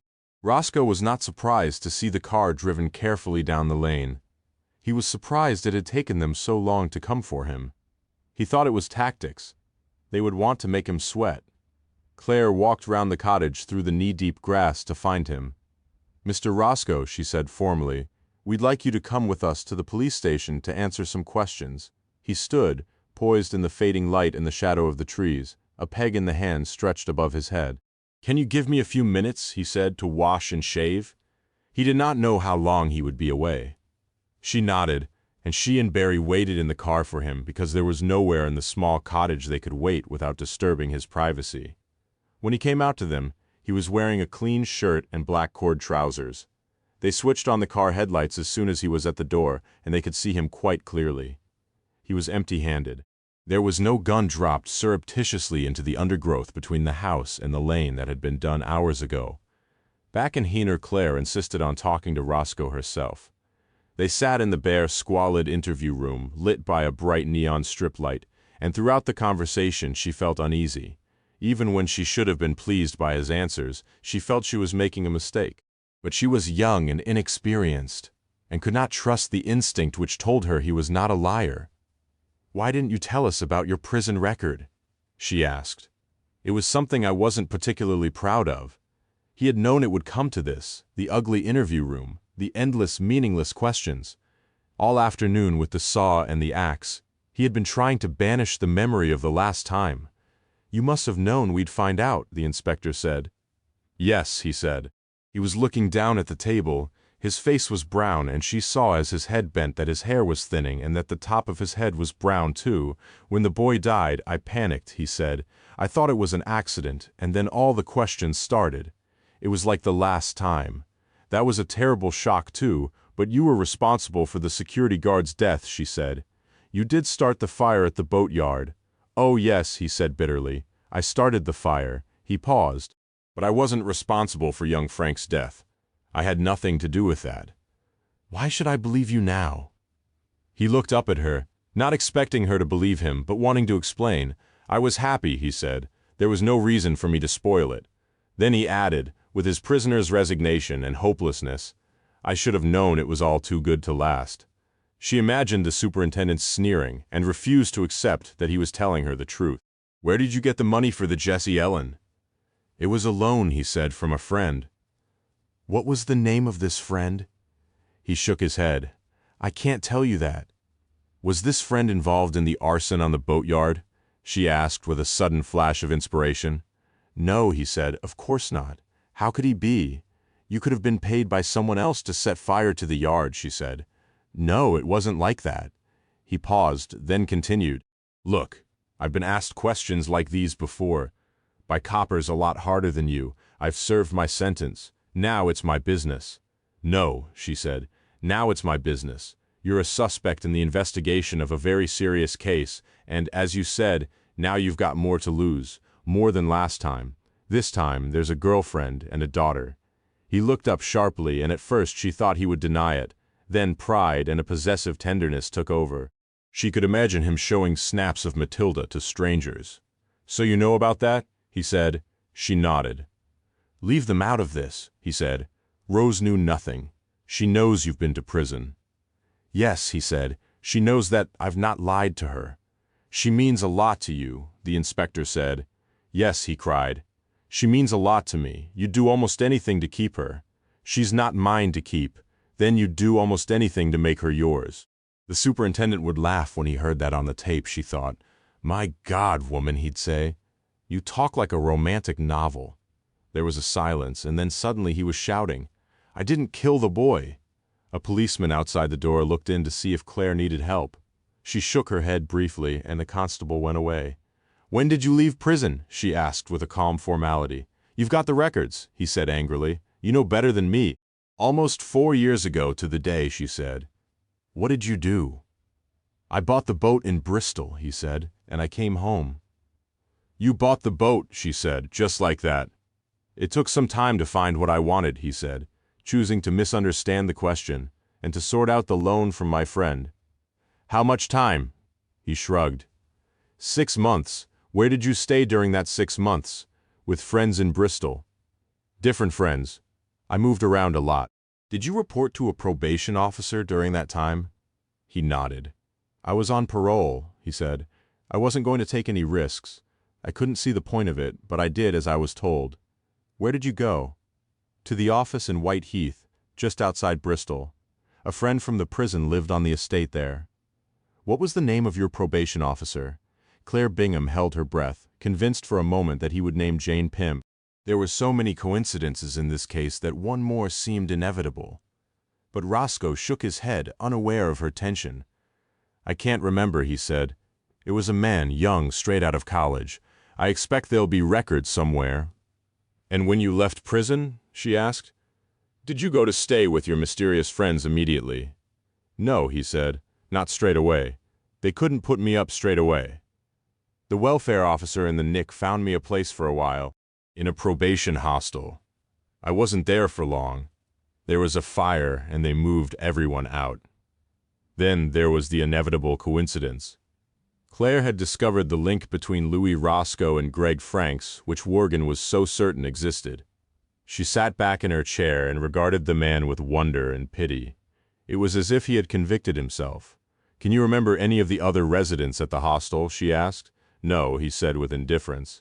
They were mostly youngsters. I didn't mix much. Again, she was astounded by the folly of his confession. It was possible, of course, that he had no memory of meeting Greg Franks in the hostel, though the memory of the fire meant they must have been there at the same time. Alternatively, if he was the killer and the murder stemmed from the meeting 4 years before, perhaps he thought it wise to admit to staying there. If he was not aware that all the records had been lost in the fire, he would assume that the police would find out anyway. Most likely, she thought, looking at his brown, blank, ordinary face, he had been trapped by a coincidence the superintendent would never believe, and for a moment she felt ashamed of her part in it. She even considered letting him go back to the cottage, but she had her career to think of, and decided it would be safer to keep him there. They would have to search the place before they allowed him back. In Myrtle Cottage they were sitting round the table after a late supper when the car came to take Jane Pym to the police station. Rose had cleared most of the plates, but had become distracted halfway through the task, and there were still empty wine bottles, glasses, a plate of cheese, a bowl of fruit. During the meal there was little conversation. Each person seemed preoccupied with his own thoughts. They talked in occasional bursts about the weather, foreign travel, and with more commitment about seabirds. Roger reported Gwen Pullen's theory that the petrel had come from an isolated colony on the Aleutian Islands and discussed ideas for raising money for an expedition during the following breeding season. It was as if murder, the Waring Days interviews, had never taken place. They were tired and drained. The first interruption to the evening came with George's phone call to Molly. Rose answered it quickly, as if she were expecting the telephone to ring, then called Molly to the phone. When Molly returned to the table, the others looked at her eagerly, though they were too polite, too exhausted to ask for news. They knew about George's reputation and hoped for some miraculous end to their misery. They were like a group of expatriates, trapped in some bleak and hostile country, waiting for information from the civilized world. George had escaped the tedious police questioning and the irritation of continuous shared company. They were a little jealous and thought he should be there to endure it with them. He's not coming back tonight, Molly said, and sensed their disappointment. He said the traffic's too heavy. It's the bank holiday. I'm sorry, Roger Pym said languidly. It would have been pleasant to have someone new to talk to. Where will he stay? Rose asked. She seemed obliged still to look after them all. There's an hotel, Molly said. It's near the village where he was phoning from. I think it's called Rashwood Hall. Do you know it, Duncan? It must be quite close to your home. Startled from thought of his own, surprised it seemed to be spoken to, James blinked and nodded. Yes, he said. He had heard of it. He hoped George would be comfortable there. What will the inspector say about his not coming back? Jane Pym asked. She didn't seem very positive when I asked when we could go home. She was very tense, petulant. She would have liked to explain the importance of her work, to tell them it was vital she return. But the words would not come, and embarrassed, she shrank back into her seat. No one gave her an answer later. When the meal was over and they could think of nothing more to say, the sound of the front doorbell came as a relief. Perhaps old George has made it back after all, Roger Pym said. Then the others joined in with a desperate optimism. Perhaps the traffic had cleared. Perhaps George had heard the long-term weather forecast, which predicted the tail end of Hurricane Erin crossing the Atlantic with a series of heavy depressions. George liked seabirds more than any of them. He would not want to miss a good blow. Only Jane Pym remained silent, as if she had a premonition of what was to follow. She watched Rose Pengilly leave the table to answer the door. The sight of Sergeant Barry, quiet, apologetic, but somehow intimidating in his calm, stopped the chatter. He said that Inspector Bingham was sorry to interrupt their evening, but she would be grateful if she could have a few words with Mrs. Pym. He had a car with him and would bring her back when the interview was over. It was only a routine matter, and they weren't to worry at all. Jane Pym stared at the sergeant, bewildered and unmoving. It was Roger who replied first. "I'll come too," he said. "I'll not have you bullying Jane. She'll need someone with her." "No need for that," Barry said. His voice was firm and gentle. "I'll look after her for you." And before anyone else could protest, Jane walked towards the sergeant, as if in a trance, and was out of the room. They heard the front door slam and the car drive away. There was a silence. Molly could sense then a general frustration. The remaining people were more awake, quite excited. Most of the gathering wished that Roger would leave the table. They were eager to discuss the implication of Jane's summons, to indulge in the delight and relief of gossip, but it was hardly tactful to speculate that a woman might be a murderer, while her husband was sitting in the same room. Claire had asked to speak to the woman because she thought she might remember Roscoe from the hostel and fill in the gaps from the records lost in the fire. But as the interview progressed, she became aware slowly that the woman had been drinking. At first, she seemed quite calm and controlled. She showed little resentment at having been dragged from her supper table out into the night. She did seem to Claire to have aged since the interview in the morning. The lines on her forehead were more noticeable, her hair more lank and untidy. She was easier to intimidate. Then the indications of drunkenness became more apparent. Listening to the inspector's patient questions, Jane's eyes glazed, and Claire had to repeat herself. She mumbled occasional replies.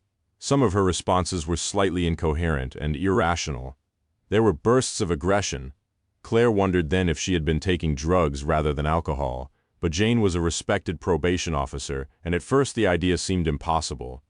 "You told me that you worked for a while at the probation hostel in Bristol," the inspector said. "Yes," Jane said, "just for a few months while the warden was on maternity leave." "Can you tell me when that was?" There was a pause and a mumbled reply, so the inspector had to repeat the question. 4 years ago, I think," Jane said. Her head was spinning and she was finding it impossible to plan what to say. "Yes, it was in the summer 4 years ago. And you think you saw Greg Franks there?" "I thought so," Jane said.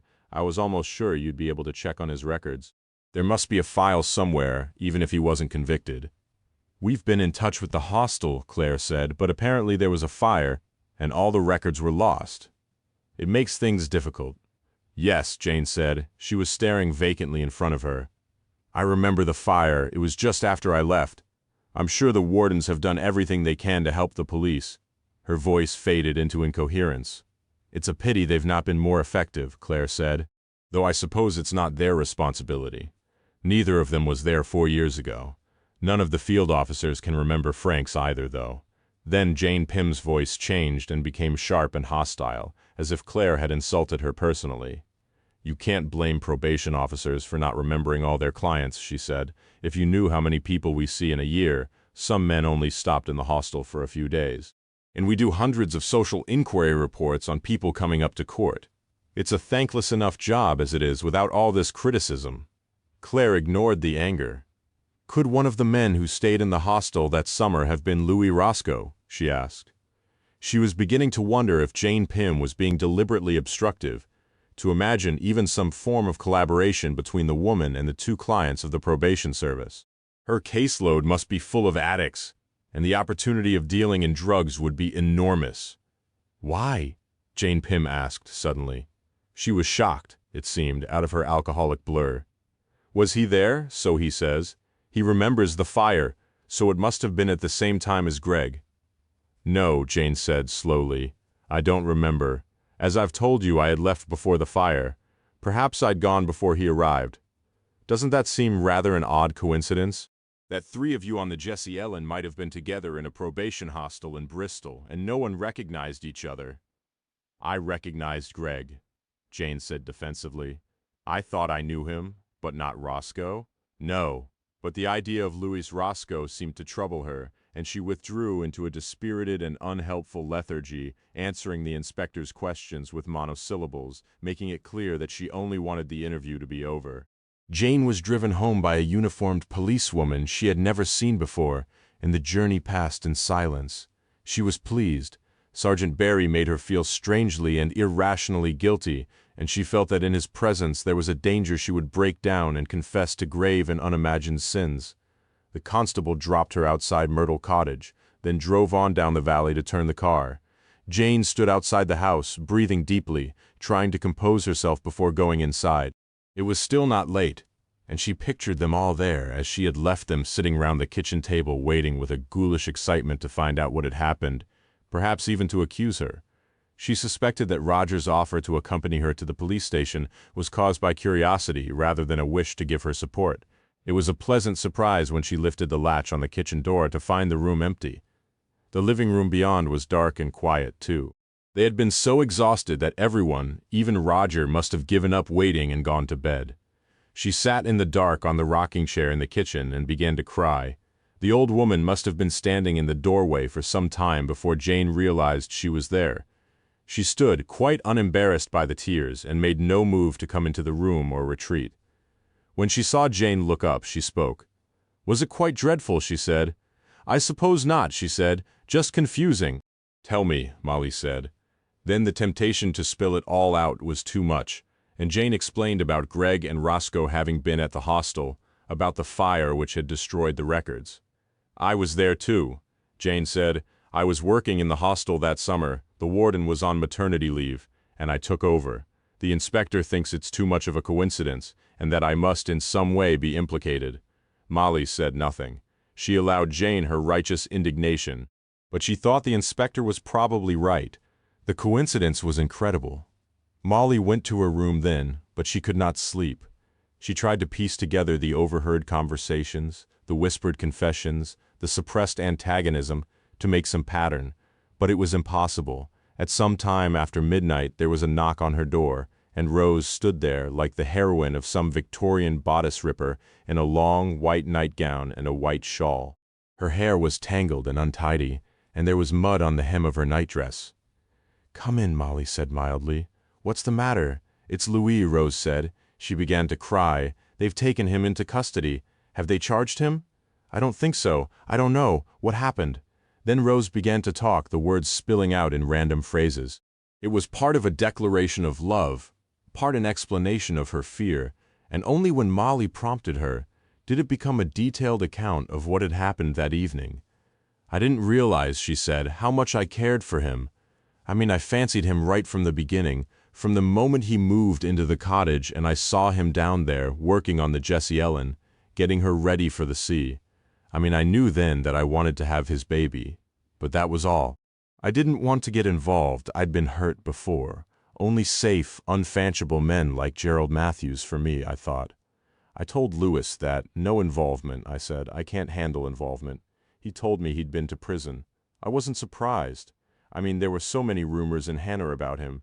I'd have been ready to believe anything. Now look at me. I'm as involved as hell."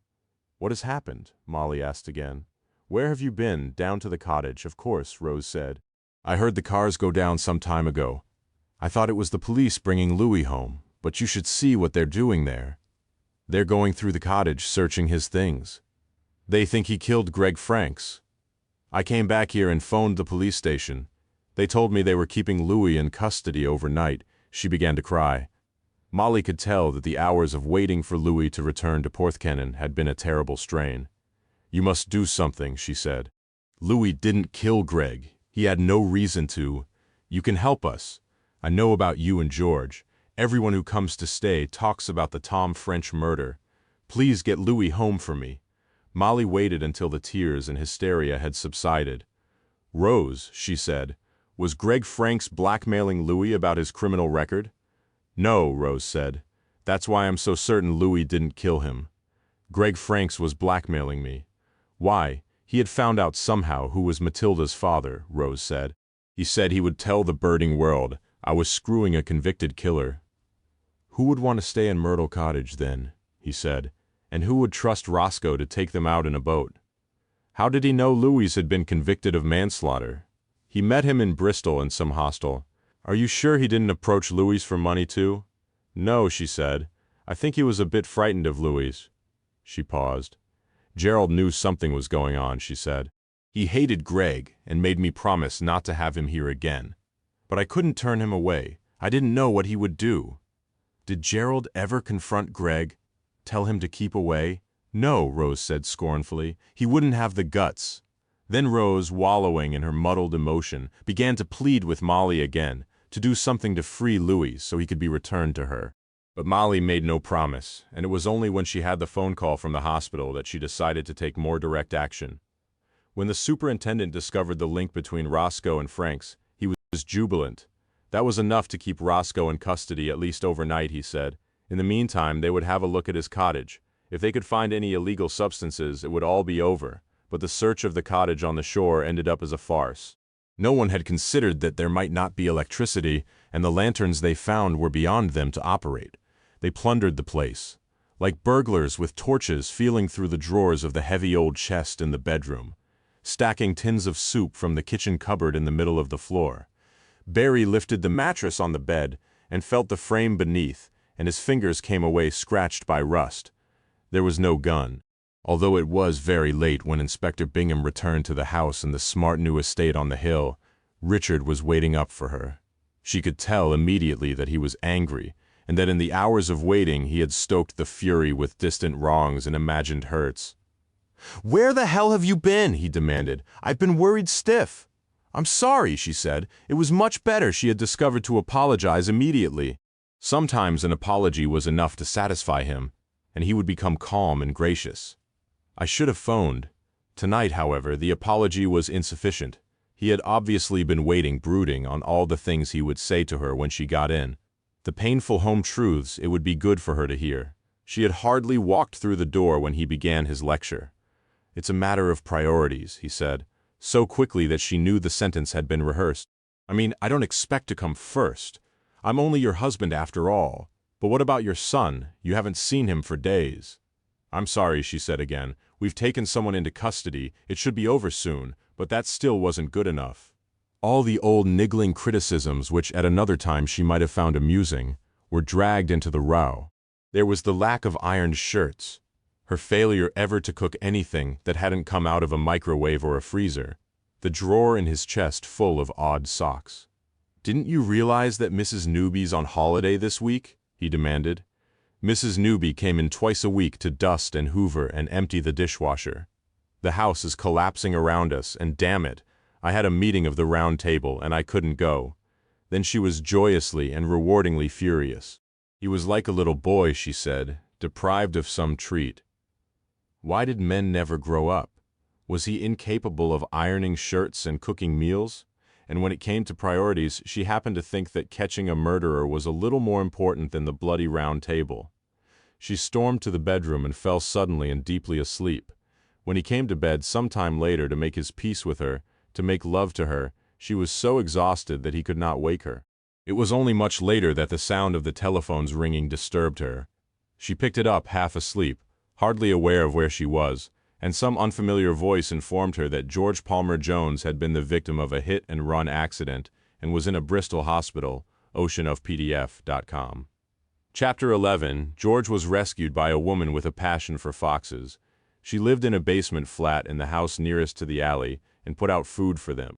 Each night she would sit in the dark watching the foxes come into the small backyard to pick fussily at the chicken bones and leftover meat she laid out for them on the dirty flags. She claimed she could easily recognize individuals.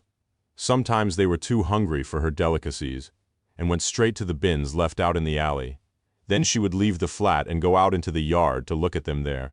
She led a nocturnal existence, staying awake late into the night and not getting up until lunchtime. So when she heard the clatter of dustbins late that night, she thought it was her foxes and went out immediately to see them. The sight of the man, obviously injured, lying where the animals should have been playing, confused her. She had little contact with people. She did not know what to do. When he opened his eyes and looked at her, she felt trapped. "Are you ill?" she called from a safe distance. She was still wearing her carpet slippers. George, lying in pain with his head close to the ground, could see them. "I think you should call an ambulance," he said. Glad then for permission to return to the safety of her flat, she sauntered away. Her son had paid for her telephone, and she rarely used it, so it was with some difficulty that she was connected to the ambulance service. When the call was over, she felt quite proud of herself and waited, still in the dark, to watch for the flashing lights and noise of the ambulance. With all that commotion, she was sure her foxes would not return that night. George woke up in hospital from a deep sleep that had more to do with tranquilizers and painkillers than peace of mind, to the antiseptic smell of the ward and two women on chairs by the side of the bed. Molly had insisted that Claire Bingham be told of George's injuries. It must, she said, be relevant. George had decided to stay in Bristol for another day because of a promising lead to the inquiry. Nothing trivial would keep him in the town. The weather map showed there was a big storm brewing, and only something important would keep him from the sea watching. Worgan had given his blessing to Claire's trip to the city, more, she thought, because he hoped she would make a fool of herself than because he believed anything could be achieved. "Go if you like," he said, "but I can't see that it's relevant." Palmer Jones was working for the Franks family, she said, and now he's the victim of a hit-and-run accident. "We've got our man," he insisted. "We'll take him out to the cottage and search it properly by daylight." "You'll have to charge him soon," Claire said, but Worgan was convinced that they would have evidence to convict him by the end of the day. The ward sister regarded the group round Palmer Jones with suspicion and hostility. Usually visitors would not be allowed on the ward in the morning. Only the inspector's warrant card had persuaded her to let them in at all. Now they were huddled together in serious conversation, blocking the way of the domestic staff, causing jealousy and resentment in those patients whose relatives had been turned away. Once she went up to the group and vented her anger. "You can't stay much longer," she said. "Mr. Palmer Jones has had a nasty shock. He's not a young man anymore. Besides, the doctor will be here to see him soon." But the women took no notice of her, and the conference, the sharing of information and ideas, continued. George sat up in bed, looking quite unfamiliar in hospital pajamas. His face was badly bruised. "What happened?" Claire Bingham asked. "Was it an accident?" "No," George said. "It was no accident." He explained about the check sent from Cranmer's to Greg Franks. "Someone thought I needed scaring off, but who?" Claire said. "Not Duncan James. He wouldn't organize a thing like that." "Oh, no," George said. "It wasn't Duncan James. Ann James probably phoned Duncan and told him I'd been asking questions, but you're right. Duncan wouldn't go in for violence. Presumably he panicked and got in touch with Barnes. I think the stunt with the car was Barnes' idea. Someone capable of turning Rashwood Hall into such a hideous mess would be capable of anything. Think how it must have seemed to him when I turned up at Rashwood Hall and then went home with his personal assistant. I booked a room at the hall in my own name. Do you think the assault on you is connected in any way with the Franks murder? Not necessarily. James probably hadn't told Barnes he was being blackmailed by Greg. I'd guess he'd want as little contact with the developer as possible. Barnes might have organized last night's accident just because he didn't want it widely known that he had bribed an officer of the Nature Conservancy Council to withhold information which would have made Rashwood Park declared a site of scientific interest. "I'm here officially to check on Roscoe," Claire said. "It does seem a remarkable coincidence that he and Frank should have met 4 years ago."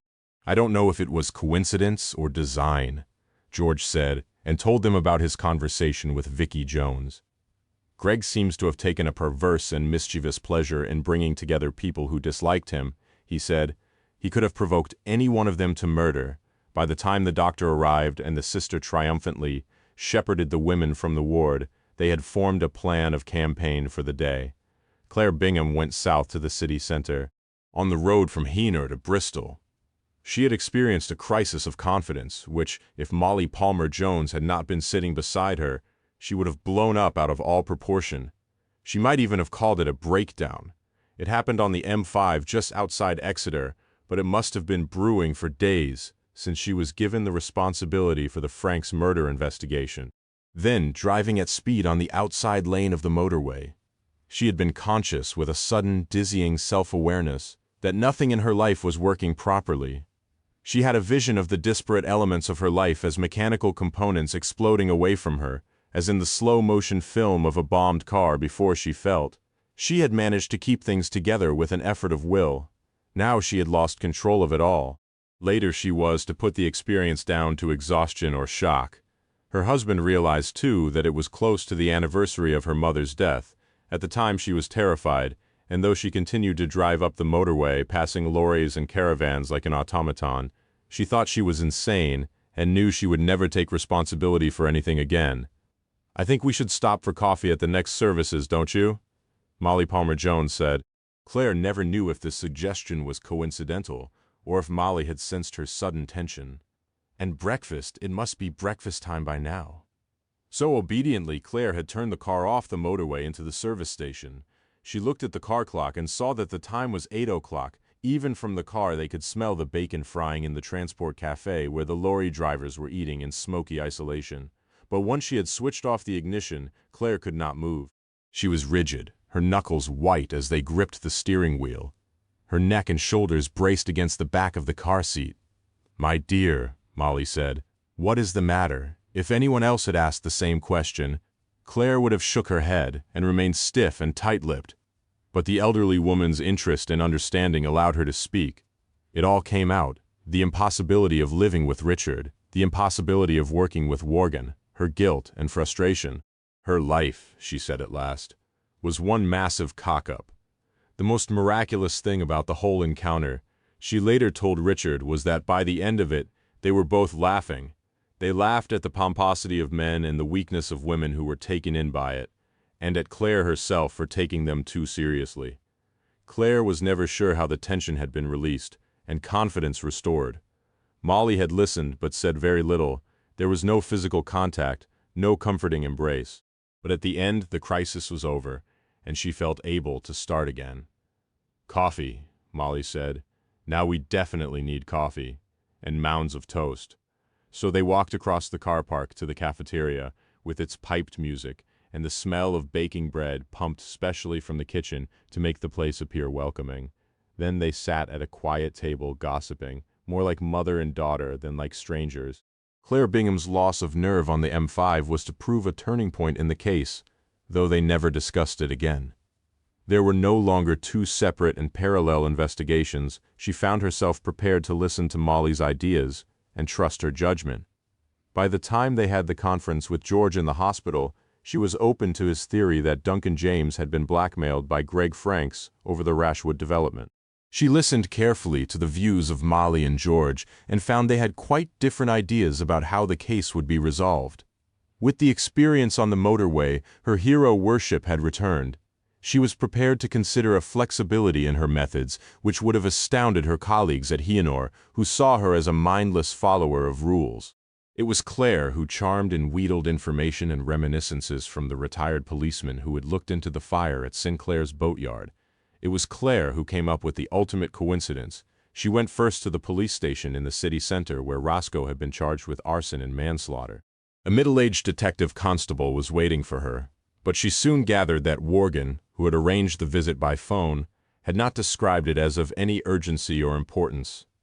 "Just background you wanted, according to your superintendent," the DC said, pulling a chair for her up to his cluttered desk. "There won't be many people working here who remember the case now. Everything's changed. What have you got in the way of background?" she asked, and he brought out a few tatty pieces of paper, case notes, photocopies of which she had already seen. "Is that all?" she said. "There must be something else.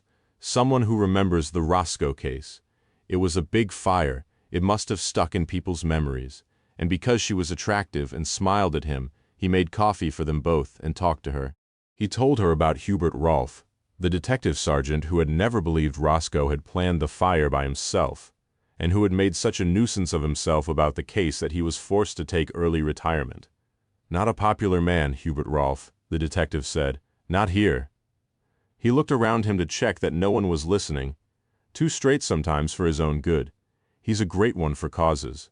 Now he's got a bee in his bonnet about the development of the docks. Says it's changed the character of the city. You often see letters from him in the paper. "I'd like to speak to Rolfe," Claire said. "Where does he live? Would he speak to me?" "He still lives in Bedminster," the detective said. "I believe he and his wife bought the police house there before he retired. If he's not at home, he'll be on the bowling green. His wife will point you in the right direction, and he'll speak to you. He'll speak to anyone that'll listen." She walked out into the sunshine, into a busy shopping street, and through the center, past St. Mary Radcliffe Church towards the river. It was a place of prosperity and style, of warehouses with newly scrubbed brickwork turned into offices for computer firms, of attractive wine bars and expensive apartments overlooking the water. Outside the Arnolfini Arts Center, a student was handing out publicity about a university production of The Duchess of Malfi. It was the sort of place where Claire Bingham felt at home. She crossed the river by a narrow footbridge close to the SS Great Britain and found Rolfe's home almost immediately. It was semi-detached, neat, immaculately cared for, the pebble dash facing newly whitewashed. At the other end of the road she could see the red brick bulk of the Old Will's tobacco factory. This was a different Bristol from the elegance of Clifton or the affluence of the docks. She might have been in industrial Lancashire. There were net curtains at the windows, and as she walked up the street, she felt she was being watched. When Claire Bingham knocked at the door, it was opened by a tiny woman in a flowery nylon overall, with a duster in her hand. From the open door came the smell of newly cleaned windows and furniture polish. "I'm sorry, my dear," Mrs. Rolfe said, hardly looking at the caller, her attention still inside where the brasses needed doing. "Hubert's not here. He never is in the mornings. Not in this weather. You'll find him in the park, on the bowling green." And she closed the door firmly on the dirty, uncertain world outside. The park could have been in a northern town too. It was small, rather scruffy, bordered on one side by allotments. There were rusting wrought iron lampposts and elderly ladies walking threadbare dogs in the sun. In contrast, the bowling green was perfectly smooth, and there was a smart new pavilion at one end. Outside the pavilion, she asked a ferocious woman dressed in the club uniform of gray skirt and blazer for Hubert, and was directed disapprovingly to a bench by the green. With the uniform, the woman seemed to have taken on a prefect's bossiness, and throughout her conversation with Hubert Rolfe, Claire could hear her calling orders and encouragement to her partner. Hubert Rolfe was dozing on one of the iron benches which had been set along the edge of the green. He might have begun to watch the game, but when Claire reached him, his eyes were shut and he was snoring gently. When she woke him, he startled but remained in the same position, his legs stretched out before him, his head tilted slightly back. "Who are you?" he asked sharply. "What do you want?" His voice had strong Lancastrian vowels, and she thought he would always feel himself a stranger in this city. She showed him her warrant card. "I wanted to ask for your help," she said. "It's about Louis Roscoe." "Why? I thought he was out. What's he been up to now?" "He's been taken into custody in Cornwall. A young man was drowned, and it's turned out to be murder. My superintendent thinks Roscoe is responsible." "It doesn't sound likely to me," Rolfe said.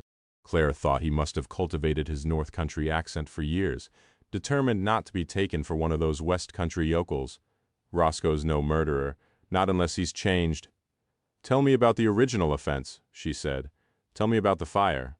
Then, at last, he sat upright and alert on the bench, no longer half asleep with his eyes closed against the sun. He looked more like a soldier than a policeman. His hair was shaved very short at the back and sides, and he had a small gray mustache. She came to realize that he was slightly mad. The city around the docks was a different place then, he said. That was before the developers got their hands on it. There were rough pubs, still a lot of derelict land after the war. A few old girls on the game. Not that what we've got now is any improvement. She nodded to show she was listening, but knew he would have to tell the story in his own way. Then there was the boatyard, he said. Sinclair's boatyard. The owner was a Scot. It wasn't a flash place, but it was known for the quality of the workmanship. Mostly it took on refits, repairs, and occasionally they would be commissioned to do a one-off. He looked at her strangely. "I used to call in there a lot," he said. "I like boats. I had dreams at one time of building one myself, taking off around the world. But there was always work and the kids to feed, and now I'm too old." He paused, trying to recreate the excitement of the old dream and failing. "I used to call in," he repeated. "So I knew Roscoe before he was arrested for the fire. I had a lot of time for him. He was a grafter, not showy, but reliable." He paused again and clapped as the loud woman in the gray blazer put a bowl close to the jack, Then Sinclair wanted to expand, he continued. I can't remember the details, not now. There was a big order, apparently, that he couldn't meet without new equipment, so he took on a new partner. Someone who wanted to buy into a successful local business. At least that's what he said at the time. Now she did feel she should interrupt. But if he was such a good worker and the business was expanding, why did they make Roscoe redundant? He looked at her. Well, he said, that's the big question, isn't it? That's what I wanted to know, and did you come up with an answer? She asked, knowing already that he would have, because he was the sort of man to worry at a problem until he had come up with a solution. Oh yes, he said, I came up with an answer. Roscoe was sacked because that gave him a good excuse for setting fire to the yard. But why? She cried, although she thought she had already guessed. It was an insurance fraud, Rolfe said, and waited, as if he expected applause, an elaborate insurance fraud. But why did Roscoe go along with the plan? Claire asked. He was made an offer he couldn't refuse, Rolfe said. After the Roscoe case, I made it my business to find out about the businessman Sinclair took into the boatyard as a sleeping partner. More like a gangster than a businessman, I found out, involved in all sorts of unsavory business, but wanting to go respectable and desperate for land so he could have a piece of the action in the dock development, I should think he'd have some powerful means of persuasion. Rolfe looked at her to make sure she was listening intently. When the security guard was killed, Sinclair's partner might have been afraid Roscoe would tell us everything. But Roscoe didn't, and I don't think it was because he was scared. He'd been promised money, a lot of money, when he got out. Louis and I got quite close after all the interviews, you know how you sometimes do, and he almost admitted to me once why he'd got involved in the deal. You like boats, Sergeant Rolfe, he said. Haven't you ever felt you'd do nearly anything for a boat of your own? He thought he'd get a boat out of it when it was all over. I knew what he meant, but it wasn't the sort of thing you could use as evidence. Who was the businessman? Claire asked. What was his name? Barnes, Rolfe said with disgust, and there had been so many other coincidences in the case that it came as no surprise. It could be no one else. Brian Barnes. He runs a company called Squirrel. Yes, she said. I know I've heard of it. He's a bloody millionaire, Rolfe said. If it's the last thing I do, I want him behind bars. I can't stand him. He nodded towards the smartly painted pavilion where most of the spectators of the match were sitting in the shade. Barnes gave a donation to the club to build that place, he said. That's why I'm sitting out here with the sun in my eyes, and why the wife makes me a flask and sandwiches for my dinner. I'll not set foot in it. Do you think Barnes still sees Roscoe as a threat? I do. It would suit him fine if Roscoe was locked up again. While he's out, there's always a risk of him talking. Tell me about Barnes, she said. Everything you know about him. It'll take a while, he said. I've been studying him for years. She realized then that his dislike of Barnes was unreasonable, unbalanced, an obsession. Why do you bother? She asked. You're out of it now. I needn't be, he said suddenly. They threw me out because of Barnes. I'll never prove it, but I know all the same. The deputy chief constable has been a friend of Barnes for years. He and the family go every year to stay in Barnes' villa in the Algarve, and now he's a member of that posh country club at Rashwood Hall. They called it early retirement on health grounds, but it was the sack just the same. I was a good policeman. Go on, she said. Tell me about him. When he started speaking, she was amazed by the detail of his information and the fact that he could remember it all. He had stored up the story of the man's life, fueling his bitterness by recalling the number of Barnes' houses, the extent of his business empire, his wealth and his influence. She took notes in shorthand and listened, astounded, as he painted a picture of the man he was convinced had lost him his job. He's a single man, Rolfe said. Never seemed to need the company of women. As far as I can see, only money. He needs money as you and I need to breathe. He started off with a couple of betting shops here in Bedminster. I don't know how he got the finance for those. It's a long time ago. The big break came for him with his deal with Sinclair. When the boatyard went up in flames, he had the insurance and the land. Everyone at that time knew of the plans to develop the docks. He held on to the land, bought out Sinclair, and when the development corporation was formed with their plans for all those expensive houses, he was in a prime position. It's impossible to guess how much he made in that deal, enough to buy more land in the middle of town and put up a load of houses and a hotel. Now he seems to have shares in every successful business in the city. There's that country club out at Rashwood in Somerset, and I heard last week that he's offered for a chain of local travel agents. Where does he live? She asked. I don't think there's anything he calls home, Rolf said. Not really. There's a suite in the hotel in the city, and he spends a lot of time at the place at Rashwood. He has land in Scotland where he and his cronies go shooting grouse in the autumn and a cottage in Cornwall for the sailing. Where in Cornwall? She asked. And he looked at her sharply, excited, realizing the implication of the question. Near Heanor, he said, Fremington Creek. Like I said, he goes there for the sailing. Roscoe sails out of Heanor, she said. It could be coincidence. Pigs might fly, he said. Barnes wouldn't have killed an innocent boy just to put Roscoe in prison again, she said. There'd be no need. Roscoe's been out for 4 years, and he's caused Barnes no trouble. He got the Jesse Ellen out of the deal, as you said. That would be enough for him. Besides, how could Barnes have done it? He wasn't there. You could find out if Barnes was involved, Rolf said, and he spoke so quickly that she realized he had been hatching such a plot for years, brooding about it. The details would be revised to meet this situation, but the general thrust of this means of revenge would be well known to him. To carry it out was the dream which had replaced the dream of sailing round the world. It had kept him going, kept him active and prepared. How, she asked, despite herself. She knew she should not encourage him. Release Roscoe from custody, he said. Then I'll start some rumors that Roscoe's talked to the police about the Sinclair fire, and you're considering reopening the case. I'll say he had to give you information about the arson to persuade you that he had nothing to do with the Franks murder. That'll scare Barnes. That will flush him out for you. He'll want to shut Roscoe up before the case comes to court. I can't do that, she said, shocked. I can't put Roscoe in that sort of danger. Why not, Rolf said, and she knew then that bitterness had made him insane. If Barnes finishes off Roscoe, you can do him for murder. I won't do it, she said, but she was fascinated all the same with the details of his plan. How would you start the rumors? He shrugged. I've still got informants, he said. People who work for Barnes. They worked for me when I was in the force, and they still do. The money's just the same to them, whether it comes from my pocket or petty cash. Barnes would never believe them, she said. He might, if he's scared enough.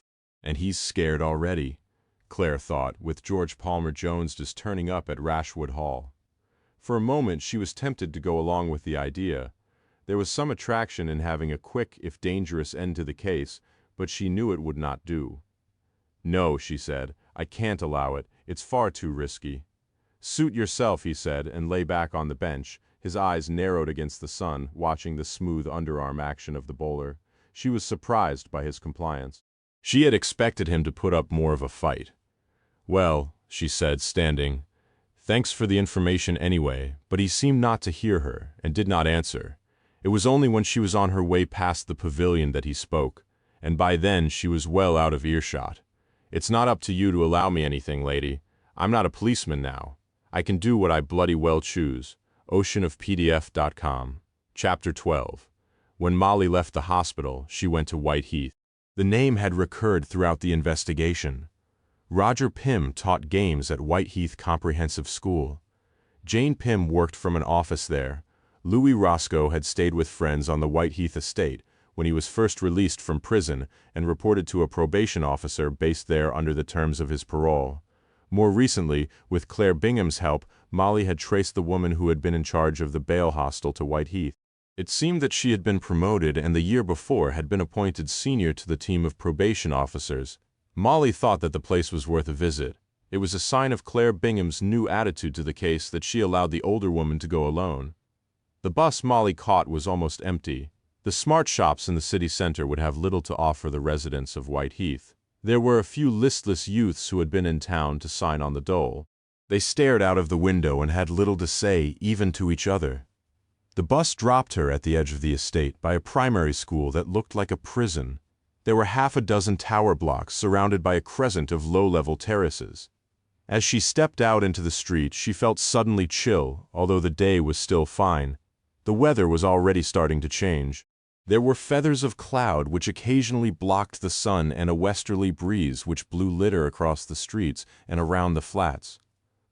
Molly found the probation office in the center of the estate, in a concrete arcade of shops, which had been the planner's only concession to providing for the residents. Most of the shops had been boarded up, or were encased behind bars and grills. The probation office was reached through a door defaced by graffiti, up some malodorous concrete steps. It was over a fish and chips shop. The waiting room was empty except for one fat old lady who drank cider from a dirty brown bottle, and who was dressed, despite the sun, in layers of clothing. 3 middle-aged typists sat on the other side of a strengthened glass window and talked about their holidays. The senior probation officer was named Joanna, and was, it seemed, willing to talk to Molly. No approach had yet been made to her by the police about Greg and Roscoe. Claire Bingham had decided that she might talk more freely to a retired social worker than to a policeman about her former clients. Joanna was capable, friendly, in her mid-30s. Molly thought she would be supportive, accessible but a little weak. Her staff would take advantage of her. She greeted Molly with something approaching relief. It was pleasant to have a visitor who did not demand money, who spoke in a soft, well-educated voice, whose first inquiries were vague, almost academic. The office was at the back of the building and looked out, not over the shopping arcade, but over an asphalt children's play area with one vandalized swing. It was similar to many Molly had visited before she retired. There was the same scratched green filing cabinet, the old Snoopy poster, the shriveled pot plants. Molly explained that she had been a social worker and that she was there on behalf of the Franks. She was vague about her actual relationship with Greg's parents, but stressed their shock and confusion over their son's death. "I'm sorry," Joanna said. "I'm not sure I can help." She gave an automatic, reassuring smile. After such a violent and sudden death, Molly said, "I'm sure you can see that it would help the grieving process if they knew more about his life. It would give them something to hang on to." The probation officer nodded sympathetically. They were professionals together, sharing the same jargon, the same detached quality of professional understanding. "When did Greg Franks appear in court?" the senior asked. Molly told her, "We've had a big turnaround in staff since then. You might find someone who remembers him, but I doubt it. We wouldn't have anything here in writing. You say that he pleaded not guilty to the burglary charge. It's not this office's policy to do social inquiry reports on not guilty pleas. Besides, I'd not be able to show you anything official like that anyway." "No," Molly said, "of course not." She paused. "Don't you remember him?" she asked. "He was in the probation hostel for a couple of months while he was on bail. I know you were on maternity leave for most of the time, but you must have been back at work, I think, before he went to trial. You were back at work, weren't you, before the fire? How did you know about that?" Joanna was a little suspicious, but not too concerned. "Oh," Molly said absently, "Greg must have mentioned it to his parents." "Yes," the senior said, "she was back by then. But she hardly had time to get to know all the residents before they were all dispersed. The fire had left the hostel uninhabitable. It had been a dreadful time. There had been an inquiry, a lot of media fuss about safety standards. Luckily, the inquiry had found that none of the probation officers had been to blame. But it had been a worrying time. You were in the hostel on the night of the fire?" Molly asked. "Yes," she said rather sharply, "though I don't know what that has to do with the business now. It was my sleeping-in duty." "And you really don't remember Greg Franks?" Molly said. "He would have been young, rather cocky. His parents claim he was something of a hero at the fire." Joanna shook her head. "I'm sorry," she said, "I don't remember." "What about Louis Roscoe?" Molly asked. "He was in the hostel at the same time as Greg." But the senior seemed to have lost her enthusiasm for the conversation. "I don't know," she said. "It was a difficult time for me. A new baby. Not much sleep. It all seems rather a blur now." Suddenly she seemed very eager to have the office to herself. She looked at her watch. "The rest of the team will be having their tea break soon. Why don't you join them? You might find someone who remembers the men you're asking about, and be prepared to talk to you informally." She lifted the telephone and asked the receptionist to take Mrs. Palmer-Jones to the tea room. "Make her welcome and give her all the help she needs," Joanna said, and the automatic smile returned. The tea room was small and cramped, with a selection of ancient armchairs marked by cigarette burns and coffee stains. The window was tiny and protected by a metal grill, so an electric light burned continually. The room filled quickly with men and women. None, it seemed, had any qualms about helping her, but no one had any recollection of Greg Franks or Louis Roscoe. They told her that if Roscoe had been on parole, There must be a record somewhere of his probation officer, and one of them would have prepared a social inquiry report before he was sent away. Had she tried the office in Cornwall? If Louis was still on parole when he moved south, all his records would have been sent there. Molly began to think she had come on a wild goose chase and settled just to recapture the pleasant memories of her life at work. She sat in a lumpy old armchair, drinking tea, enjoying the familiar bitchiness of social work conversation. They had given all their energy and generosity to their clients and had no compassion left for their colleagues. They discussed divorce, adultery, and the office power games with relish. "So you know Jane Pym?" one said to Molly. "She was my supervisor when I did a student placement here. She's a brilliant officer. She taught me an amazing lot. But I can't stand her husband. Talk about arrogant. Have you heard the way he talks to her?" She lowered her voice in an excited whisper. "I wouldn't be surprised, if he didn't beat her up. When I was doing my training here, I'm sure she had a bruised face." "Nonsense," said another, sensing immediately the opportunity for gossip. "He doesn't beat her up. He might be a sadist with the kids at school, but he wouldn't dare touch Jane.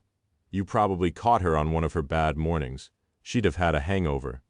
I don't know any other woman who can drink like Jane.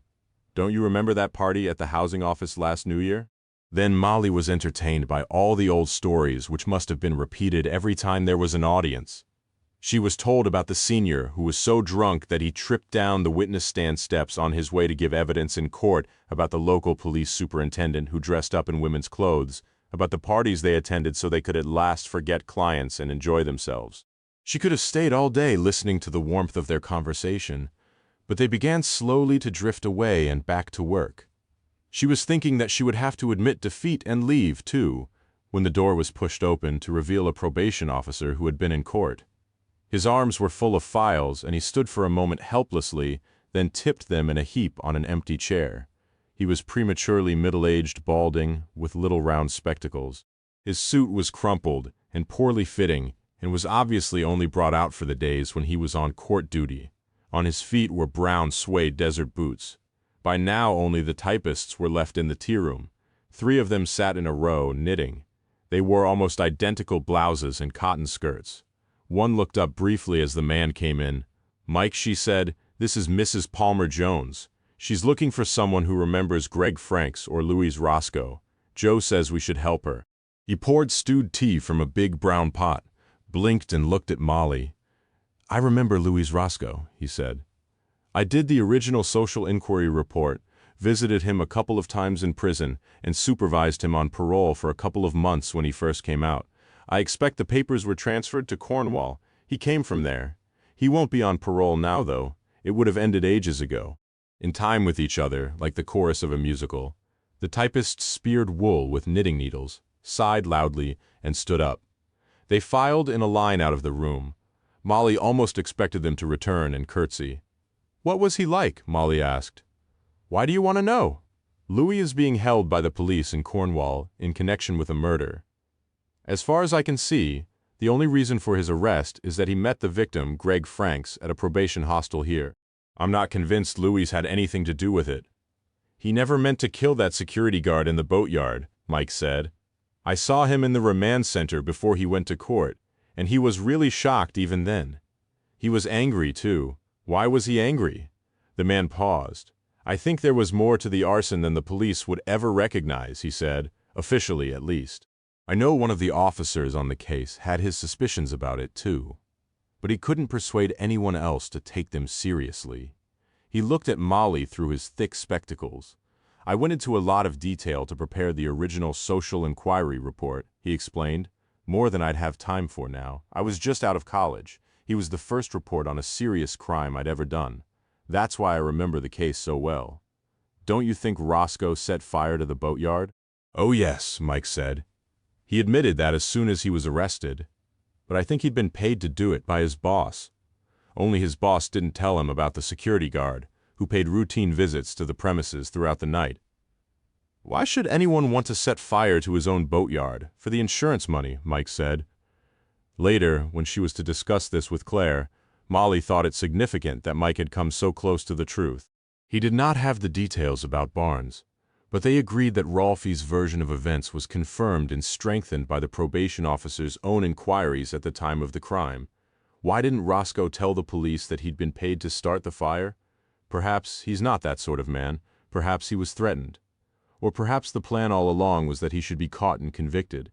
The insurance company would have to pay up then, but he was well paid for the time spent inside. The Jesse Ellen, Molly thought. The payment for keeping his mouth shut was the Jesse Ellen. Did you suspect that Roscoe had anything to do with drugs? Molly asked. Mike shook his head. I can't imagine there'd be anything like that, he said. According to everyone who knew him, he was quiet, respectable, hardworking. I found him hard to talk to. He only showed any animation when he was discussing boats. He wanted to go back to Cornwall. That was his plan all along. When you supervised him on parole, did you meet any of his friends? Molly asked. No, the man said. We didn't get close at all. He saw the parole commitment as a formality. He reported to the office when I asked him, but he gave nothing of himself away. He never mentioned Greg Franks to you. No, Mike said. I don't remember that name. He stood up awkwardly. Molly supposed he had other clients to see work. He said, if you see Louis Roscoe, send him my best wishes. I regret sometimes that I never persuaded him to tell me what happened at the boatyard. I was inexperienced. I feel that I've let him down. He shook her hand, and she could imagine his having made the same gesture of sad formality when he sent Roscoe home to Cornwall. Molly began to make her way out of the building to the street. She walked down the long corridor towards reception and noticed that the senior probation officer's door was open.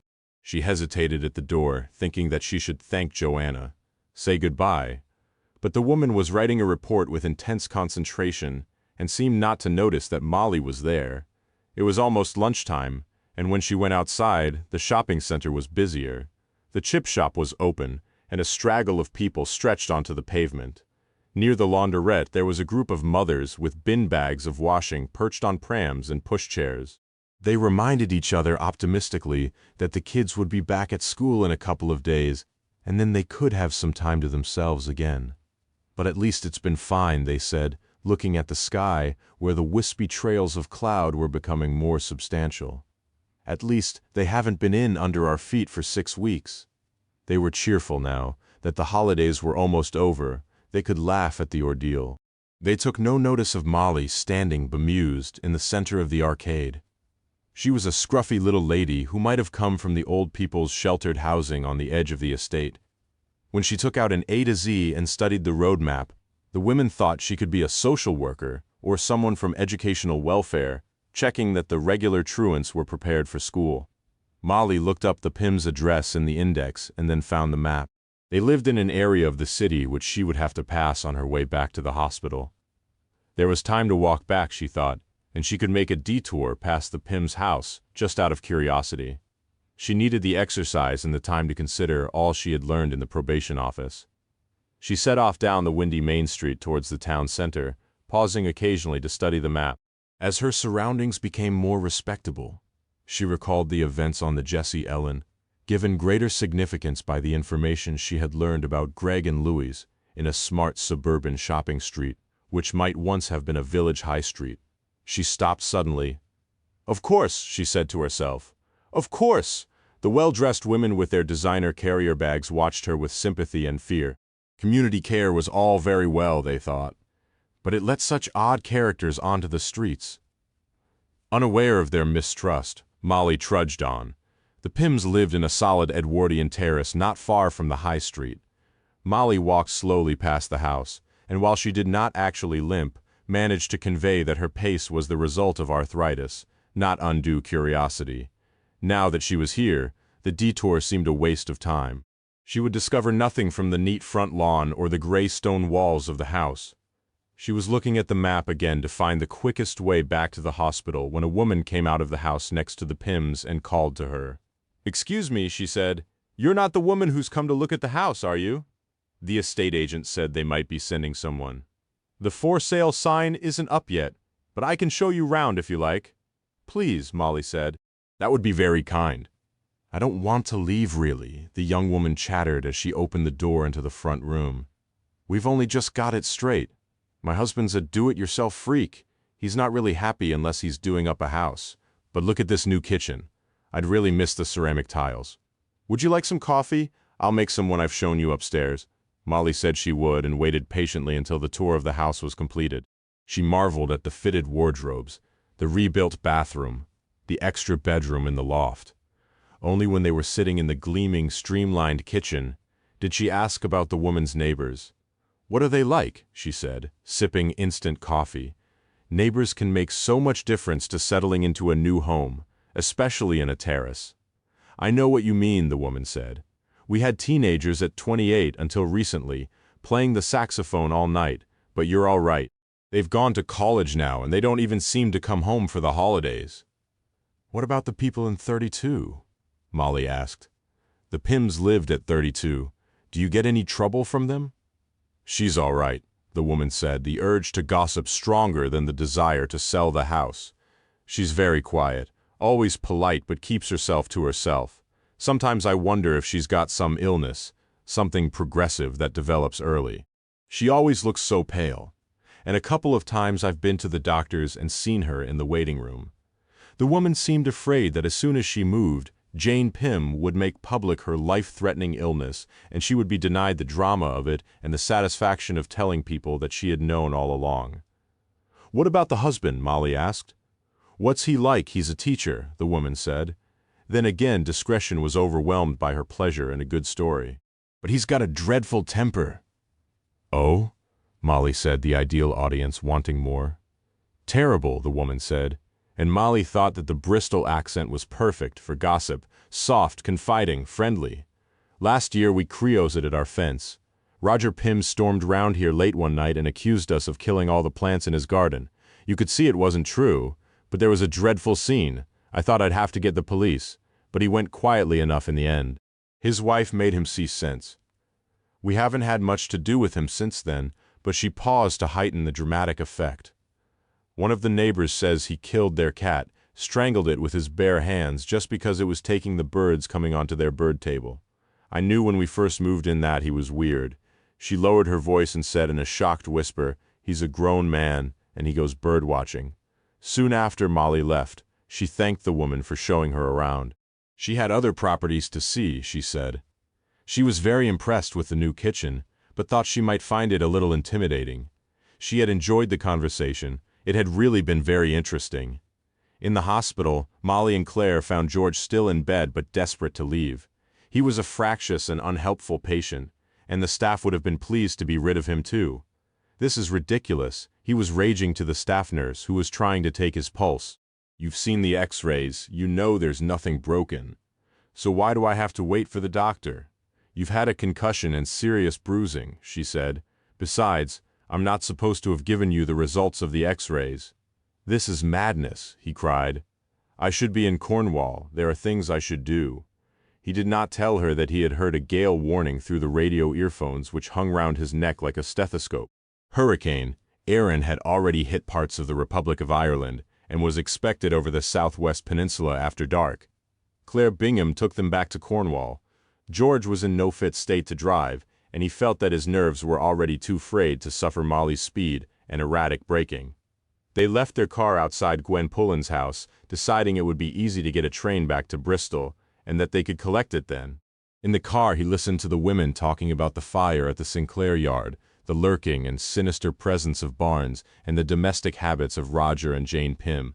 At first he found it hard to make sense of the mass of detail. The connection between Greg Franks, Louis Roscoe, and Barnes seemed so complex. Besides, he found it difficult to concentrate. While the women discussed the case, he daydreamed of black-browed albatross. It was only later, when they were crossing the Tamar Bridge, that the implication of the women's discoveries struck him. "You do realize," he said, "that all the work you've done in Bristol gives strength to the idea that Roscoe killed Greg Franks. Franks had found out about Barnes' dubious business practice in the development of Rashwood Hall. We know that because he was blackmailing Duncan James about it. If Barnes had become aware that Franks had access to damaging inside knowledge, was even using it to make a profit, he would want him out of the way. He'd used Roscoe to do his dirty work once before. Why not again? It's obvious. That must be how it happened." "No," Molly said, "you haven't been listening. There's another explanation." Then she told them what must have happened. They listened, and the thing was so obvious and so simple that they wondered how they had never worked it out for themselves. "Worgen will never accept it," Claire Bingham said. "Not without proof. He doesn't believe in coincidence." But George thought he could get Worgen his proof, though he said nothing to the policewoman. Despite her new flexibility, she might not approve. As they drove through the grey towns of North Cornwall, the sky was cloudy and overcast. When they came to Porthkennon, it started to rain. Vicky Jones stood in the gloom of Temple Meads Station. She had little idea where she would go. It scarcely mattered. George Palmer Jones' visit and the news of his accident had frightened her. There was nothing in Bristol to keep her now. Ocean of PDF. Come, Chapter 13.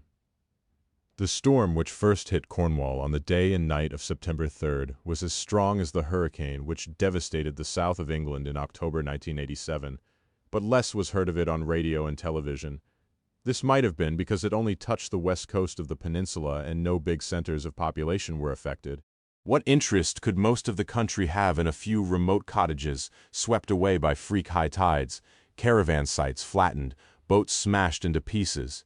Besides, by the time reporters realized the extent of the damage the storm was causing, it was too late to get a film crew there in daylight, and by the next morning the rail link had been broken, and most roads were blocked by fallen trees. The gale began slowly on the night of September 2nd, the evening of Molly and George's return from Bristol to Myrtle Cottage. The wind was strong enough by then to make a noise in the trees around the house, and to excite the birdwatchers staying there, but it was not unusual. There were strong westerlies every September at neap tide. By the next morning the wind was as strong as anyone could remember, and even at the head of the valley it tasted of salt, with spray blown up from the beach.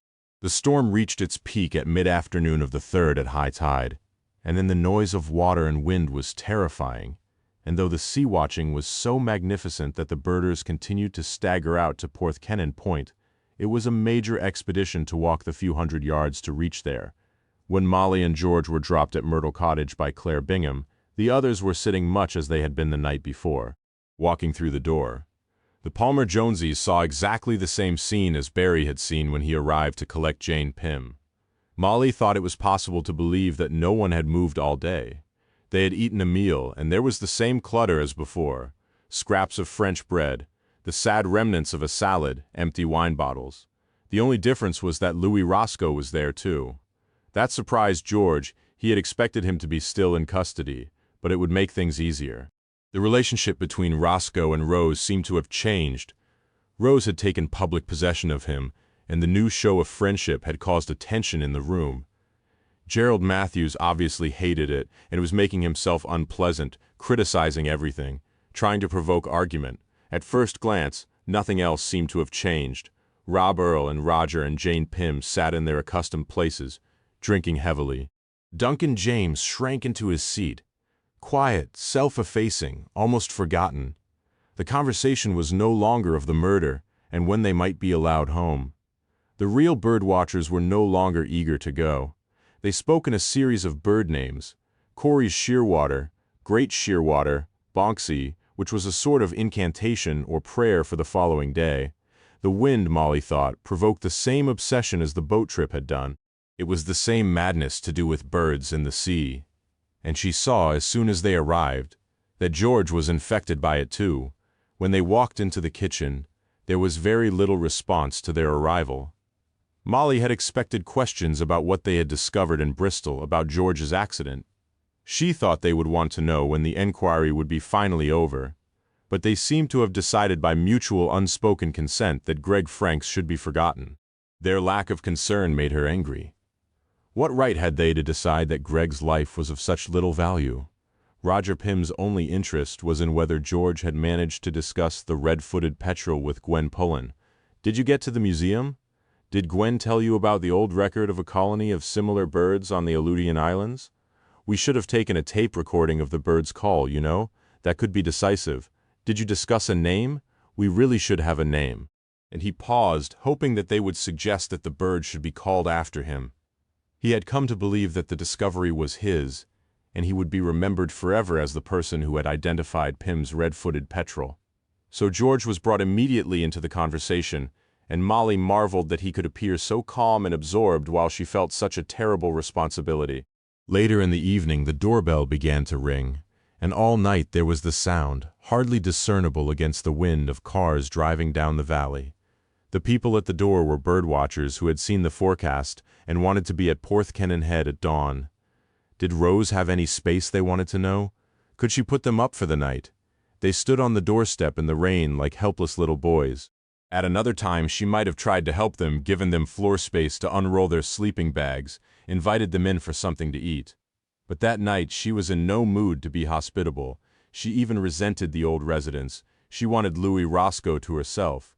She felt that at any time he might be taken back to Heanor for questioning, and she was edgy and frightened. She would not leave his side, and often she reached out her hand for reassurance. At last, when half a dozen loads of birdwatchers had stopped to ask for shelter, she took a piece of paper and wrote "No vacancies" on it and pinned it to the front door. Then they were only disturbed by the headlights shining in at the kitchen window as the birdwatchers drove on down towards the beach, where they slept in their cars. The constant movement in the lane outside, the thought of strangers in the valley, unsettled Molly, and she felt that the others were restless too. Jane stood up from the table and wandered to the window to watch the cars. Duncan James played with a napkin on his plate, pleating and turning it in his short, fat fingers. Yet George seemed not to notice. He sat in a huddle with Roger, Rob, and Gerald, mumbling the same list of skuas and shearwaters, excited, it seemed, by no other thought than the sea-watching. That evening in the police station at Hanor, Claire, Bingham, Barry, and Worgan had a meeting in the superintendent's office. The place was unexpectedly busy. There had been flood alerts, and the station was administrating the evacuation of low-lying villages close to the river. Everyone seemed to be enjoying the drama and change from routine. A pile of sandbags had been delivered into the front office, and members of the public came in a stream to collect them. There was a suppressed excitement and a forced community spirit which gave them a taste of what it must have been like in the war. Worgan pointedly ignored the activity. He shut his door on the noise, implying that they at least had real police work to get on with. Yet despite his irritation at the disruption all around him, Claire found him surprisingly enthusiastic. He even congratulated her on her work. "You did a good job in Bristol," he said. "You'll make a good detective yet." She said nothing. Both Worgan and Barry were even more convinced of Roscoe's guilt. They, too, had followed George's reasoning. "The link with Barnes made it devious," Worgan said. He sat behind his desk, beaming with self-satisfaction. It was clear to Claire that he had taken credit for all her discoveries in Bristol. Now he wanted the biggest catch of all, the arrest of Brian Barnes. The involvement of Brian Barnes with Greg Franks caused some excitement in Bristol, Worgan said. He was smug, very Cornish. "We can teach those city boys a thing or two," he implied. "The Serious Crime Squad has been looking for an excuse to get a closer look at Barnes for a while," he said. "There have been all sorts of rumors of corruption, but never any proof. Perhaps now he'll be frightened into making a mistake. A surveillance team will be keeping an eye on him for a few days, and I understand they hope to get authorization to monitor his phone calls. If they can find a link between Brian Barnes and the Greg Franks murder, we'll be popular, very popular indeed." "Did they find anything in Vicky Jones's flat?" Claire asked. She had told the detective in Bristol all the information George had discovered. She had left them to talk to Vicky Jones. Worgan shook his head. "She's skipped," he said. "When they got there, she'd already gone." He even took satisfaction in this. It indicated an inefficiency on the part of the city police, which compared poorly with his own officers. "Has anyone questioned Barnes about George's accident?" Claire asked. "No," he said. "Even they've got more sense than that. They don't want to frighten him off. Besides, what would be the point? Palmer Jones didn't even get the make of the car. We could never prove it had anything to do with Barnes. Should we bring in Duncan James?" Barry said. It wouldn't be hard to get him to talk, but because Worgan was daunted by the technical nature of James's deception, he dismissed it as insignificant. What did a site of special scientific interest mean? It didn't seem much of an offense. He had a sneaking sympathy for the developer. His daughter was in Greenpeace, and he thought they were a bunch of weirdos. He had heard enough about the environment to last him a lifetime. "Not yet," he said. "At least until we've more idea what it's about. If we have him in, Barnes might guess what we've got on him. Leave James to stew. He's harmless enough. He's no danger to anyone." "What about Roscoe?" Barry asked. "Leave him where he is too. His solicitor was muttering about his rights last night. He looked at Claire. "He's one of your husband's mob. Let's leave him for 24 hours and wait for Barnes to make a move. If he tries to get in touch with Roscoe, we've got them both." Then Claire Bingham felt powerless and resentful. The case had been taken from her and was being run by Worgan and his friends in the serious crime squad in Bristol. While it had been considered an accident, even a domestic murder, she had been allowed to handle it. Now she was being told that she had no further part in it. Worgan began an intolerably chummy phone call to a colleague in Bristol and waved his subordinates away. Even Barry seemed to think that her opinion no longer counted for anything. When she took him into her office and tried to explain why she thought Roscoe was innocent, he listened politely but made it clear that he was unconvinced. It seemed far-fetched, he said. He couldn't believe it of a person like that. He, too, had been seduced by the influence of the city policemen with their advanced technology and by the very scale of Barnes' crime. He preferred Worgan's explanation. It was more exciting, and he refused to look at the facts. She told no one at Heanor police station of the details of Molly's theory. She would have felt foolish persisting against such opposition. But she would take great delight in seeing Worgan proved wrong. Instead, she went home to Richard and talked to him. The first indication that things were wrong was Vicky Jones' disappearance, but in the beginning, Brian Barnes was not too concerned about that. An inquiry agent had been snooping around Rashwood Hall asking questions, and Vicky had agreed to talk to him. Naturally, she was frightened. Later, Barnes found out that she had been living with Greg Franks, and when the relationship became known to him, he was furious. He vowed never to trust a woman again. Then there were more disturbing signs of a lack of confidence. He had arranged to meet the deputy chief constable at Rashwood Hall for lunch, but when he arrived at his office, there was a hasty message on his answering machine, canceling the appointment. There was no apology or explanation. The rumors were whispered in person and over the telephone from early morning. They were passed on by employees hoping for money and by businessmen wanting to extricate themselves from new contracts. Rolfe had worked quickly. "I hear that the case of the fire at Sinclair's yard has been reopened," they said. "Roscoe's prepared to talk. He's involved with the death of that lad in Cornwall, and he's done a deal with the police." The informants were frightened because they knew that they would be affected by Barnes' downfall. But they were pleased, too. No one liked him. He had too much money and too much power.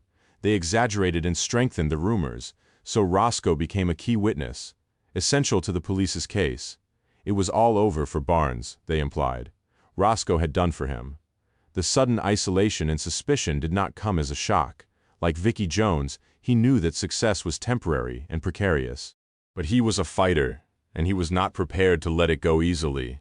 There was something exhilarating in the danger. He felt younger, and all his senses were sharper.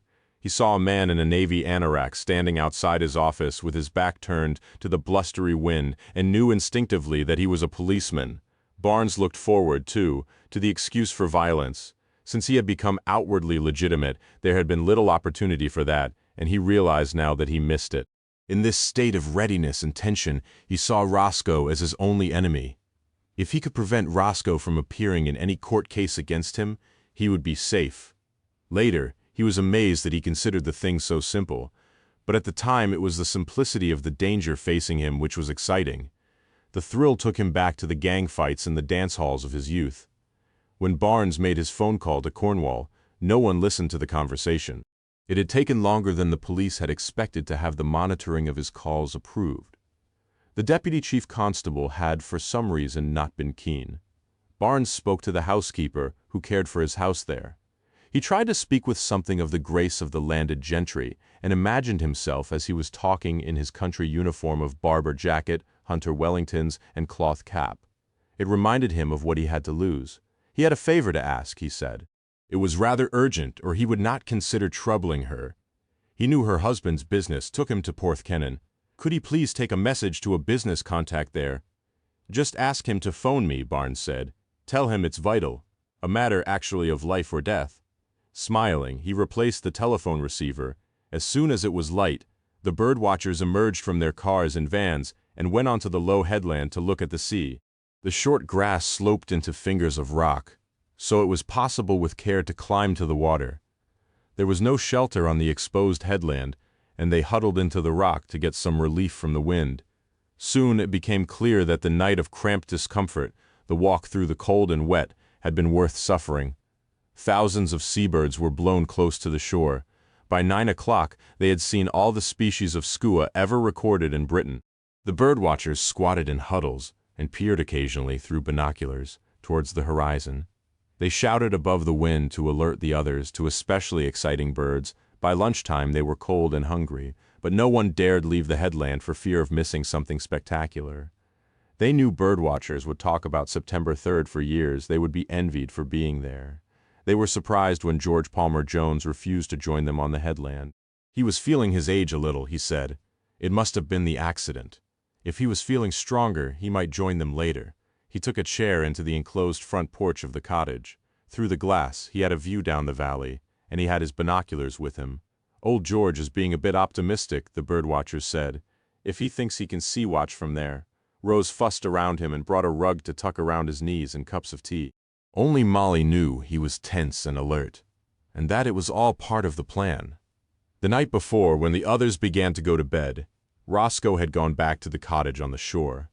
George had stood up, too, stretched, and offered to walk down the lane with him. He needed the exercise, he had said when Roscoe seemed surprised. He was stiff after the car journey and could do with the walk. It was very late when he returned to Myrtle Cottage. On the morning of the storm, Rose fretted about Louis and wanted to go to see him. It can't be safe, she said. Look at those waves, and it's not high water yet. He should be up here with us. But Molly persuaded her to leave him alone. Louis knows what he's doing, she said. If there's really any danger, he'll come back. Besides, you've enough to do here. That was true. Rose's instinct to mother them all had returned. While Matilda played on a rug on the kitchen floor, she made soup in a vast pan. She thought the birdwatchers on the headland would need feeding when it was all over, so she stood in the kitchen peeling vegetables, pretending that her tears were caused by onion skins or tiredness. But when Molly went in to offer help, the tension was suddenly too much for her. The police think Louis killed Greg Franks, don't they? She cried. Why don't they arrest him and take him back to Heaner? What sort of game are they playing? It's no game, Molly said. By late morning it was raining heavily. There was a sudden downpour which flooded the drains and turned the lane into a river. Soon it became clear that even if the police had wanted to get to Porthkennon for Roscoe, the journey would have been impossible. With an echoing crash that might have been thunder, the chimney of the old tin mine at the top of the valley toppled like a pile of children's building bricks, and the road was blocked by rock and rubble. A farmer who lived up the lane brought the news that they were cut off. It'll take them days to dig us out, he said with gloomy satisfaction. His Wellington boots spread mud over the kitchen floor. There's nothing we can do about it. The fall brought the phone lines down too. He made them switch on the local radio, and they listened, fascinated, to the stories of wreckage and destruction. All the boats left in Heanor Harbor had been smashed against the harbor wall by freak gusts of wind, said a disc jockey, with the same forced jollity with which he announced the latest hit. Rose thought that at least the Jessie Ellen, which had been winched up to a slipway while the police scientists tested for traces of heroin, would be safe. That gave her some comfort. The farmer, with his talk of flooded fields and financial disaster, gave her none, and they were glad when he went at last. In the wind, Jane Pym felt closer to Roger than she had for years. As they walked into the full force of it down the headland, Roger put his arm around her and pulled her inside his jacket. She carried his tripod over her shoulder as she had done when they were students. They stumbled together over the flattened heather. You don't have to come if you don't want to, he said. You can wait with Rose if you'd rather. She won't mind. No, she said. I'm enjoying it. In the wild weather, the differences between them seemed insignificant, and she felt that they could face any trouble together. Look, he said, there are some things I wanted to tell you, but by then they had reached the relative shelter provided by the rocky crevices. He was drawn immediately into the nearest huddle of birdwatchers who wanted to gloat about what they had already seen. He released his grip on her and absently reached out for the tripod, which he began to make secure on a flat slab of rock. The moment of intimacy was lost. She thought she was a fool to have been taken in by it. For the rest of the day he gave his attention to the admiring birdwatchers, who wanted to hear again the story of the new petrel and to the sea. She might not have been there, and when she slipped away he did not notice. Rob Earle and Gerald Matthews walked together to the headland at first light, before the storm had reached its peak. As they walked past the cars parked at the end of the lane, Gerald twitched disapprovingly and muttered about the irresponsibility of people who should know better. Some had misted windows because the occupants were still sleeping. In others, men were climbing stiffly from sleeping bags, swearing at the cold at Rose Pengelly, who had refused to give them shelter in her home. Rob Earl seemed not to notice the cold. He was wearing a frayed jersey with holes at the elbow and a thin denim jacket, but no coat. He had not shaved since he had arrived in Cornwall and looked dark and dirty, but rather glamorous. In contrast, Gerald, wrapped in coat and scarf, seemed unadventurous, something of an old woman. He spoke, too, in petulant, shrewish bursts. "I'm not sure I did the right thing in packing in the job with the electronics firm," he said. "Look where I am now. No prospects, no future, not even any friends to speak of. At least if I'd stayed in Wiltshire, there would have been a real income. I'd have been able to afford holidays, a decent car. It's time I settled down. I'm too old for this sort of thing." Rob Earl was preoccupied. At another time he might have put Gerald down with sharp and haughty sarcasm, but he seemed not even to hear. He stalked on ahead, his telescope already fixed to its tripod balanced on his shoulder, like some space-age weapon of destruction. In the bunk room at Myrtle Cottage, Duncan James was preparing to leave. The message from Barnes had been given to him earlier. It had come quite unexpectedly, delivered by the man who brought the milk to the valley, and who was the husband of Barnes' housekeeper. The man came to the bunk room, and when James was alone passed on the message in a stage whisper and with a wink, as if he believed some multi-million-pound deal depended on his discretion. The ridiculous secrecy and the message itself gave Duncan the same symptoms of sweating, breathlessness, and terror as if he had been trapped in a cramped, dark space. He felt he had to escape. With shaking hands he took his clothes and folded them, taking an obsessive interest in the exact geometric shapes they formed in setting them neatly in the suitcase. In this ritual disposal of his clothes he managed to keep his panic at bay, but as soon as the task was complete, it returned and swamped his reason. He opened the bunkroom door, and the tunnel of wind which swept around the building caught it and banged it against the wall, so he felt that everyone must know he was there. He shut it with difficulty and went into the house. From the kitchen he could hear the familiar clatter of women's voices, and he was reminded of the security of home. He saw George Palmer Jones apparently asleep on the porch, his binoculars unused around his neck. Duncan had an impulse to go to him, to tell him everything and ask for his help, but the older man's stillness made him unapproachable. Instead, he went quietly to the telephone in the conversation with James. Brian Barnes was more persuasive and less gentlemanly than he had been when speaking to his housekeeper. He reminded James of the offenses he had already committed of the big house in Somerset which had been bought largely with Squirrel Corporation money. At last he spoke with some brutality of James's children. "But I couldn't do it," James said. "I wouldn't know where to begin." "If you're desperate enough, you'll find a way," Brian Barnes said. "And by now you should be desperate." He replaced the receiver before James could reply, and when James tried to phone Bristol again, it was impossible to get through. Soon after, he heard the farmer stomping into the kitchen with the news that the valley was cut off and the phone lines were down. The sky was so overcast, and the windows of the cottage so small and low to the ground that inside it was almost dark. But Roscoe did not bother with the lamps. He sat in the shadow in the old bentwood chair which had once been his father's and waited, his gun cradled like a cat on his knee. OceanoffPDF.com, Chapter 14. By early afternoon, Roscoe began to realize that whatever he had promised to George Palmer Jones, it would be impossible for him to remain where he was. It would be dangerous, suicidal. The shingle and boulders which protected the cottage from the water at high tides were already shifting with the force of the waves.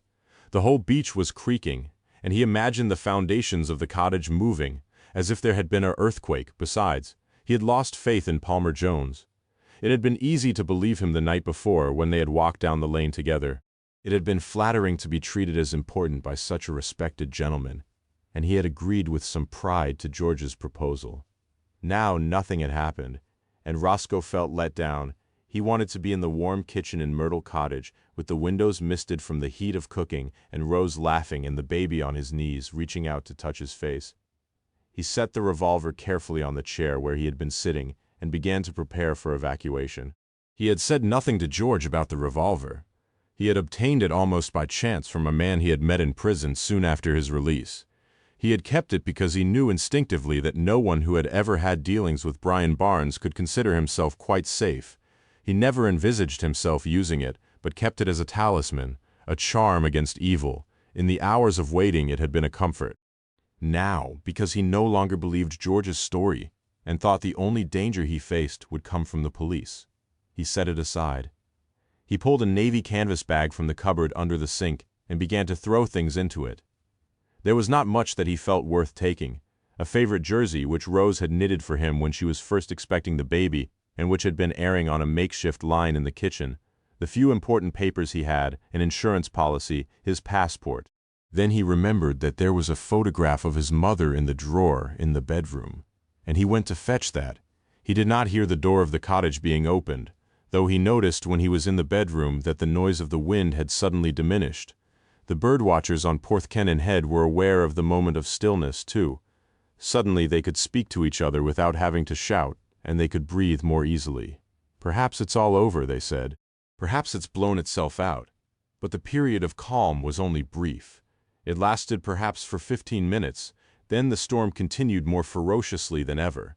And even when the wind had stopped, the momentum of the waves was unstoppable. It was still not quite high tide, and they fell with relentless power onto the rocks where the birdwatchers were sitting, so the men had to move back onto the grass and set up their telescopes there.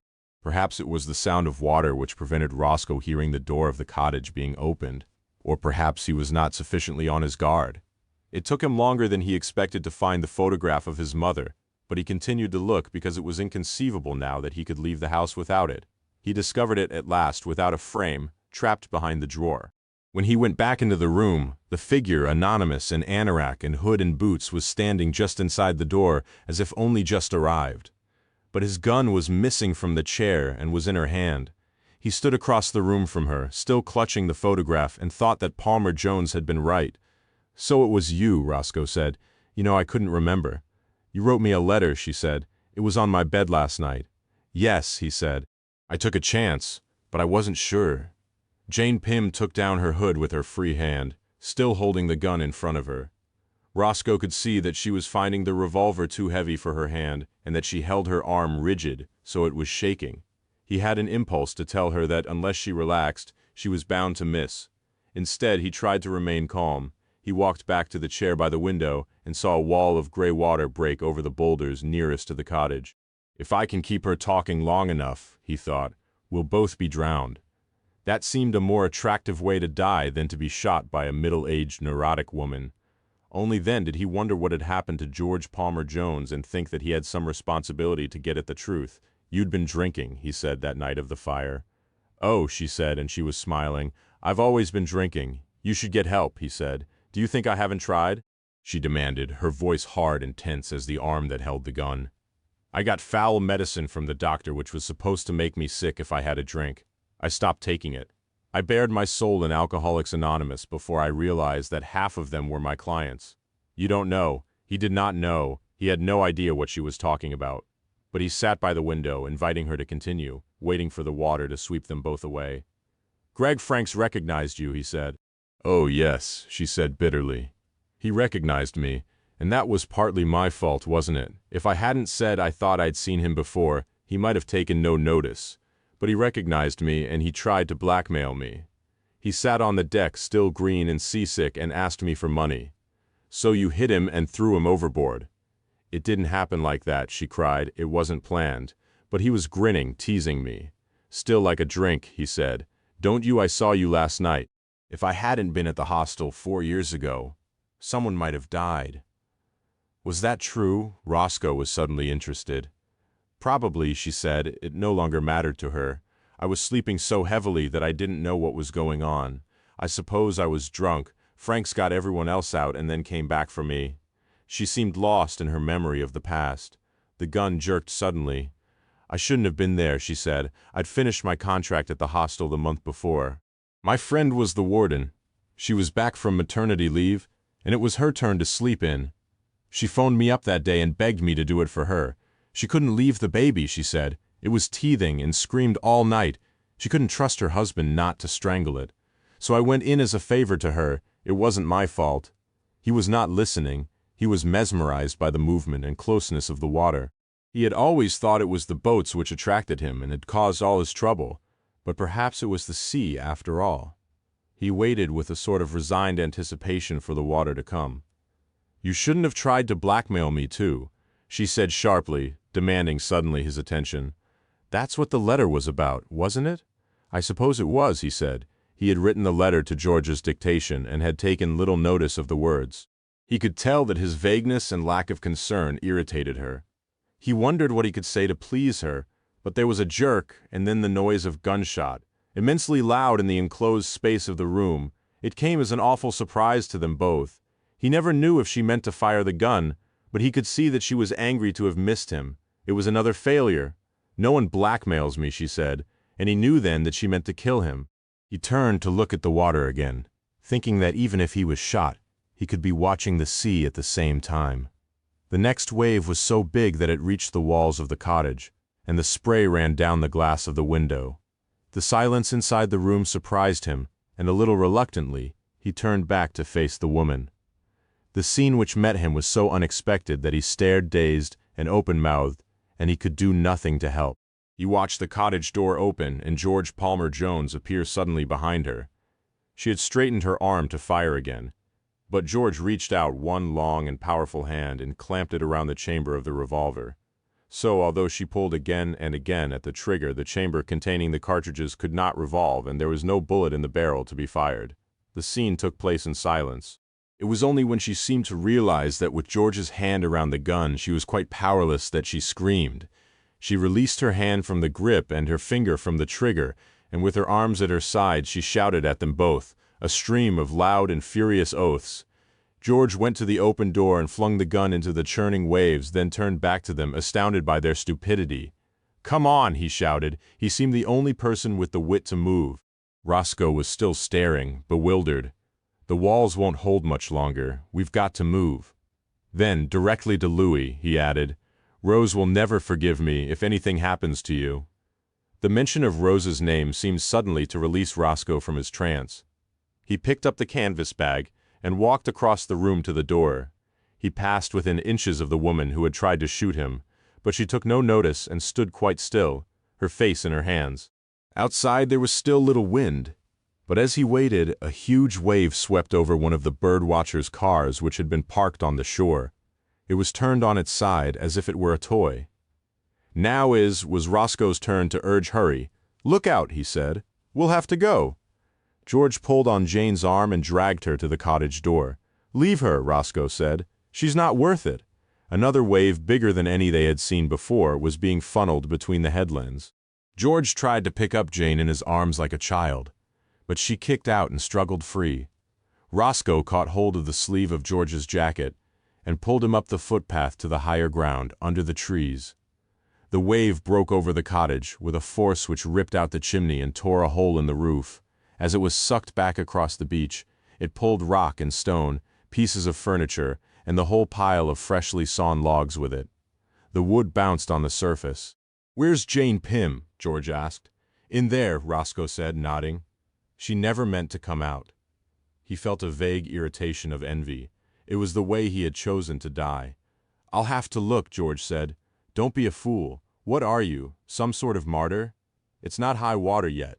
Then, as if to confirm his words, the wind returned and caught them off balance, with their hoods low over their faces to protect them from broken branches and blowing debris. They walked together back to Myrtle Cottage. "I'll have to tell Roger Pym," George said when they had almost reached the house. Roscoe paused, gasping for breath. "Do you think he'll care?" he said. "He's so wrapped up with those bloody birds. Do you think he'll even notice?" Dusk came early that afternoon. As at last the wind quietened, a wet, heavy mist came in from the sea. In the fog, sea-watching was impossible, and all the bird-watchers from the headland wandered inland. For the first time they saw the smashed windscreens and buckled metal of the cars. They took no notice of the shell of the cottage on the shore. That had nothing to do with them. Yet even those whose cars had been damaged maintained their high spirits. They giggled, as if they were high on drink or drugs. It had been such a magnificent day on the headland. They had seen so many birds. They struggled back up the footpath to the lane, shouting their good humor. Some began singing at the head of the procession. Roger, Gerald, and Rob walked arm in arm, their conflicting personalities made unimportant by the shared experience. Only when they got into the house did Roger remember Jane. Then he called out for her, irritated because she wasn't there to greet him, wanting to boast of his triumph in front of her ocean of PDF. Come, Chapter 15. The full story was not told in detail until Jane Pym's inquest, and then little of the background came out in court. The real inquest took place in the evening. Claire Bingham surprisingly had offered to put George and Molly up for the night. She knew George would be a witness at the hearing, and it would be a pleasure, she said, to have them to stay. She greeted them at the door of her smart new house like old friends. Molly was afraid she might have bored her husband by talking about them. Certainly Claire seemed very pleased to have them there, and had made a great effort to entertain them well. She had dressed in an obviously expensive outfit, but Molly in her second-hand Oxfam dress felt more at ease. They sat behind the large plate-glass window and looked down at the harbor, where the lights were beginning to come on and were reflected in the water. There was still evidence of the day of the storm, makeshift repairs to the harbor wall and the lifeboat station in ruins. But on a calm evening the destruction was almost decorative. Claire brought them large drinks and in a brittle, rather self-conscious way, talked about her husband's work and the antics of the baby, Barry, who had been invited for a meal, arrived late, and then sat quietly in a corner watching her with sympathy and some concern. It was only later, when they were eating, that Claire told them she had decided to leave the police force. It would never work, she said. She was not suited to it. Molly, with an honesty and persistence which was the result of alcohol, and which she would regret in the morning, told her she was a fool. The police force needed women like Claire, she said. How could she allow herself to be beaten by a bunch of ignorant men? By then Molly had drunk more wine than she was used to and became heated and emotional. It was a cop-out, she said. A terrible cop-out, but Claire was not to be persuaded. Barry sipped mineral water and watched his boss sadly. Richard, the husband, was more sympathetic than Molly had expected. He had not wanted Claire to leave the police. He said in a quiet aside when Molly at last stopped ranting about women's masochistic self-denial. He felt rather guilty about it. He knew he should have given her more support. But she was quite determined, and nothing he could say would make her change her mind. He was not sure how they could manage with only one income. When they finished the meal, they took coffee back to the living room, and then the real reason for the invitation was clear. I want to know exactly what happened on the Jesse Ellen, Claire Bingham said, and how you knew Jane Pym murdered Greg Franks. You never really explained. Then George thought that by discovering who had killed Greg, they, not Richard Bingham, were responsible for Claire's resignation from the police force. She considered herself a failure because they had come to a successful conclusion before she did. She was ambitious and competitive, and she refused to be beaten. She would rather leave her job than be second best. A lot of luck, he said, and after all, we were there. Molly, less sensitive to Claire's feelings, was willing to boast. It was obvious that the murder wasn't premeditated, she said. How could it have been? Anyone who knew about the pelagic trips would know that in most circumstances Greg Franks would have been out on deck surrounded by people. How could anyone know in advance that he would be seasick? The idea was impossible. But why Jane Pym? Claire asked. She was a boozer, Molly said. We all knew that in the time we spent with her, and it was confirmed by her colleagues in the probation office. She was desperately unhappy. All she had was her job. When he recognized her as the warden of the hostel, Greg Franks threatened that. But how did you know she was at the hostel on the night of the fire? All the records showed that she'd left by then. It was an intelligent guess, Molly said. Jane was uneasy all the time in Myrtle Cottage. She was a friend of the woman who was supposed to be in the hostel, her senior. When I met the senior in the probation office, she was obviously anxious and defensive about something. Besides, there were few other people who could have killed Greg. Jane wasn't a serious birder. Anyone who was would have been much more concerned about sea-watching than committing murder. You make it sound very easy, Barry said sarcastically. It was easy, Molly said, stretching in her chair, reaching for another drink. Nonsense, George said sharply. It wasn't easy at all. There was all that complication with Duncan James and Brian Barnes. I was taken in by that too. The assault outside Vicky James's flat made me personally involved, and I was furious about the Rashwood development. He looked at Claire. "Has anything come of that?" "Yes," she said. "Barnes is in custody. He's being investigated by the fraud squad." When the rumor that he was in trouble and that Roscoe was prepared to testify against him became commonplace, it's surprising how many other members of his staff, quite senior members, came forward wanting to give information against him. They're afraid that they'll be charged too, and want to make sure that he takes the blame. There are a lot of scared little rats leaving a sinking ship. There was a silence. They watched a large fishing boat move out of Hianor Harbor towards the open sea. "What will happen to Duncan James?" Molly asked. "We're not charging him," Claire Bingham said. "We've no proof that he falsified the environmental impact assessment which allowed the development of Rashwood Hall. There might be a way of proving that Barnes passed considerable sums of money into his account, but Barnes was good at covering his tracks. Greg Franks was the only person who knew that Rashwood Park was better for wildlife than Duncan James reported, and he's not here to give evidence. It was Duncan James who threw all Frank's gear overboard when he was missing on the Jessie Ellen," George said. "That's why Duncan took so long when he went to tell Greg about the petrel. He knew that Greg had kept records of all the birds he had seen at Rashwood. He didn't have time to look through the papers and notebooks properly, so he threw everything away. And he won't be prosecuted?" Molly said. "Nothing will happen to him. I think he'll have to resign from the Nature Conservancy Council," George said. "He'll have lost his credibility, though I'm sure he's been so frightened that he would never do anything similar again. Brian Barnes phoned him, on the day Jane Pym died. Barnes said he was having problems with Roscoe, and he expected Duncan to sort him out, as if a man like that would have a chance against Roscoe. Duncan was terrified. Barnes made threats against his wife and children, and by then the phone lines were down, so Duncan couldn't check that they were safe. George remembered James' hysterical confession on the day of the storm. It had distracted him from his watch on the shore cottage and had almost caused another tragedy. "Duncan will have to live with himself," he said. "And with that monstrous development almost on his doorstep." There was another pause. "I don't understand why Jane Pym showed her hand."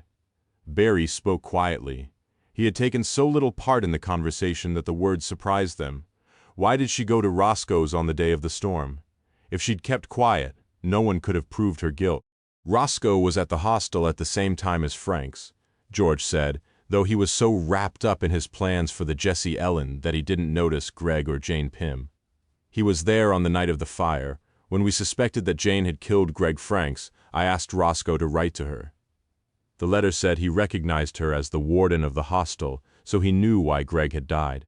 She presumed that Roscoe was blackmailing her and was so distraught by then that she decided to confront him about it. But what could she hope to do?" Claire Bingham said, "She couldn't expect to kill him too. She was very irrational," George said vaguely. "I don't think she had any plans." He did not say that Roscoe had come close to death. Throughout the investigation which had followed Jane Pym's death, he had said nothing about Roscoe's revolver. Lewis had been through enough, he thought. He was entitled to the opportunity to start a new life with Rose and Matilda, without more questions from the police. Even Molly knew nothing about the gun. They looked at each other. Richard Bingham came round again with the wine, and George noticed that as Barry took a glass of fruit juice, there was a moment of disapproval, or perhaps complacence. Was he thinking that alcohol had been Jane Pym's downfall? That she was a wicked woman because she had succumbed to the demon drink? George knew that it was all more complicated than that. The telephone broke the silence, and there was a sudden relief, because they no longer knew what to say to each other. Claire Bingham went to answer it and returned almost immediately. "It's for you," she said to George, and smiled flirtatiously. "It's a woman." The woman was Gwen Pullen, apologetic and enthusiastic at the same time, rather loud. "I'm sorry to trouble you, George," she said. "It took a lot of detective work to track you down, actually. But I thought you'd want to know. I've just come back from Amsterdam. I've been sorting through a pile of skins at the museum. There was one that they never identified. They always thought it was a sort of aberrant mutation. It was a petrel, actually, with red feet." She paused, expecting some response from George, and when none came, she continued, "The bird was remarkably well documented, and this is the most exciting thing. It was donated to the museum by an ordinary seaman who had sailed with a British explorer.